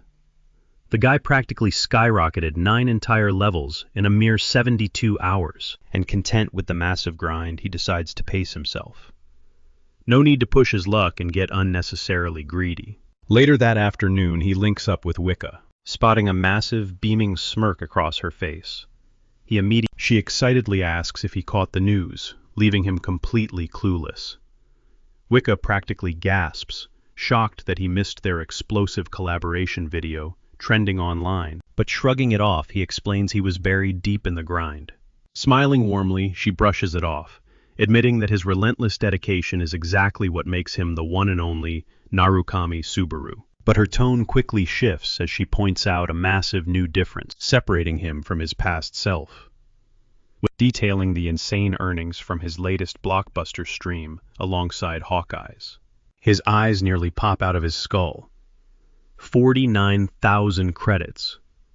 The astronomical payout absolutely shatters his wildest expectations. Regaining her focus, she reveals the real, heavier reason she tracked him down. Bringing up a hardcore gambling addict friend named Kiyoharu, she explains how his degenerate habits actually uncovered some crucial intel.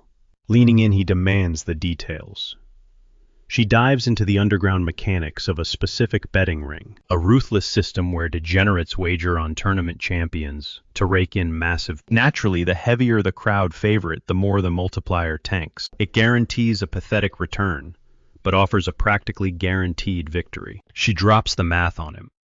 Right now, his underdog multiplier sits at a juicy 6.1, while a certain powerhouse is hovering at a terrifyingly low 1.2. In plain English, the entire server expects this guy to utterly dominate the upcoming tournament. Narrowing his eyes, he asks for a name. She drops the bombshell. Omar Schneider. She breaks down the lore behind this Blue Zone veteran, a maniac who has intentionally camped out on the 3rd floor for 10 straight years, fueled purely by a deeply rooted, borderline psychopathic obsession with conquering that unhealthy fixation earned him legendary status across the server, despite him dodging the streamer spotlight and ignoring the official leaderboards.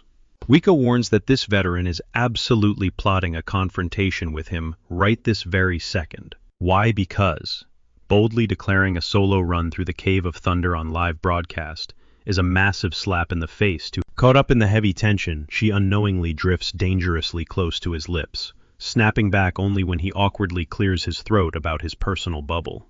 Snapping back to reality, she scrambles backward, her cheeks flushing bright crimson. Struggling to even make eye contact, now she stammers out a desperate plea for him to stay on high alert, warning that colliding with a beast like Schneider is practically unavoidable with the massive wave of upcoming events. Cutting to a moving carriage, the imposing Schneider huddles up with his gritty crew. His lackeys ruthlessly mock the rookie, fully convinced he is just spitting arrogant trash, without grasping the true horrors of the Cave of Thunder. But the veteran cuts them off, declaring the rookie's boasting doesn't faze him one bit.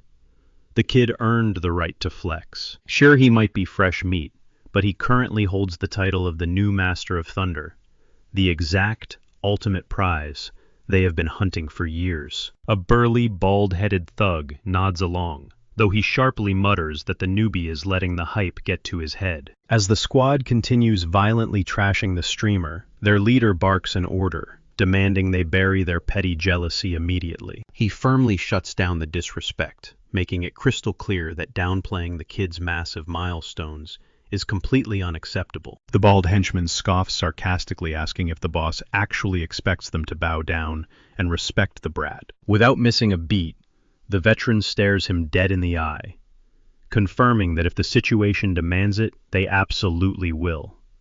Hell, he admits he already respects the kid himself. His subordinates freeze in absolute shock. They realize their captain is trying to act magnanimous, but deep down they know his 10-year ego is bleeding. A chill runs down their spines. They suddenly pity the rookie, failing to comprehend how a mere streamer could ever survive the wrath of a walking nightmare like their boss. Back in his quiet room, the streamer deep dives into the lore of Omar Schneider, feeling a crushing wave of pressure wash over him. Digging through the archives, he spots a pattern. The absolute juggernaut only burst onto the radar 5 years ago, lining up perfectly with his recruitment into the Blue Zone. The pieces finally snap together in his brain. This perfectly explains Itsuki's smug confidence in hosting the upcoming tournament. The whole thing is practically rigged for their internal powerhouse. Still, when it comes to claiming victory, Subaru is absolutely certain Schneider doesn't stand a chance, and he is itching to see if Itsuki's grand plan will actually pan out. 24 hours later, Subaru hits the bustling market square, ready to cash in his hard-earned serpent's fang. But his luck tanks. Out of all the merchants, he walks straight up to the biggest scam artist in the district, a notorious swindler infamous for bleeding rookies dry. The shopkeeper's jaw practically hits the floor the second he spots the legendary loot. Subaru cuts straight to the chase, demanding his best price. The merchant squints, scrutinizing the bone. His pulse spikes. It is utterly flawless. A pure, pristine S-tier masterpiece, an absolute goldmine. But greed takes the wheel. Sensing fresh meat, the slimy dealer instantly plots to fleece the kid blind, regardless of his actual skill level. Plastering on a fake smile, the swindler clears his throat. He concedes the piece is decent, but loudly downgrades it to a mere B or A rank drop. He even throws in some fake sympathy, patting the imaginary hunter on the back, and sighing that it could have been top tier, if not for a completely fabricated microscopic scratch. The conman keeps running his mouth, weaving a sob story about how the market value for these fangs is currently plummeting in real time. But playing the generous saint, he claims he is feeling charitable today, and lowballs an offer of 8,000. Completely out of the loop, Subaru swallows the bait. After being out of the game for 2 whole decades, he is completely oblivious to the current economy. He is right on the verge of taking the raw deal when a sharp voice slices through the air from behind. 15,000 credits minimum, the stranger declares. The newcomer casually drops the facts. Sky Serpent fangs are incredibly rare, meaning the seller holds all the cards and dictates the price tag. Subaru spins on his heels to identify his savior. His eyes widen in pure shock. It is Schneider. The air instantly turns into ice as they lock into an intense, suffocating staring contest. Seeking neutral ground, they retreat to a nearby coffee shop to hash things, and Subaru wastes zero time bluntly demanding to know exactly why his rival dragged him out here. After all, they are definitely not pals catching up over a cozy afternoon date. Secretly, Subaru is completely thrown off by Schneider's order. A giant sweet parfait, totally bizarre for a guy like him. Scooping up his dessert, Schneider cuts the silence.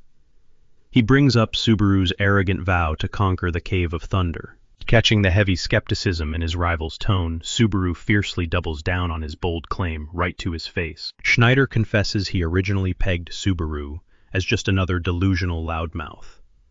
Arching a brow, Subaru asks if that verdict has finally changed. It is a coin toss, Schneider admits coolly, stating he is only willing to hand over 50% of his respect for now. He acknowledges the kid is practically oozing raw talent. Yet he absolutely refuses to believe this rookie deserves to breathe the same air as the legendary Narukami Subaru. At first glance, Subaru wrote the guy off as a total freak. But hearing the sheer conviction in his voice, he realizes this guy is dead serious. Leaning in, Subaru sarcastically asks if he was summoned all the way out here just to earn a gold star and a gentle pat on the back. Schneider shoots down the joke, laying out a formal ultimatum.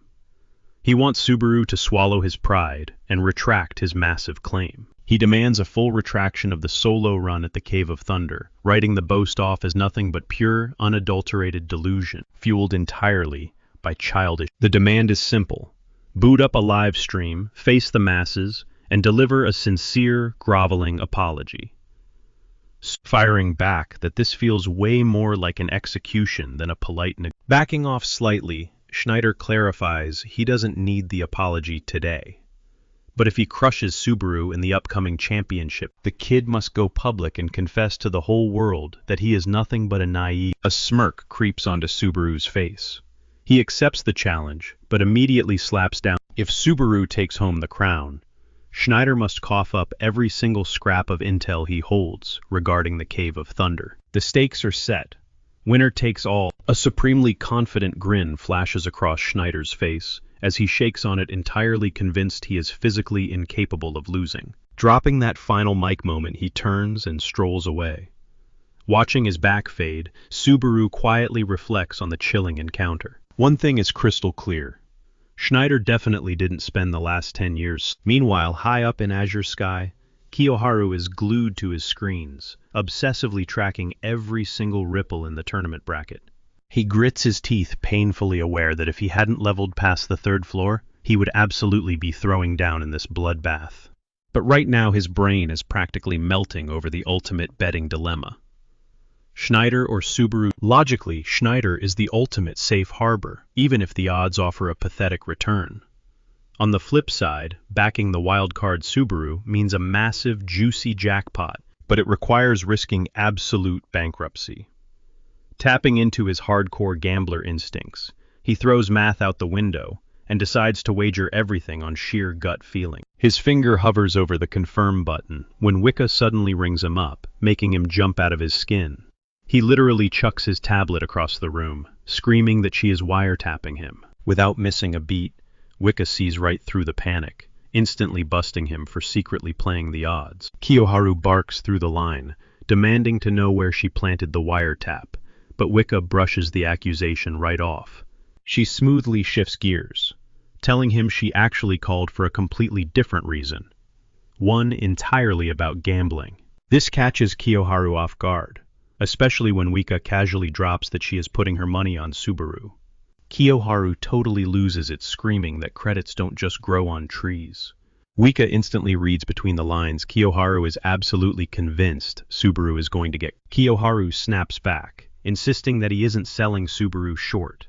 But based on his hard data, Schneider is practically guaranteed to wipe the floor with everyone, seeing as the guy is way too overpowered to even be slumming it on the third floor. Since Kiyoharu is so dead set on backing Schneider, Wicca throws down a wild challenge, a side bet throwing their entire next month's paychecks on the line. Kiyoharu snaps up the wager in a heartbeat. Right at that moment, Reina slips right past Wicca. Despite the heavy hood hiding her face, Wicca gets hit by a terrifyingly intense aura. She instantly kills the call to double-check what she just witnessed, leaving Kiyoharu totally stranded on the line, wondering what just went down. Meanwhile, the bald guy turns to Schneider, asking for his honest take on Subaru. Schneider gives a serious nod, admitting the kid is absolutely no joke. Still, he is dead confident that he isn't going to take an L against him. High above, Reina scopes out the scene from a gritty rooftop. She can visibly see Schneider radiating an absolutely monstrous pool of mana, proof that the man is a total powerhouse. Taking that, and Reina finally breathes easy, fully convinced there won't be any shocking underdog victories today. Tournament day finally dawns, and the massive coliseum is absolutely packed to the rafters. The split second Subaru steps onto the blood-stained dirt, the entire crowd erupts in deafening cheers. But everyone knows the brutal truth: he is sitting in second place, trailing right behind the undisputed number one, Schneider. When Schneider finally stalks out of the shadows, the roar of the arena triples. Tens of thousands are screaming his name. Seconds later, the female host practically descends from the heavens, greeting the roaring crowd. She formally introduces herself as Mizuhara, a proud representative of Blue Zone, the powerhouse guild running the whole show. She breaks down the rules: the bloodbath will be split into brutal qualifiers, followed by the ultimate main event.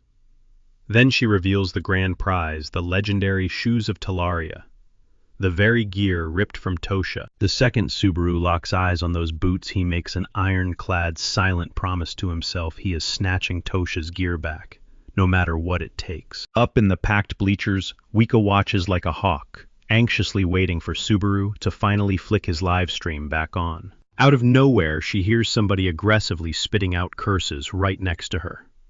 She quickly snaps her head around, only to realize it is the exact same mysterious woman who brushed past her on the street earlier. Only this time she is completely hiding her identity behind a cheap Subaru mask. Right before the bloodbath officially kicks off, Subaru finally hits go live and his chat instantly explodes into absolute chaos, completely hyped to witness how this brutal clash will unfold. Subaru quickly apologizes for going ghost, but his loyal fans immediately flood the screen, swearing they have his back no matter what. Subaru is honestly blown away by the insane energy. The chat is scrolling by so fast, it is just a total blur of text. Suddenly, a massive whale drops a mission on his screen. Secure the championship. Take home 30,000 credits. This completely blows Subaru's mind. Of course, a bunch of haters in the chat refuse to believe he stands a chance. They are strictly hanging around just to watch him fail spectacularly. With the rules laid out in the open, the brutal games officially kick off. The host summons a massive glowing green barrier that blankets the entire sky, leaving the crowd completely awestruck. The second the dome seals shut, the competitors are violently tossed straight into the qualifiers. The warning is crystal clear: Die here, and you are permanently eliminated. Once the massive herd is painfully thinned down to just 1,000 survivors. As the opening bell rings, there are over 10,000 ruthless players swarming the battlefield. Subaru takes a quick second to map out his survival strategy. Figuring no one would bother hunting him down this early in the game, he plans to lay low and conserve stamina. But right on cue, a viewer slaps him with a wild bounty, promising to cough up 100 credits for every single head he rolls. The chat instantly catches fire, dropping even heavier bounties. One crazy viewer puts a hit on him to slaughter Don Chow for a cool 1,000 credits, while dropping a massive 10,000 credit bounty straight onto Schneider's head. Out of nowhere, Subaru locks eyes on a terrified competitor trying to sprint away. But once he's in Subaru's sights, it's game over. There's zero chance of escape. Meanwhile, a mob of challengers boxes Schneider in. Yet he couldn't care less about these nobodies. His deadly gaze is completely locked onto finding Subaru. A stray arrow whistles mere inches from his ear. Glancing around, Schneider quickly realizes this ambush is way bigger than he originally calculated. The cocky attackers genuinely think they hold the upper hand again. To them, he's just some washed-up loser who's been decaying on the 3rd floor for a solid 10 years. Schneider flashes a menacing smirk, complimenting their little strategy. Too bad they targeted the absolute worst guy in the arena. The group just scoffs at his warning, brushing it off as nothing but desperate trash talk. In a blinding flash, a competitor's head gets violently ripped right off his shoulders, before a single soul can process the slaughter. Pure, unadulterated terror washes over the mob. They didn't even catch a glimpse of Schneider moving until their buddy's skull was already airborne. Deciding it's time to flex his true power, Schneider twirls his massive spear with such insane velocity that the blinding motion literally hypnotizes his prey. Plunging straight into the chaos, Schneider unleashes a bloodbath.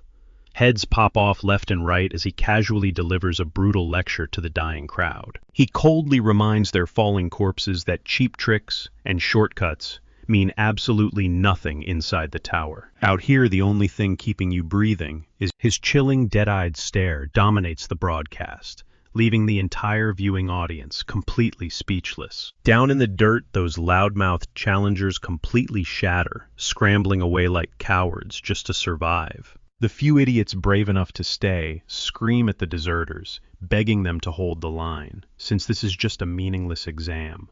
On the sidelines, Reina keeps her eyes glued to Schneider. She instantly recognizes that this monster is operating in a completely different dimension from these amateurs. She has zero doubts. The second this beast ascends to the higher floors, he's going to effortlessly smash his way into the top rankings. But her intense analysis keeps getting derailed by Wicca, who is absolutely losing her mind, screaming at Subaru's live broadcast. Reina's curiosity spikes the moment she notices who Wicca is actually cheering for. Reina mutters a quick remark, prompting Wicca to snap her head around and ask if she personally knows the streaming star. Glancing at Reina's disguise, Wicca instantly pegs her as a hardcore superfan, rocking custom Subaru merch. Wicca proudly puffs out her chest, bragging that she's been religiously following his content for a staggering 20 years. Cutting back to the bloody arena, Subaru has easily racked up over 90 eliminations, and the player pool is rapidly draining. With barely 1,300 fighters left standing, Subaru realizes the preliminary phase is in its final death throes. Sure, he's banking 200 credits for every head he claims, but this meager body count just isn't satisfying his appetite. A wicked idea flashes in his mind: why hunt when you can lure the prey directly to you? His chat instantly senses the incoming chaos, as the steel of his blade leaves the scabbard. To guarantee everyone comes rushing at him, Subaru unleashes a devastating slash, obliterating a colossal tree with a single swing. Of course, he injects a blinding surge of high-voltage lightning into the attack just for that cinematic flex. The shockwave serves as a booming distress beacon to anyone nearby, while the massive trunk slams into the earth with a deafening roar. As the dust clears, the figure waiting on the opposite side isn't some random cannon fodder. It's Schneider. Having just finished mopping the floor with his pathetic ambushers, the universe has graciously delivered his primary target right to his feet. "I finally caught you," Schneider growls with an icy glare. But Subaru just smirks back, retorting that he was actually the one doing the hunting. The live chat erupts frantically, reminding their streamer about the juicy 10,000 credit bounty hovering over his enemy's head. Subaru clearly gets the memo. The adrenaline is pumping through Schneider's veins as well. He demands they settle this bloody rival, putting on an arrogant show for his subscribers. Subaru confidently claims that huge 10,000 credit prize is as good as his. But before he can even blink, a lethal strike shatters the banter Schneider's. Subaru flinches backward by a millimeter, narrowly saving his own skull from being completely decapitated. The sheer force of the thrust instantly vaporizes the massive tree behind him.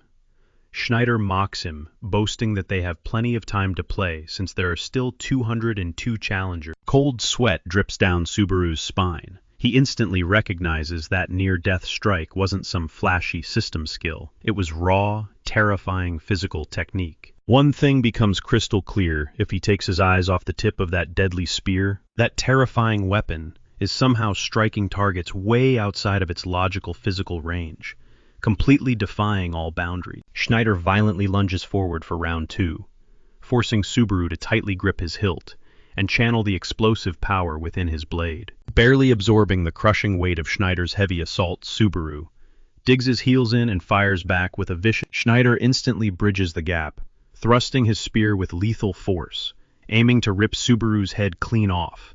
Subaru barely evades the deadly thrust, leaping sideways in a desperate dodge. He counters with a fierce swing, but his rival easily deflects the blow. Needing breathing room, Subaru unleashes a devastating strike, blasting Schneider backward and carving out some much-needed space. Dusting himself off, Schneider cools his rage. He demands to know why Subaru is holding back his lightning magic. But Subaru just smirks, casually tossing out that using it would be He adds that this entire skirmish is practically over anyway, so burning his trump card makes absolutely zero sense right now. That sheer disrespect shatters Schneider's calm composure. It hits him like a truck. Subaru is blatantly mocking him, implying he isn't even worth the spark. The bitter truth dawns on Schneider. Subaru has just been playing him, stalling for time this entire clash. With the player count ticking down, needing only 7 more eliminations before the survivor pool, Schneider erupts in absolute fury. He charges like a raging bull, determined to slaughter Subaru and end this battle. Unfazed Subaru taunts his opponent right back. He points out the glaring hypocrisy, claiming Schneider is guilty of the exact same thing, hiding his truth. But before Schneider can land that fatal, match-ending blow, the buzzer rings. The survivor count officially drops to 1,000, instantly conclude. While the system teleports them to the holding zone, Schneider glares daggers at his rival, growling a dark warning for Subaru for their next bloody encounter. Not backing down, Subaru fires back a cocky retort. He brags that he'll just have to wait a little longer to claim his prize of 10,000 credits. Touching down in the quiet waiting room, an announcement echoes through the hall. The surviving players now have a brief 30-minute window to catch their breath. Subaru looks down at his own trembling hands. The adrenaline fades, and he quietly confesses to himself that he was nearly overpowered in those final chaotic seconds. If that fight had dragged on for even a fraction. Then he checks his status screen. Shockingly, his live stream viewership has skyrocketed to a. Wicca's past advice echoes in his mind. She had warned him about the infamous streamer's wall, a massive hurdle at 10,000 viewers, but shattering that 10,000 viewer ceiling. That is the ultimate golden ticket to actually surviving and thriving in this brutal broadcasting industry. A huge grin crosses his face. That terrifying death, yet a dark thought lingers in his. Still hasn't been able to conquer the brutal Cave of Thunder. Meanwhile, far away from the arena, Shu sits completely glued to his screen, breaking down the combat data. Shu quickly reaches a grim conclusion. Schneider is vastly superior in pure combat. This glaring mismatch leaves him baffled. Why on earth is an absolute beast like Schneider? Still, there is one critical ace up Subaru's sleeve. One deadly advantage he holds, and that is his devastating lightning magic. While Shu desperately roots for the underdog, logic tells him a different story. Based on the raw power displayed so far, A miraculous upset seems highly unlikely. Back in the waiting room, Subaru begins frantically cashing in his accumulated credits. His chat goes wild, completely stunned, as he starts burning through his hard-earned points out of nowhere. But they don't know his master plan.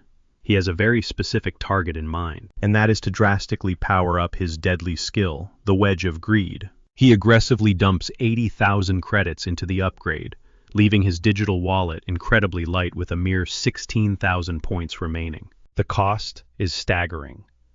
To push the skill to the coveted A rank, he is going to need a jaw-dropping 160,000 credits. Still, even at its current B rank evolution, Subaru feels a surge of confidence. He finally has a fighting chance to survive the coming slaughter. He falls into a deep, intense silence, mapping out his next moves. Noticing his intense focus, his twitchy chat starts spamming messages. In the meantime, high above the chaotic arena, Mizuhara receives a highly classified briefing. Intelligence suggests a coordinated heist is She refuses to accept it. The idea that Reina would orchestrate an attack for those artifacts just doesn't add up to her. Breaking news interrupts her train of thought. Elite reinforcements deployed directly from guild headquarters. Desperate for answers, Mizuhara demands to know who is commanding the strike team. Right on cue, Eamon steps out from the shadows smoothly, answering the question himself. Her jaw drops. Stunned to her core, she immediately grills him, demanding to know why a high-ranking official like him would descend to the... Eamon casually leans in, revealing that Itsuki is in a foul, dangerous mood. Intrigued, Mizuhara questions if this sudden rage revolves around Subaru. With a heavy sigh, Eamon confirms it's a toxic mix of the Subaru and Schneider situation. Heavily cutting back to Wika, she scans the roaring crowd, completely perplexed. She can't shake the creeping suspicion. Why is a mysterious spectator practically dripping with overwhelming mana just casually? Reina peels off her mask, revealing a visage that is completely unrecognizable from her everyday appearance. Calling herself Tomei, now she practically demands that Yuika drop. Yuika stammers in response, admitting she only uses the title because the woman is radiating an insanely intimidating, otherworldly pressure. Wika points out that it is painfully obvious Tomei has endured years of grueling combat training. On top of that, she easily sees right through the advanced disguise technique masking her true identity. Thoroughly impressed by this sharp intuition, Reina admits her previous actions were just a test to gauge the girl's Reina brushes off the idea that Wika might be a hitman sent by Itsuki, figuring a real assassin would not be running her mouth this much. Shrugging it off, Wika casually mentions that she figures the disguised warrior has her own hidden motives for all this secrecy. After all, the most powerful fighters usually carry the deepest secrets. Staring her down, Wika bluntly asks if she came here to sabotage the tournament. A sly smirk crosses Reina's face as she challenges her right back, asking what exactly the girl... Instantly, Wika erupts with an oppressive, suffocating aura, fiercely declaring that she will shut her down. She vows to do whatever it takes to protect the competition from any... Exactly 30 minutes later, the finals ignite with the announcer revealing a brutal new rule: set the territory capture battle. The core objective is absolute domination of the battlefield. A savage game of conquest that Mizuha steps up to break down for everyone. She details that upon the starting bell, every combatant receives a personal domain, and these zones have a strict 2-person maximum capacity. The fighters must fiercely defend their home turf, while aggressively invading and snatching up rival grids. Crushing an opponent in combat grants immediate, undisputed ownership of their land. In short, it is a bloody, one-on-one deathmatch inside these locked sectors.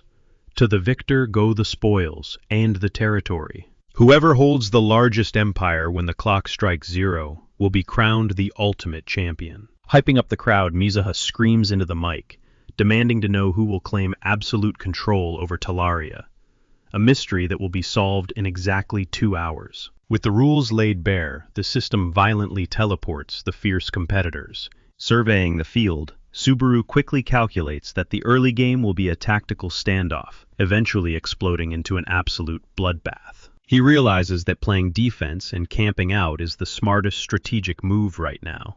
However, with a massive bounty of 300 credits riding on every single head he claims, sitting still is simply not an option. Without a shred of hesitation, he launches into a relentless killing spree, violently slaughtering everyone in his path. Meanwhile, across the arena, a furious Schneider. To these two monsters, the rest of the contestants are nothing but annoying insects, meant to be swatted aside on their inevitable collision course. The battlefield quickly devolves into a gruesome massacre. But when Schneider finally locks eyes with his prey, he is stunned to see Subaru literally just turning his back and walking away. Furious Schneider roars Subaru's name across the carnage, demanding he stand his ground and fight like a man. Even the livestream chat is getting wildly annoyed by Schneider's relentless screaming, begging Subaru to just duel the guy and shut him up. But Subaru completely brushes him off, casually explaining to his audience that the boss fight has to wait, because he is currently busy farming. His viewers collectively roll their eyes, totally unsurprised by this wildly selfish response, knowing perfectly well how money-hungry they're. A mere handful of minutes later, Subaru has practically depopulated his section of the map, leaving a trail. Pausing amidst the wreckage, he realizes with utter disappointment that the fighters on this third floor are painfully. Suddenly the grid barrier flashes, and Schneider's hulking, bald-headed lackey, Don Chow, aggressively steps into Subaru's kill zone. The live chat instantly explodes with hype, thrilled that the endless farming phase is finally giving way to some actual high-stakes drama. Glancing at his chat feed, Subaru quickly discovers that this bald intruder is Schneider's loyal attack dog, hailing straight from the notorious Blue Zone. Propelled by sheer bloodlust, Don Chow lunges forward, desperate to brutally execute Subaru and steal the glory before his boss even arrives. The massive goon swings his heavy spear in a deadly arc, but Subaru casually sidesteps the lethal blow and cleanly severs the steel shaft in two. Total panic washes over Don Chow's face as his legs are swept out from under him, sending him crashing hard into the dirt before he can even process the. Glaring down at the pathetic minion groveling at his feet, Subaru ruthlessly delivers the final decisive strike.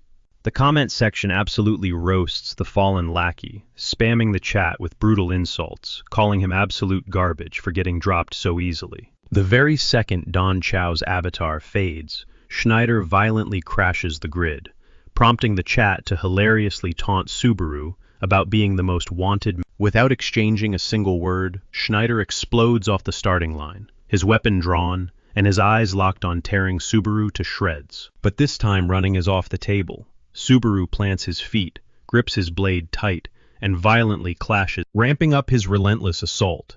Schneider screams at Subaru, demanding he unleash his ultimate move, Thunder. He makes a lethal promise, either spark up the lightning or get sliced into ribbons with his very next strike. Forced onto his back foot, Subaru retreats, sliding his blade back into its scabbard. Schneider immediately taunts him, mocking the streamer for tucking his tail and running away like a coward yet again. But Subaru merely smirks, promising to serve up the exact electrifying nightmare Schneider has been begging for. Crackling energy dances across his fingertips as he channels the spell, the voltage multiplying with every passing second. The raw, overwhelming power bites back, threatening to rip his own body apart from the inside out. Luckily, the Wedge of Greed activates just a blinding javelin of pure lightning manifests in his grip, as Subaru coldly declares that retreating is a game for losers. The playful grin wipes clean off Schneider's face, realizing the absolute gravity of the situation.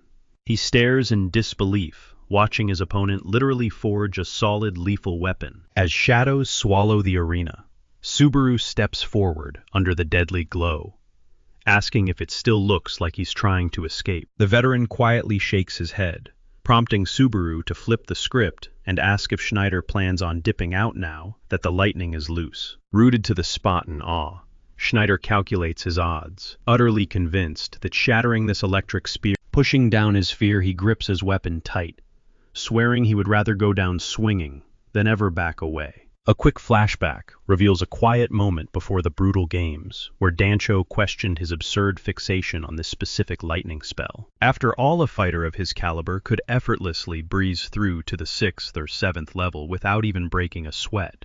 Skirting around a direct answer, Schneider confessed that men consumed by a single goal often forget why they even started chasing it. Call it unwavering conviction on a good day.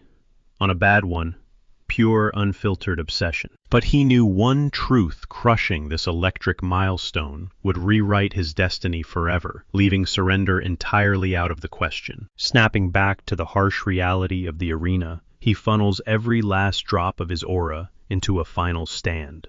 Staring down the glowing streamer, he accepts a chilling fact. Crushing this kid is about to become... Exploding off the ground, he rockets toward his rival, radiating a suffocating, bloodthirsty intent. Unfazed Subaru refuses to pull his punches, ready to pay the ultimate respect to the veteran's grueling 10-year hustle. The Titans clash head-on, and as their devastating spears collide, they detonate a massive shockwave that mushrooms into the sky like an apocalyptic blast. Meanwhile, high up in the VIP stands, Oikawa glares daggers at Reina, vowing to put everything on the line to shut her down. As his dedicated manager, she knows that a ruined tournament means a massive blow to her star player's channel metrics. And there is absolutely zero chance she lets anyone mess with... Reina's jaw practically hits the floor.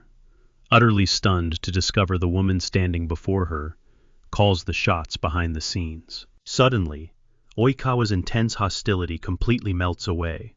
Tossing her, flipping to a dramatic tone, she starts ranting about the absolute nightmare it was to snag this management gig. She vents about having to bulldoze her way through a sea of clueless executives who heavily doubted his potential. Of course, by clueless fools, she is firing direct shots at... Remaining in total fangirl mode, Reina eagerly confesses she has been religiously tuning into the broadcasts since the legendary Wolf Warrior showdown. Their quirky bonding session is abruptly cut short as the arena-shaking blast violently rattles the stadium. The deafening boom snaps their focus back to the pit. As the thick dust finally settles, Oikawa gasps in pure shock, witnessing an absolutely impossible outcome. Subaru's piercing electric javelin completely swallowed the veteran's ultimate strike without breaking a sweat. The devastating collision literally punched a gaping, scorched hole right through Schneider. The mighty fighter collapses into the dirt, meeting his maker. But instead of flexing on his fallen foe, Subaru silently prays they cross paths again someday. When the smoke clears, the scoreboard confirms it all, conquering a staggering 283 zones. The streamer is crowned the undisputed champion. Explosive fireworks light up the night sky, sending the roaring crowd into an absolute ear-splitting frenzy. But catching a glimpse out of the corner of her eye, Oikawa spots Reina turning dead pale, utterly blindsided that Subaru actually pulled off the upset. Stepping back into the spotlight, Mizuha grabs the mic, proudly announcing our favorite gamer as the grand survivor of the brutal games. And keeping true to their word, the organizers finally hand over that massive hard-earned reward. Right at that moment, Reina abruptly ditches her seat, vanishing into the background. Cradling the sneakers in his palms, a massive wave of nostalgia slams into Subaru. 2 solid decades have passed, but the memories feel in... The scene slices to a chaotic flashback. A frantic Tosha tears through their cramped apartment, screaming at his squad about who dared to stretch out. He is seconds away from absolutely pummeling an innocent bystander when the actual guilty party steps forward. And making matters infinitely worse, the culprit is none other than Sako, an absolute mountain of a man who clearly crammed his... Tosha practically goes into shock. Losing his mind, he launches himself at the giant, planting a brutal dropkick right into Seiko's chest for ruining his favorite gear, especially after he strictly warned him. While those two absolutely tear into each other, the rest of the squad is dying of laughter in the background. It is a hilarious sight, seeing as Tosha might be the absolute... Snapping back to the arena, the chat goes wild, assuming Subaru hustled so hard to secure these kicks just to flip them for a massive payday. But Subaru immediately shuts that rumor down, bluntly stating he is never parting with this gear. A bewildered Mizuhara tilts her head, prompting Subaru to clarify that he is just responding to his chaotic live chat, because his viewers are practically foaming at the mouth, predicting the sneakers will auction off for an... Mizuhara nods along casually, mentioning these kicks could easily fetch up to 1 million credits, but Subaru instantly cuts her off. He makes it crystal clear that regardless of the insane price tag, these shoes are strictly off the market. The viewers are absolutely losing their minds, frantically throwing out massive offers, desperate to claim the prize for themselves. Ridiculous bids start echoing throughout the entire arena, but Subaru stares them down, his voice dripping with absolute ice as he tells the crowd. Raw, static tension crackles through the atmosphere as he issues a final, terrifying warning that this artifact stays with him forever. He would not surrender it even for 10 million credits. His suffocating, dominant aura leaves even the seasoned Mizuhara trembling in her boots. Laying down the law, he turns his back and strides away. Meanwhile, post-tournament, Eamon is genuinely shell-shocked to discover that Subaru actually claimed the ultimate. He openly confesses that this ridiculous upset completely shattered his original Eamon's partner, Hanamaki Hiyori, hypes up Subaru's insane talent, completely blown away that he managed to utterly crush Schneider on the battlefield. Out of every possible opponent, she points out that the entire community is buzzing with relentless gossip, claiming if the legendary pioneer achieved greatness, then this rising star absolutely can too. An unamused Eamon questions what kind of nonsense she is spouting. Hiyori casually explains that the fanbase has essentially slapped these labeling the Blue Eyes Subaru as the undeniable original, while dubbing the streamer as his modern successor.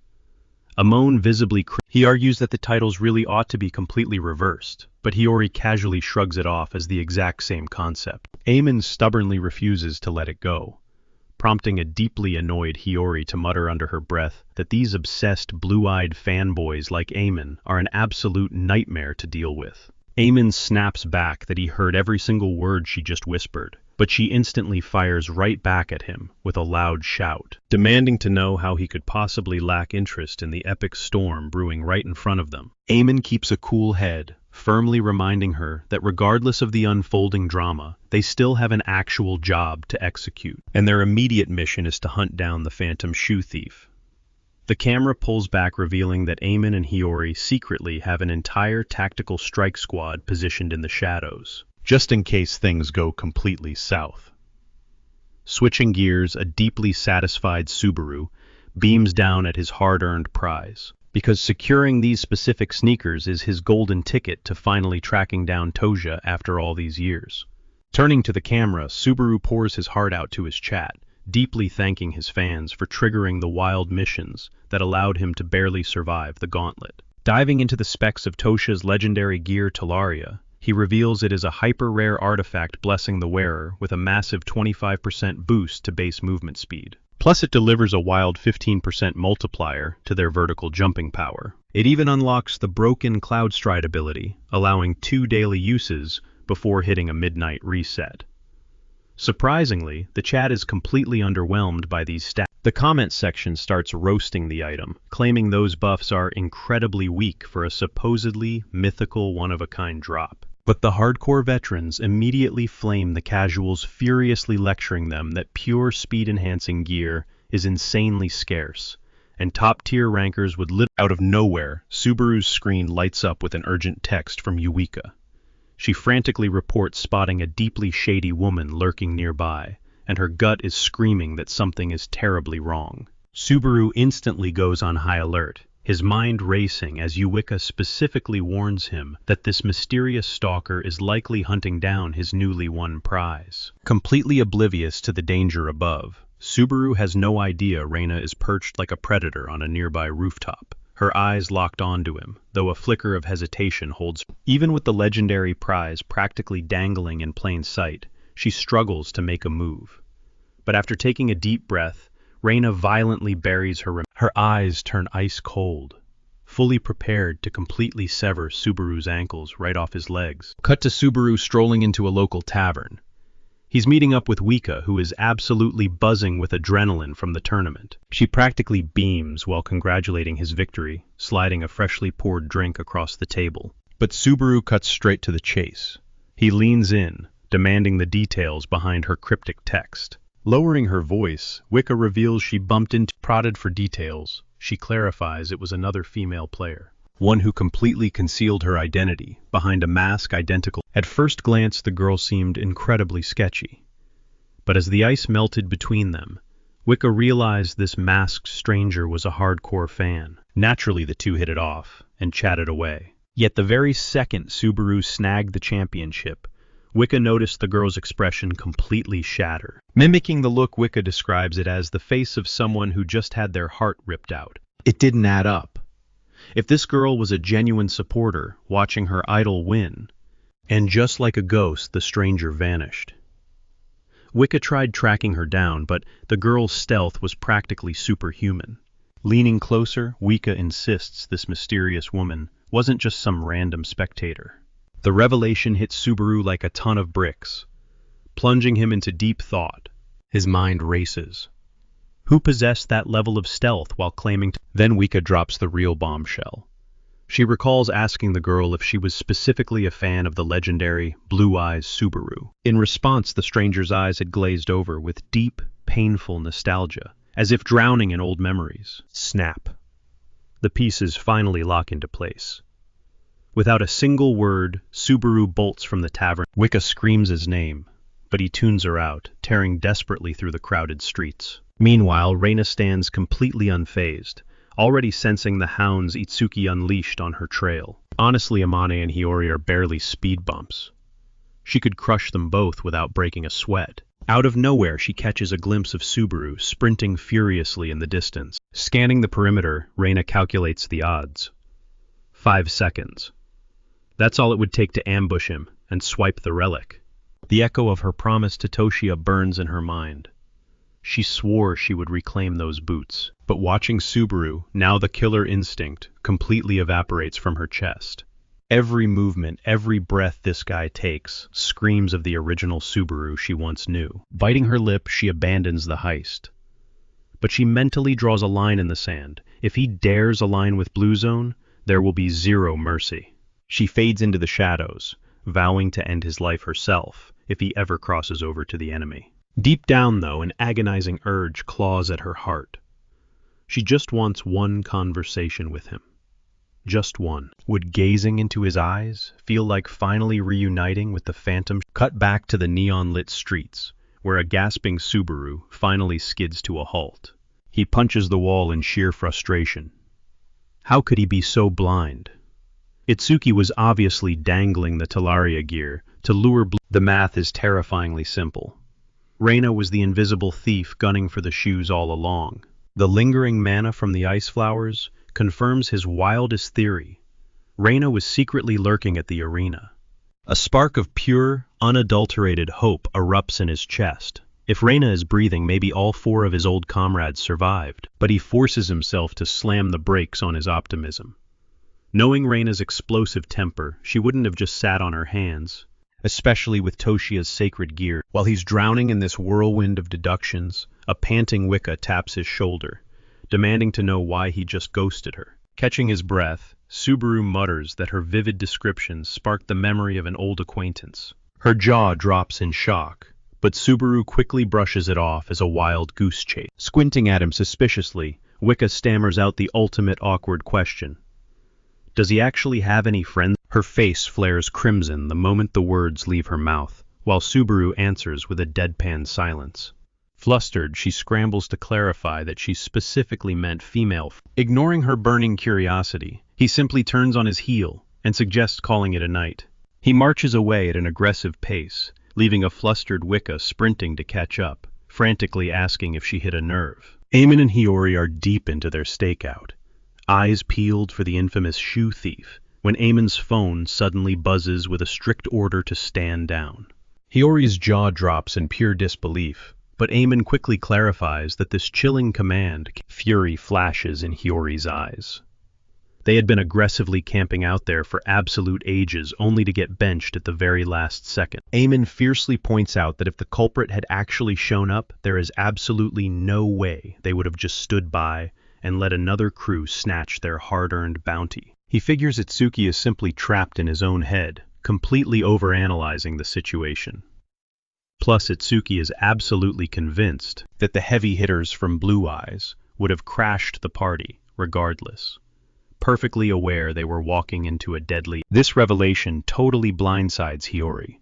Up until now, she assumed those dark whispers were nothing more than empty street gossip. Eamon sighs heavily, admitting to her that he desperately wants to brush it off as a myth too. But judging by Itsuki's paranoid movements, The dark secret might actually hold water. The streets are buzzing with one chilling theory. Narukami Subaru met his... Meanwhile, high above the neon streets, Subaru perches perfectly still on a desolate rooftop, silently scrolling through a digital article detailing his very own demise. His eyes narrow intensely as he stumbles upon the grim conspiracy, the rumor that he was slaughtered by the exact... Suddenly the pieces click together. It perfectly explains why his former allies have been laying low in the shadows for 2 whole decades. Subaru clenches his fist, utterly certain that Itsuki is... He knows the cold, hard truth. As a totally fresh rookie, bridging the massive power gap between him and Itsuki requires a monumental trump card. He desperately needs something extraordinarily devastating, much like that terrifying spear he unleashed. Against all odds, he had successfully forged a replica of that legendary single-use artifact, the exact weapon he wielded to utterly crush Greg up on the 2nd floor. Subaru honestly thought he had completely unraveled the deepest secrets of the Thunder attribute. But it turns out, he has barely scratched the surface of master. This elemental lightning is an apocalyptic force, a tremendous, devastating power that both massive titans and divine gods ruthlessly fought to control. Yet frail humanity managed to rip it from their grasp. Staring at his crackling hands, Subaru seriously questions if he has been wielding this catastrophic lightning completely wrong this entire time. To uncover the explosive truth, he is absolutely positive that conquering the deadly Cave of Thunder will unlock the next piece of the puzzle. Sometime later, the scene aggressively cuts to a completely defeated Kiyoharu, frantically bowing his head during a tense video call. She totally destroyed him in their high-stakes wager. Wika coldly demands he smash his forehead against the floor, sadistically taunting him by claiming she cannot quite hear his pathetic voice. Despite Kiyoharu pleading for his absolute life, Wika mercilessly tears him to shreds, loudly reminding him that he is nothing but a broke, worthless loser. Kiyoharu aggressively whines that paying off his massive debt to her left his wallet completely hollowed out. He cannot even scrape enough cash together to keep his damn lights on. He pathetically attempts to butter her up for a tiny lifeline, but his desperate sweet-talking bounces right off her ice. Throwing his pride away, he starts acting like a total clown just to grab a sliver of sympathy. However, Wika immediately shuts him down, utterly disgusted by his cringeworthy performance. But seeing just how horribly desperate Kiyoharu truly is, Wika smirks, realizing this is the perfect moment to squeeze a little favor out of him. Cutting to a dimly lit tavern across town, Subaru points to Schneider's glass, asking for the exact same drink. But he instantly regrets it, grimacing as the cheap, watery swill hits his tongue. Chuckling at the sour expression, Schneider casually explains that his drinks have always been this overwhelmingly awful. Back in the glory days, his booming squad was so massively packed that treating his crew would instantly burn a giant hole right through. He shrugs, admitting his taste buds are so permanently wired to the cheap stuff that high-end liquor just feels completely dead to him now. Shocked by his extreme generosity, Subaru asks why he footed the bill every single time. Schneider quietly replies that looking his comrades in the eye without treating them, staring deeply into his glass, Schneider drops a heavy truth bomb his entire crew blindly followed his dangerously selfish crusade. As haunting memories flood back, he paints a gritty picture. They were all dirt poor back then, desperately scraping by without a dime to their names, receiving plush corporate backing from massive guilds, plus surviving brutal dungeon hunts was a complete nightmare simply because their skills were painfully rough around the edges. It was a brutal gamble. Players had to burn hard-earned credits just to enter the exams.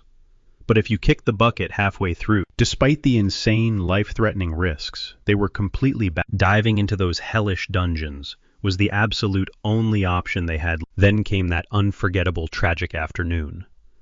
The crew marched out for what they thought was just another routine hunting grind.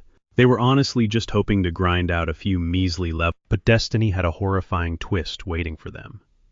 Out of absolutely nowhere, right then, they were completely defenseless, lacking both the skill and the sheer luck needed to survive the onslaught. The inevitable happened. 4 lives were snuffed out.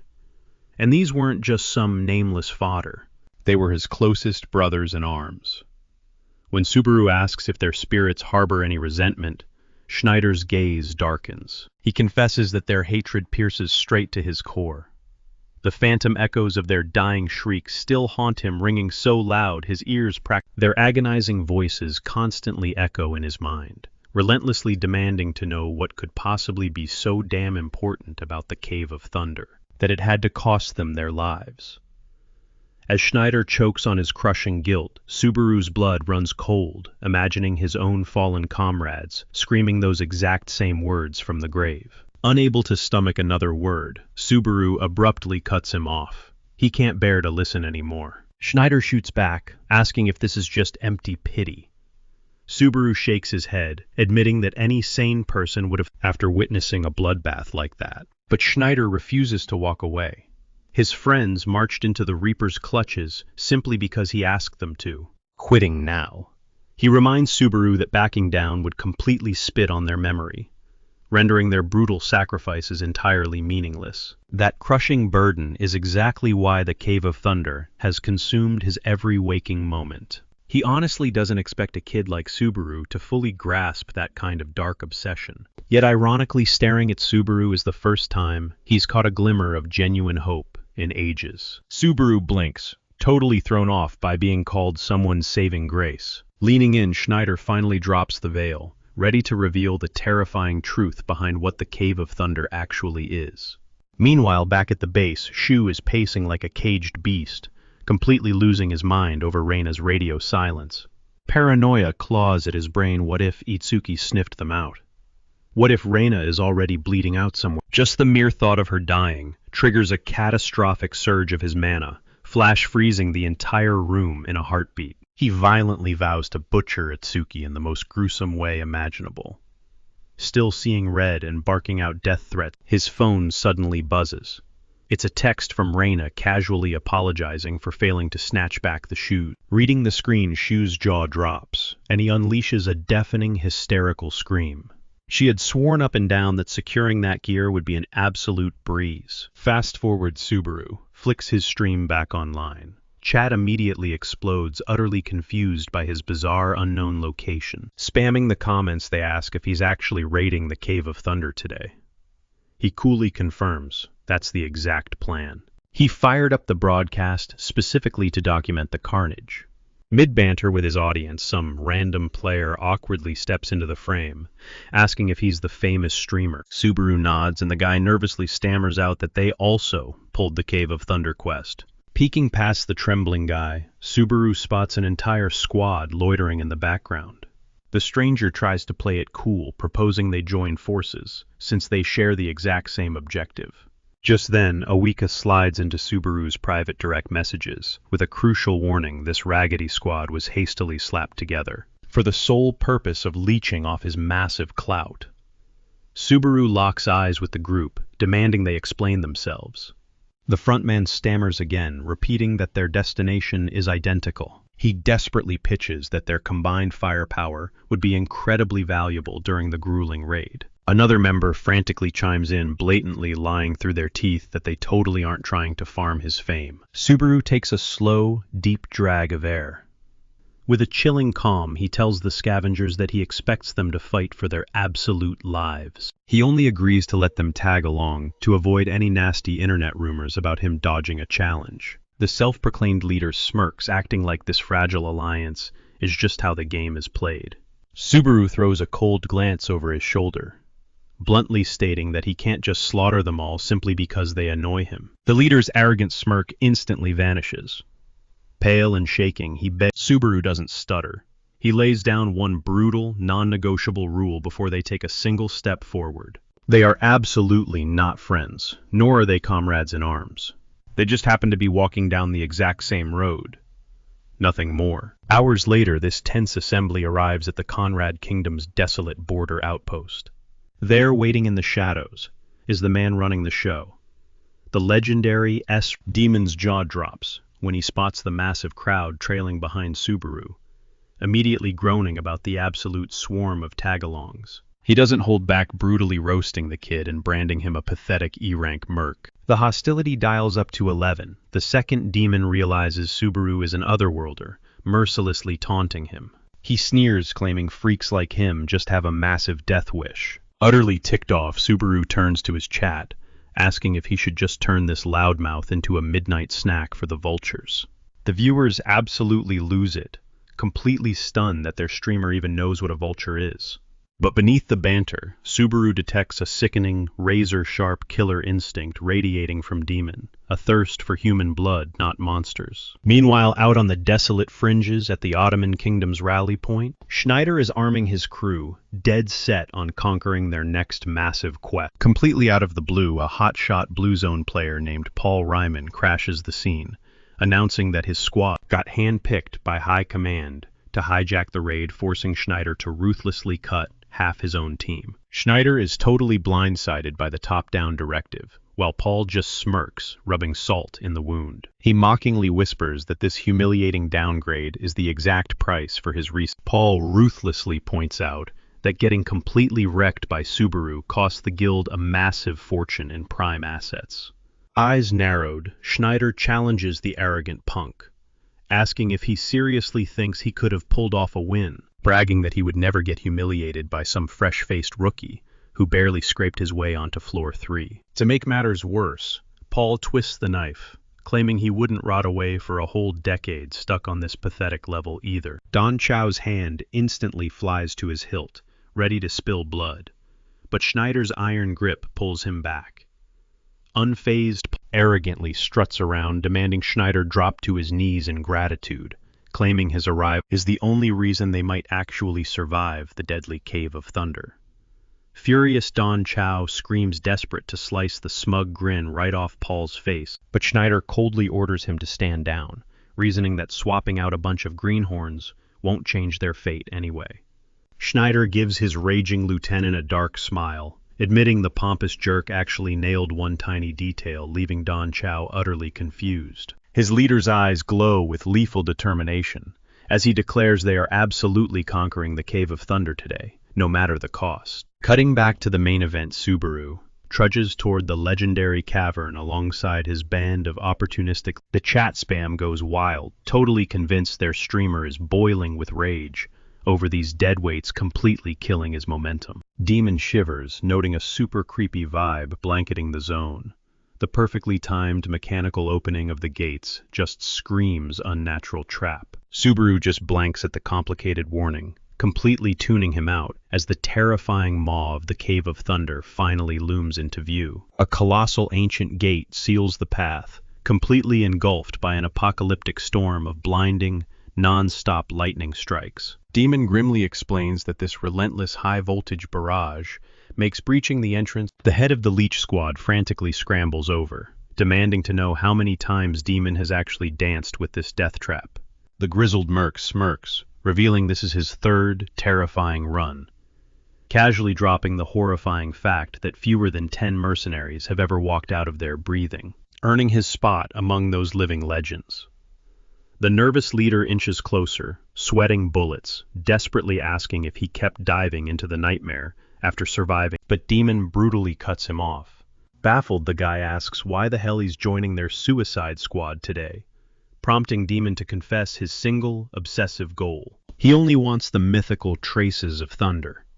He vehemently declares that snagging that treasure is his golden ticket to finally retiring for good, completely exhausted by a blood-soaked career that demands his soul every single second. The party leader's jaw hits the dirt, shocked that Demon plans to ditch them halfway, but the hardened veteran fiercely denies any intention of playing the hero. He scowls, mocking their ignorant, happy-go-lucky attitudes, warning that their smiles will vanish the second they witness the cavern's true, unadulterated horrors. Out of nowhere, Demon pivots, slinging one last toxic insult at Subaru, coldly daring the kid to go splatter himself against the gates.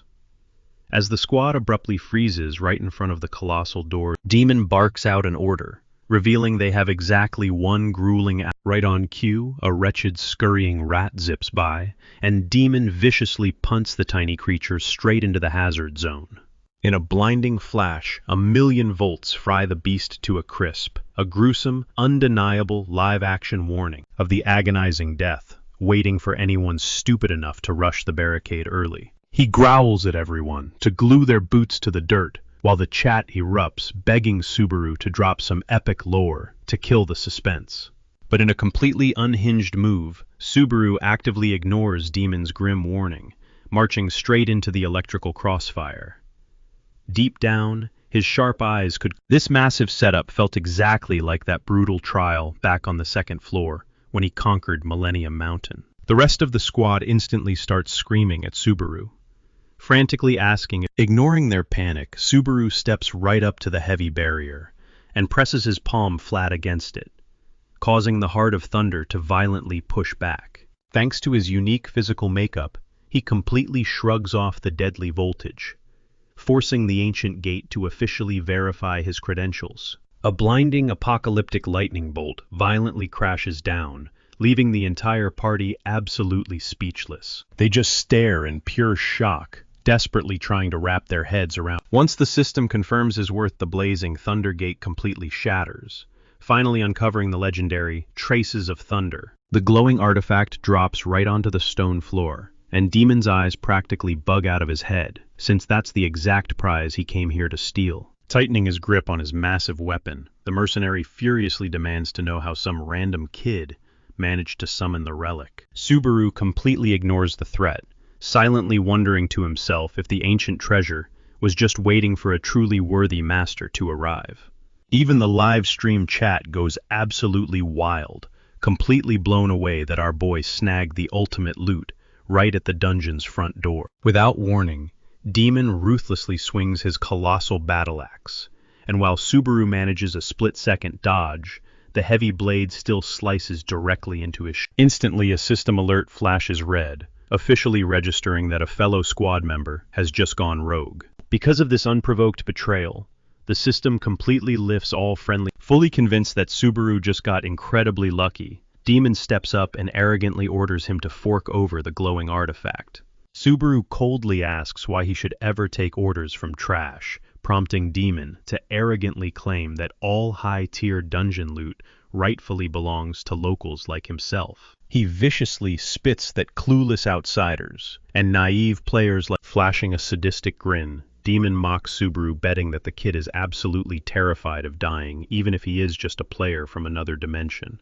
Surprisingly, Subaru casually nods in agreement, knowing perfectly well that while a trial death might not permanently erase a player in the real world, the sheer agonizing pain of getting butchered is still 100% authentic. Getting slaughtered in these brutal trials easily triggers paralyzing fear, complete mental collapse, or even severe PTSD. The hulking mercenary sneers, preaching that every single person completely breaks down when the Grim Reaper is staring them straight in the eyes. But unlike these soft players, Demon aggressively boasts that the local inhabitants are completely numb to slaughtering each other on a daily basis. Hearing this grim confession, the rest of the party spirals into total panic, deeply regretting the second they stepped foot in this hellhole. It turns out those dark, twisted rumors about Conrad's... Trembling in pure terror, the terrified teammates desperately beg Subaru to just drop the loot and reconsider his offer. They are literally mid-sentence, crying for him to be totally rational,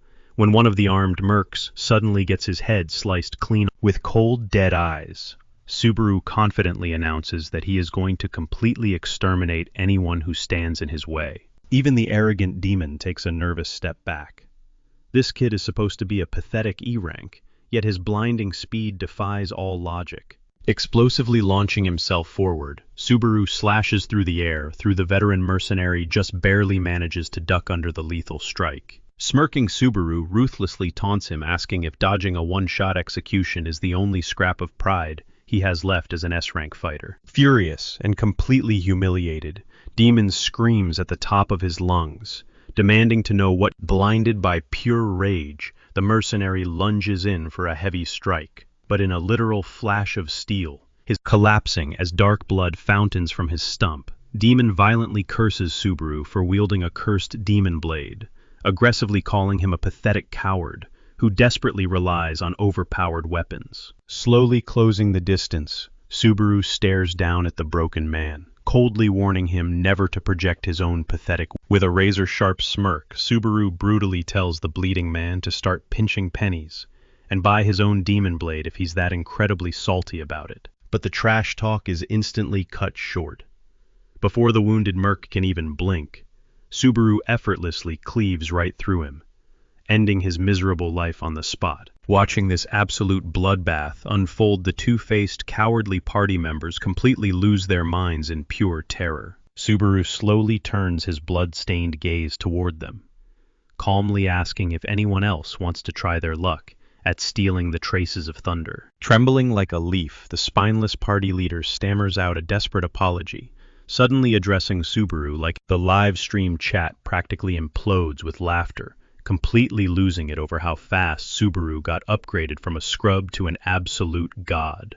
Stepping over the mercenary's lifeless corpse, Subaru watches the massive gate slowly grind open and casually suggests they keep pushing forward. The second they step into the sprawling cavern, the entire rocky ceiling is violently crawling with crackling arcs of wild electricity. Shaking with anxiety, one of the rookie members nervously inches closer to their leader, quietly whispering if it's actually safe to keep tailing this psycho. The leader confusingly asks what the hell she means by that, but she nervously gestures ahead, deeply terrified by the undeniable fact that Subaru is absolutely... But the guy swears up and down they'll be perfectly safe. He guarantees it, provided they don't pull any. Subaru won't fly off the handle, provided nobody crosses him first. The guy smirks, pointing out that streaming is a massive popularity contest, meaning Subaru practically has to kiss up to average viewers like them. Inside their private group chat, these leeches are already scheming, plotting to milk Subaru's rising fame until the bitter end. The guy is dead certain that as long as their shady messages stay hidden, they remain without warning. They realize they're completely boxed in by terrifying, unidentified beasts. Glowing eyes pierce the pitch-black darkness, sending the entire group into absolute panic. After all, this cavern was dead empty when they first crossed. Subaru doesn't even flinch since Schneider already gave him the full rundown of what awaited them. The absolute first obstacle waiting inside this treacherous cavern. Right on cue, the vicious beasts step out of the shadows. Just like Schneider warned, it's an overwhelming swarm.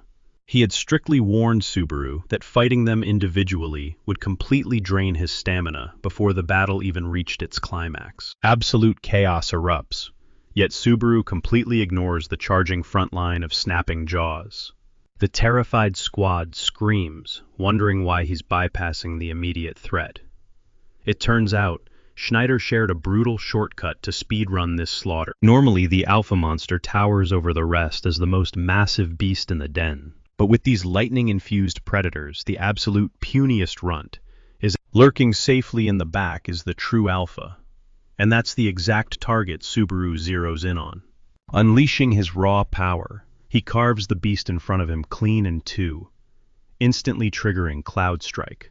He launches into the sky, effortlessly weaving past hundreds of snarling wolves, standing between him and his ultimate prey. Gliding smoothly through the air, Subaru finally understands the sheer thrill Tosha felt while rocking those gravity-defying boots. Mere seconds later, he pinpoints the alpha, heavily shielded by a thick wall of ferocious bodyguards.